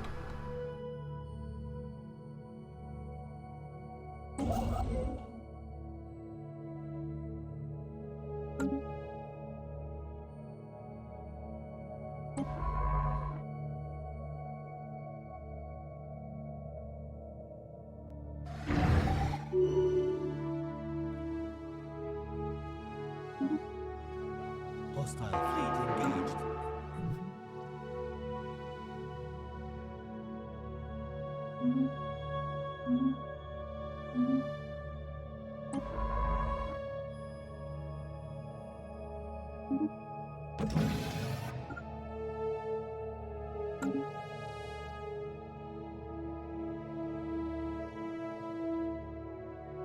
Situation log updated.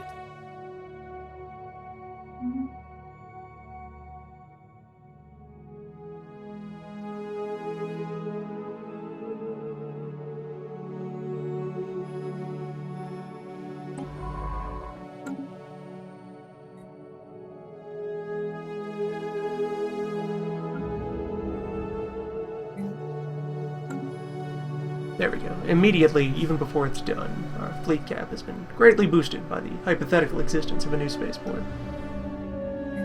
Hostile fleet engaged.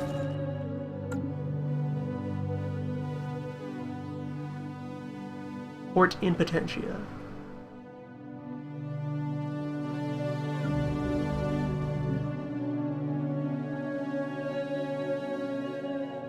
Alright, now I should... They have enough population now, so I should flip this colony base up to proper form. It's fairly inexpensive. 100 mineral. Situation log updated. That's without running an infrastructure project. Let's drop that down there. Suddenly, this costs only 210. Ready for that in like 3 months.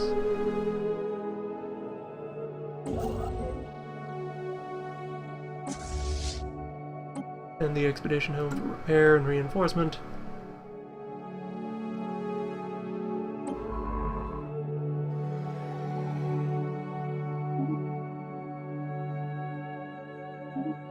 Construction complete.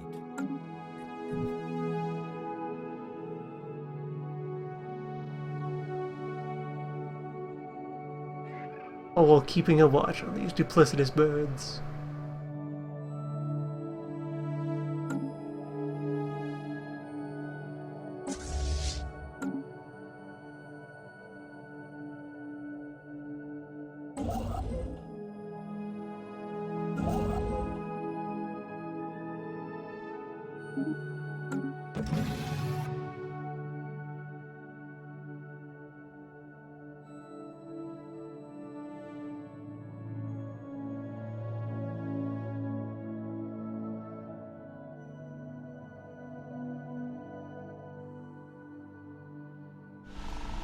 At least our humans fare well.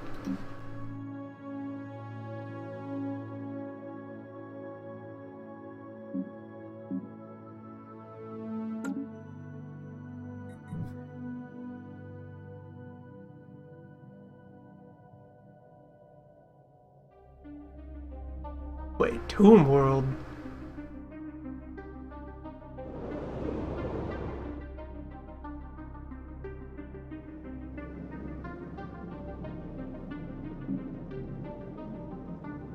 Radioactive wasteland. Who blew up this moon? Habitability 0.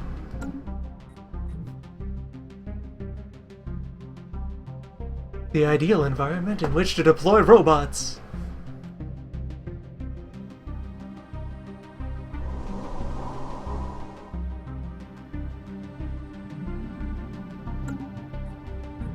Special project complete. And we have the Ornithy. Ornthny. All rodents.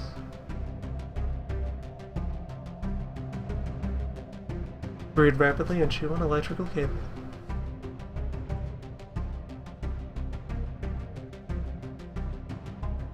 What does our museum want with these strange space rats? Anyway, that's a quest chain finished. Get a pile of energy, some influence, more society research. All the high gem will see these wonders we've collected together from throughout space.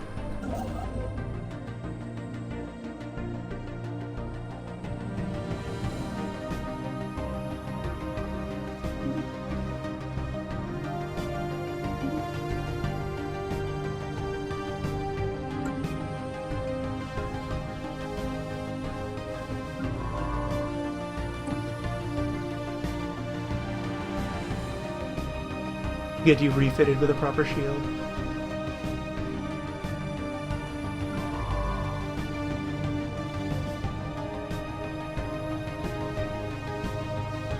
Are you shielded? You're not shielded either. You are in need of upgrades as well.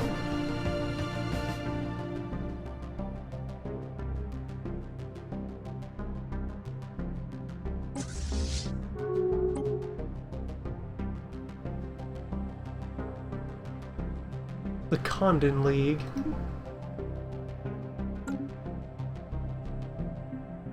It's a Home and Confederated Sons. That's... They found an ally somewhere. They found an ally with the Akrasi Syndicate.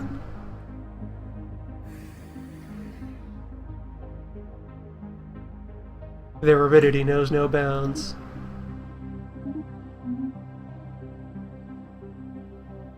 They dare. Or this is kind of indirectly possibly good for us. Because as a regular alliance, they have to both agree to any declaration of war that they make. So if we stay on good terms with one of them, they will obstruct the other from trying to fight us. Alright, now let's get that genome map.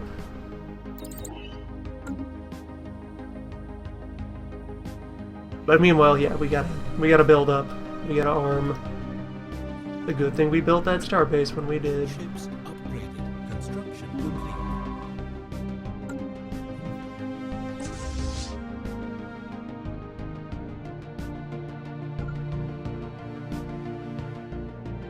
Not the expedition. Not the science vessel. Go scan some worlds.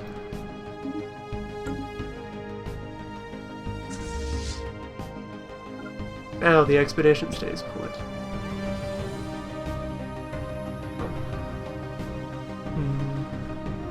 Meet up drones or not meet up drones?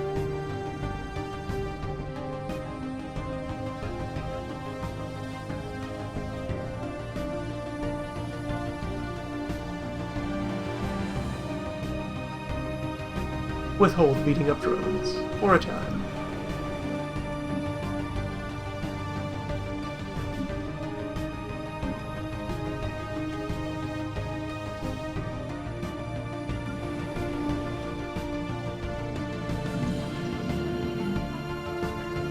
Gotta flip you. It's well past time. You're migrating. Where are you going, buddy? Heading back to the homeworld. Fair. You have kind of a shit job here. There is space on the homeworld to receive you. You can do science.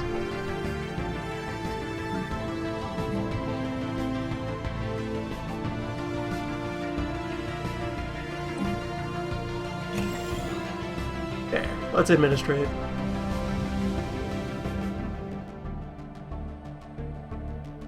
Alright, we are in the process of investigating the mystery object. A small ceramic container circling a star at high speed. We can either take influence now, or pursue the question further. Let us ponder these improbable ceramics. What do they do? What do they mean?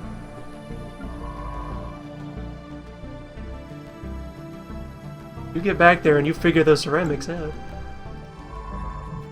A pot in space.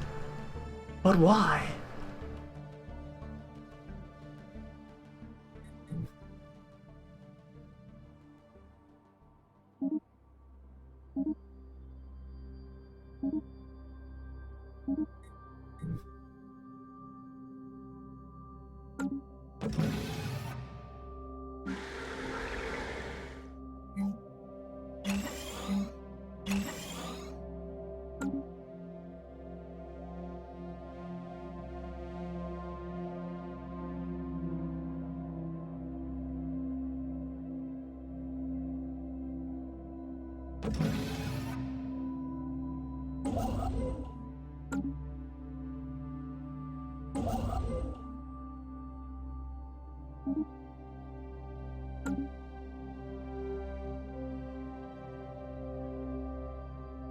Research complete.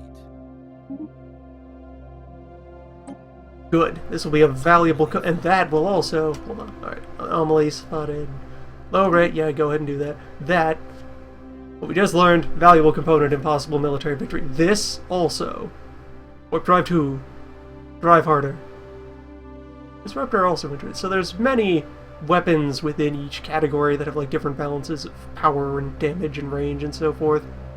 Disruptor here is longer range than our regular lasers. If I just check over here, yeah, laser, relatively close range. Disruptor, more reach, so it'll be involved in earlier parts of the fight.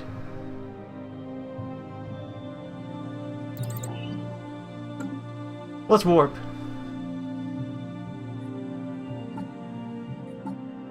And let's ship design. Now, surely... Not those, this is civilian. Now, surely our warboat could stand to better arm itself.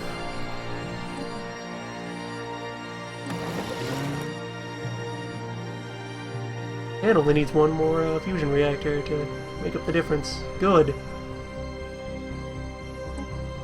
A mighty vessel.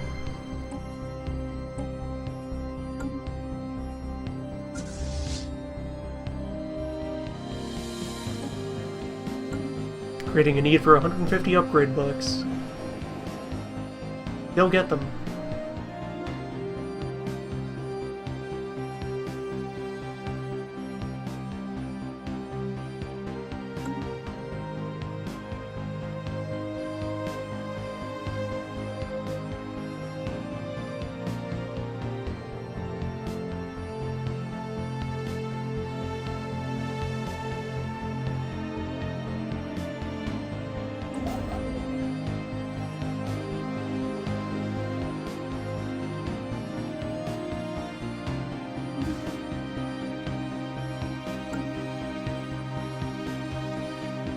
We will harness the very energies of their system and apply them to enlightening their people.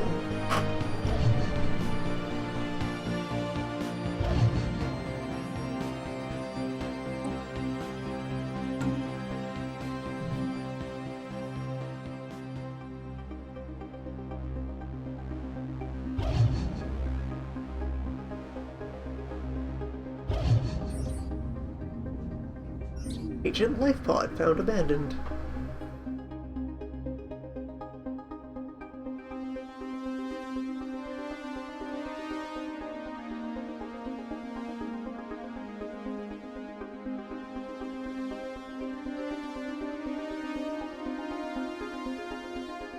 It died alone. Tragic. But it had another. It knew what it meant to be whole. Perhaps not all such creatures are so dry as our neighbors.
Do I have a way of checking preemptively what weapon type the neighbors have? At least their initial?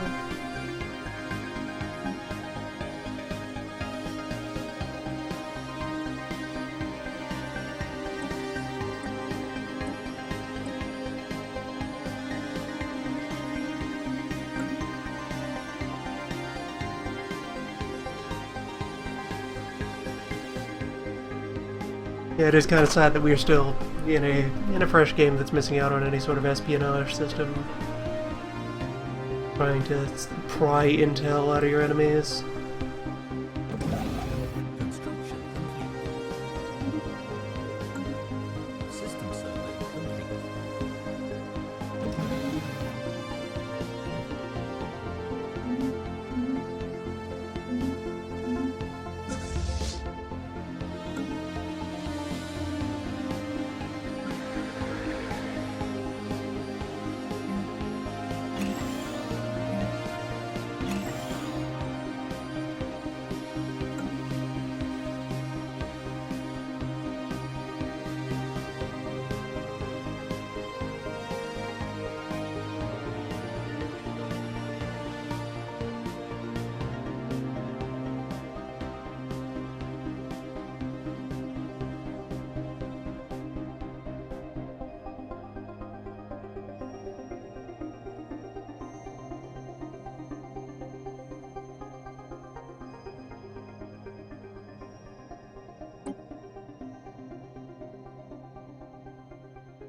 We may need to put our science vessels to work, searching the stars for someone else damp. Someone damp and not old.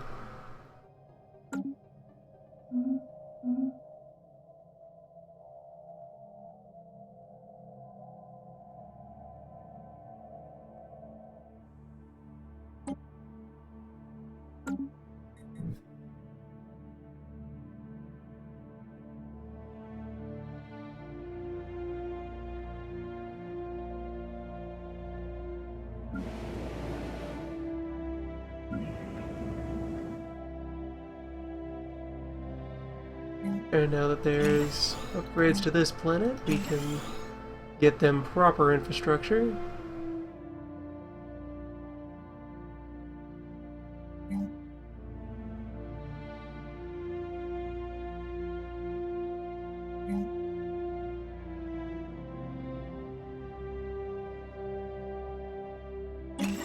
Yep, favor mining over food there.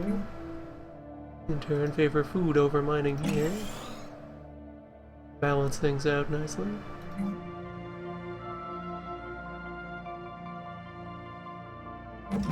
And favor power here, since that's one of the few good electrical tiles. Tiles that aren't mountains.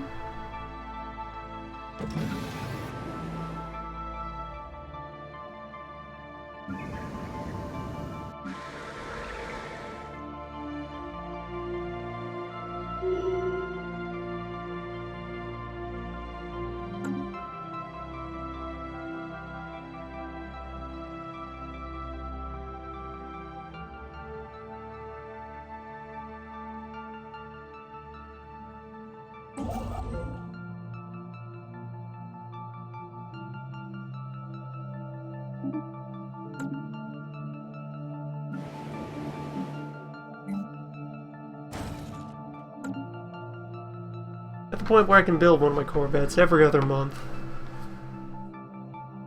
So within 2 years I could be at my boat limit.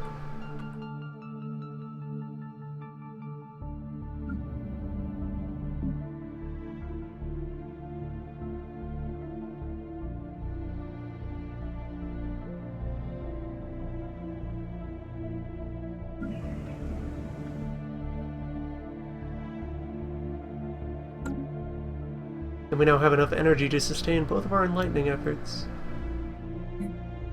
See how those are doing. Progress. Progress is swift. I'm like, yeah, 2 per month.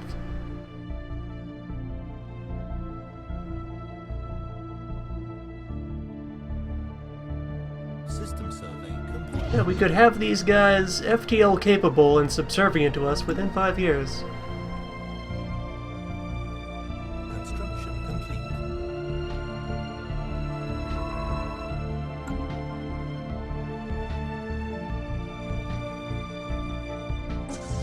It will be simple, people, but at this point that's not too far behind. Work with that.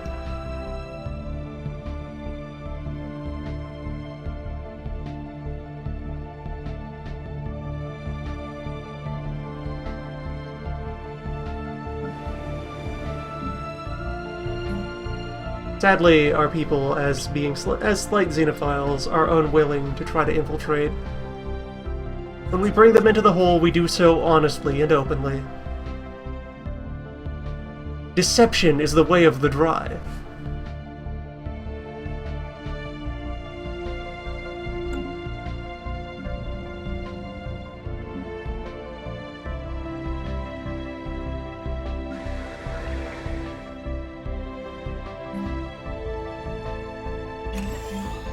We will teach them better ways.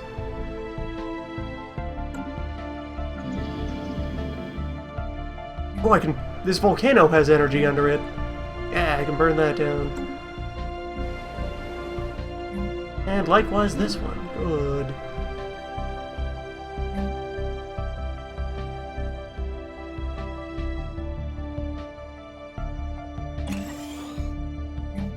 And also just to get this colony to ever reach the necessary size to upgrade its capital building and mature, and then probably be able to sustain itself off just 2 tiles.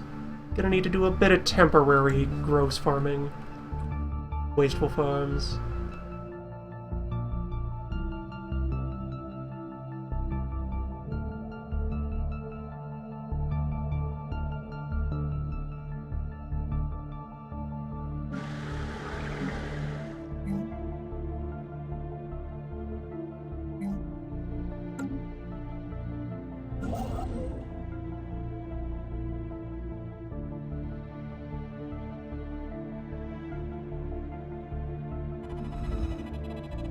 We've encountered the Vool.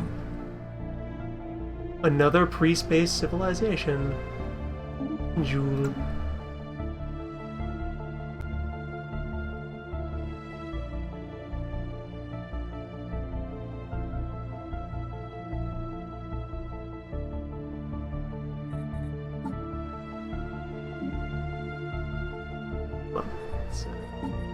Contacts. Tell me of these Vool. They are fungus.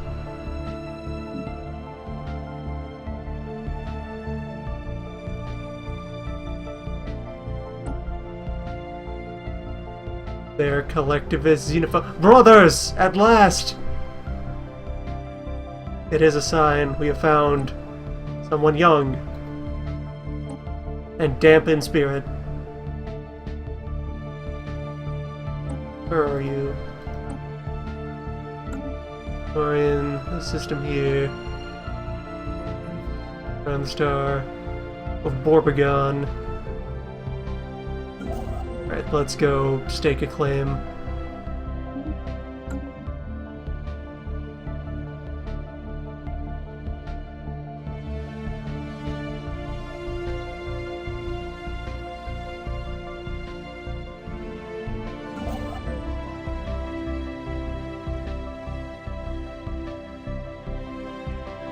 diplomacy of a sort.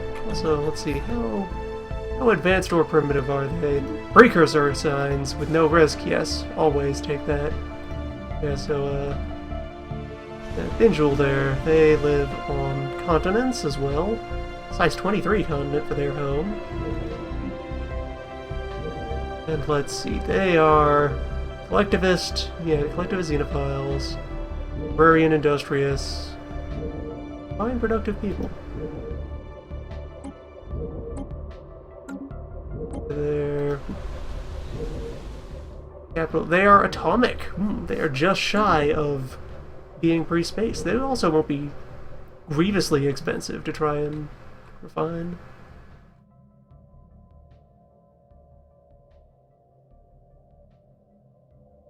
Construction complete. Things are looking a little brighter. A war between the Yut and some other species.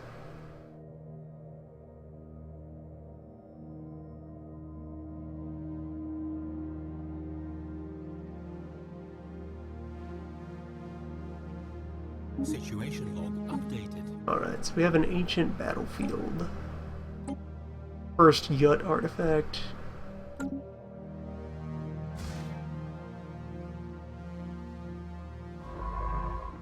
So near our new discoveries.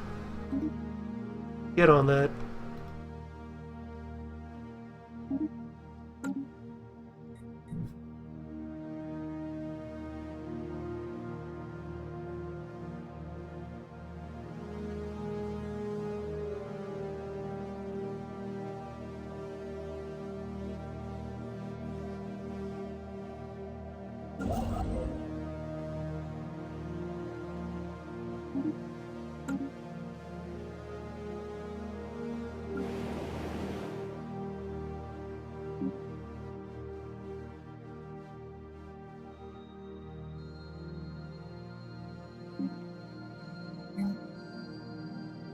Oh, we're actually we're in the negative on society research right now. And this teapot makes no damn sense. Frustration and outrage. Beautiful. Embrace the futility.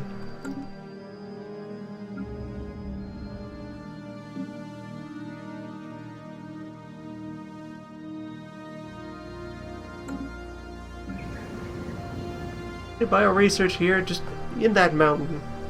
All kinds of biology under that mountain. And over here, nothing. Oh, I get some good bioresearch off of a station there. Yeah, I could cover my bio debt just off of these planets here.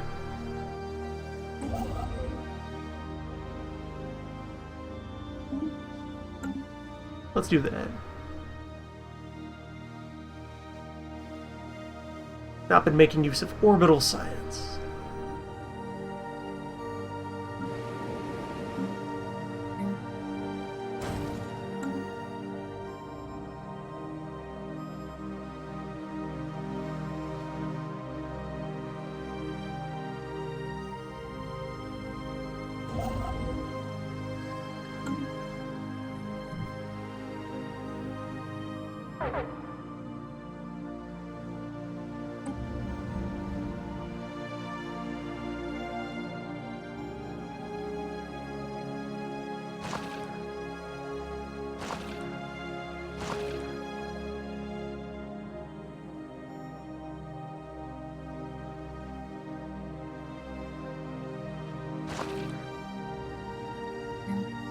Wait, was there really never even a basic mining device there? Wow, they were just doing that raw. Such frontier spirit.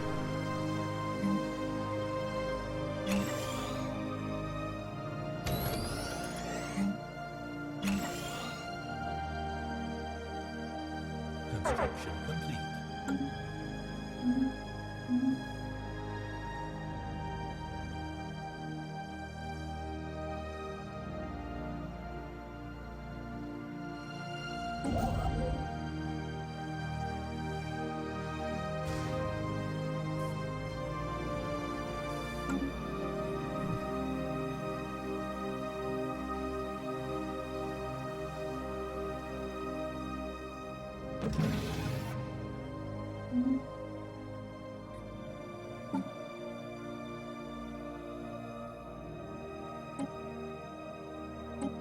Yeah, the other possibility for trying to get that colony up to speed would be that robot population would count for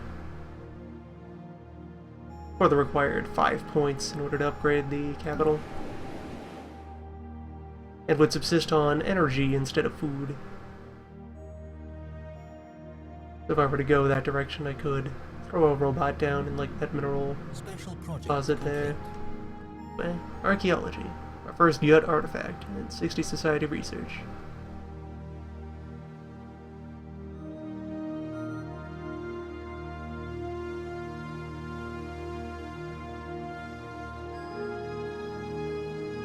A Yut battle harness. Essentially a fortress.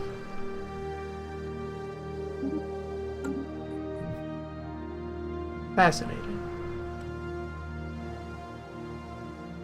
Maybe if I just keep scouring this frontier, I'll find more primitives that I can cobble into an empire. Construction complete. Find all those little grains of sand and make them whole.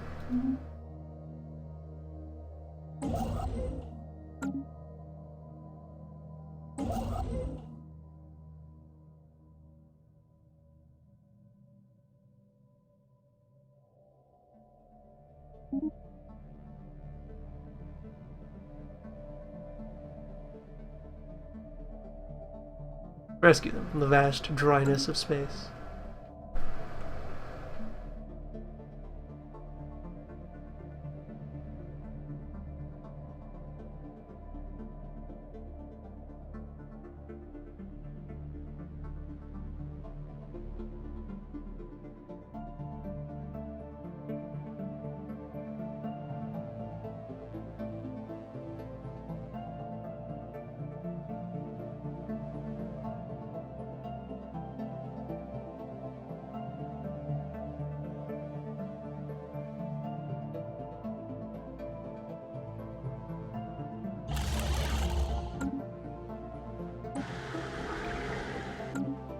Debris analyzed.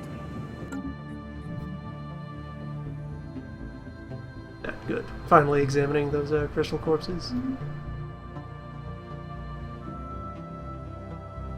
Enough dead crystals, I might be able to get, like, a full set of regenerative hull tissue. On principle.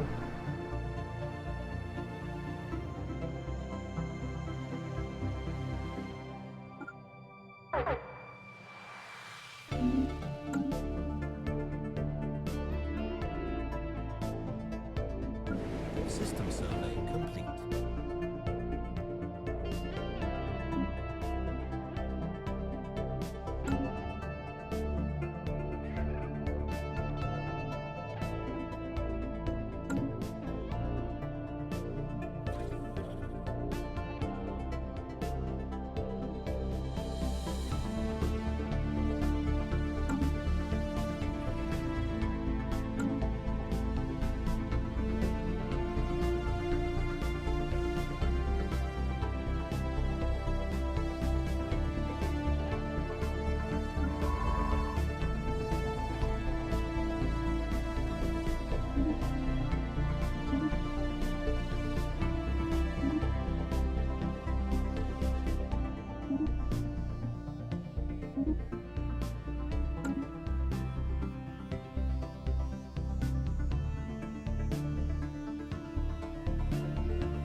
Outpost isn't done yet. Working on it though.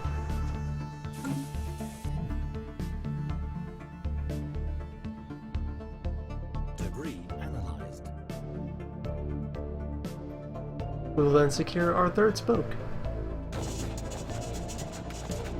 New contact, the Garotha United Sons,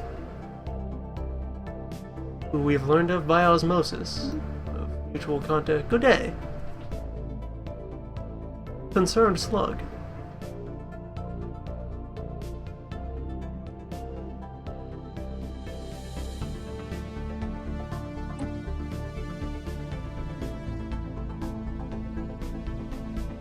a syndicate. Or no, that's people already know. Wow, really? How'd we hear about you? Way over there. Okay, there's at least 2 other countries over there doing something. Out beyond Zoltar's Maw.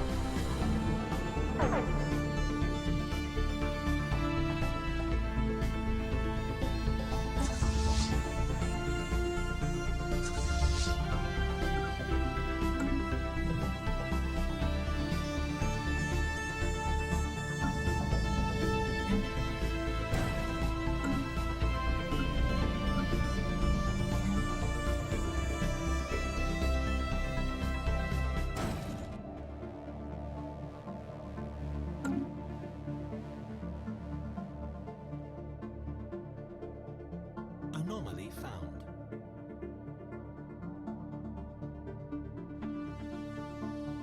Ship debris, possible remnants of a battle? Sure. Hostile fleet engaged. Had a first field test of our blue lasers.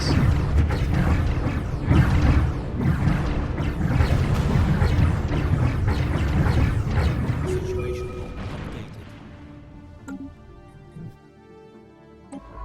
Working as advertised. Hostile fleet engaged.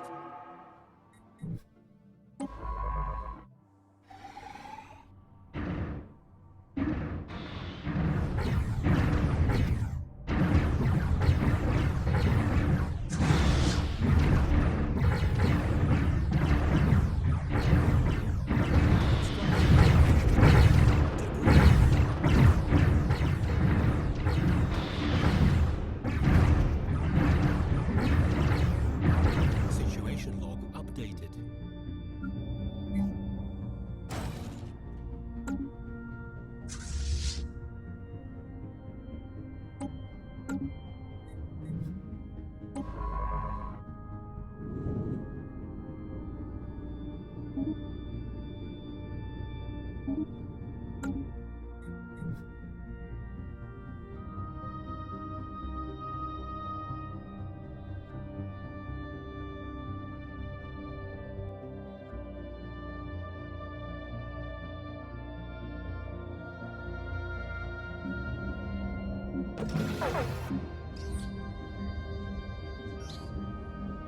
Situation log updated. Mount an expedition into that graveyard. Given a size 3, well, skill 3 or better science ship. I am interested. Also, we now have our outpost at Borbagon.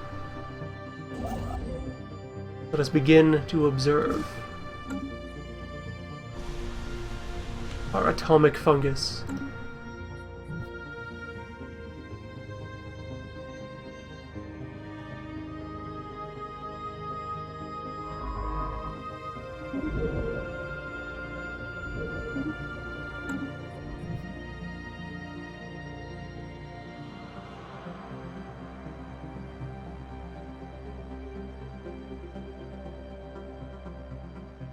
Within the year, we'll be done our first 2 enlightenments.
If all of it plays out well, we will end up with 3 trusty vassals capable of settling a variety of environments.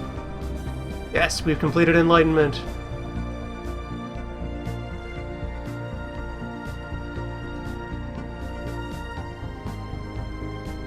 The Human Commonwealth.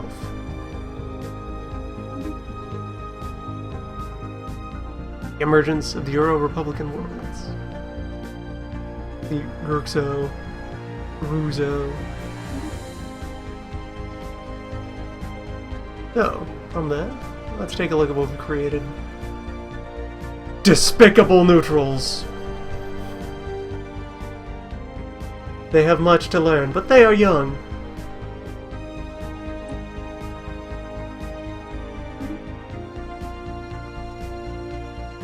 We will teach them a better way.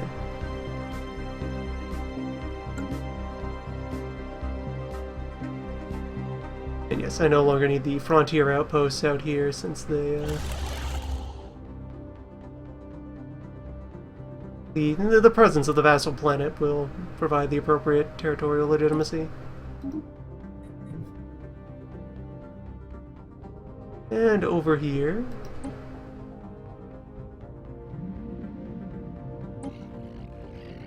more neutrals. Science Directorate.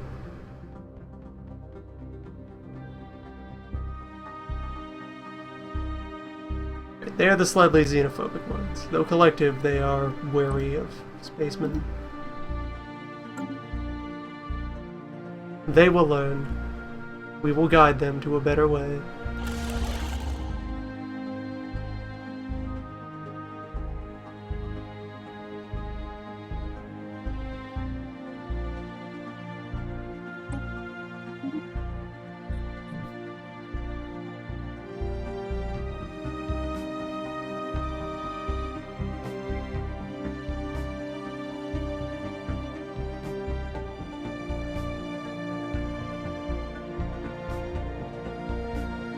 Construction complete.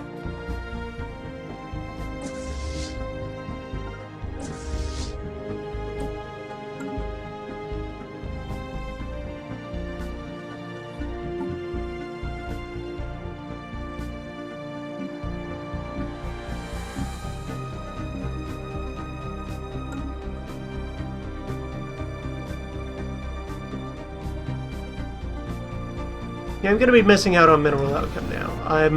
I entered into this okay with that I would cede the resource outposts in those systems to the vassals.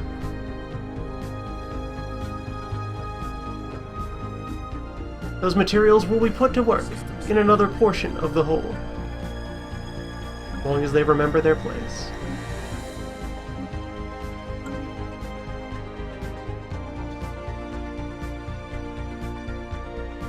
Alright, and our new outpost is ready. Let's just start right away with the enlightening. See, I gave them the gift of pre-made space infrastructure.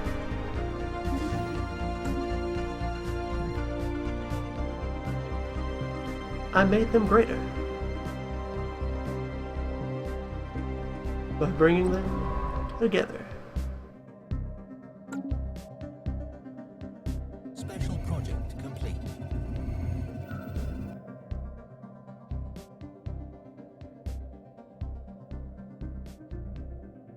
Alright, science experience, and there is now some extra engineering tech attached to that world.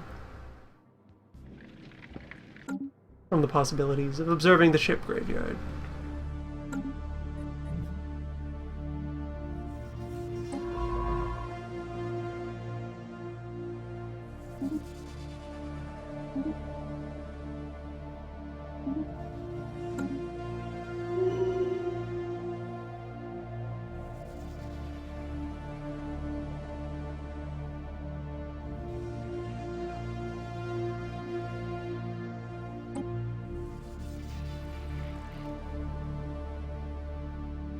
And yes, there does exist the possibility of one day integrating the vassals. We just have to keep them around for a couple of years. Give it at least a decade for them to settle in, to to space. Then we can bring them close and properly incorporate them.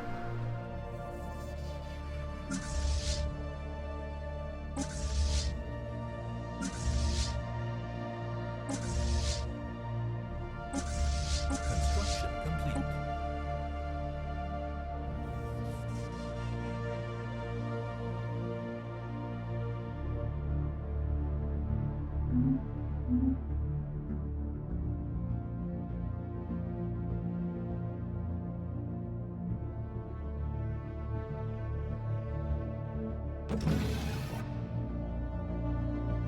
Construction complete.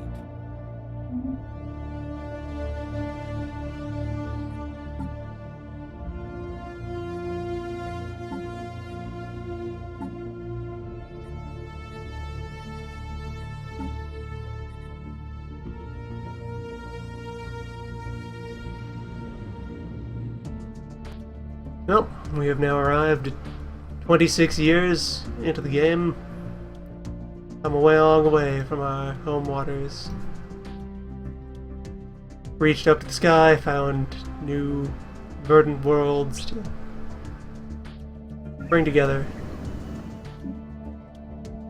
for our grand, wonderful amalgamation. Gonna go ahead and get to building another colony ship. Since the one is already ready. I was starting my preamble, but this is a decisive moment that I feel needs to be sorted right now. Just have it out of choice paralysis and firmly pegged down. Settling you over here. You're next. You are the world I will conquer. Get made whole. There. Committed. That will be the truth. Next up will be one of these. With the ship that has now been commissioned for building. Anyway, so, reach into space, found many damp places, and many old places, and many rude, dry creatures, against whom we must protect the young ones, until they can be brought closer to the mass and guided towards a better future. In space.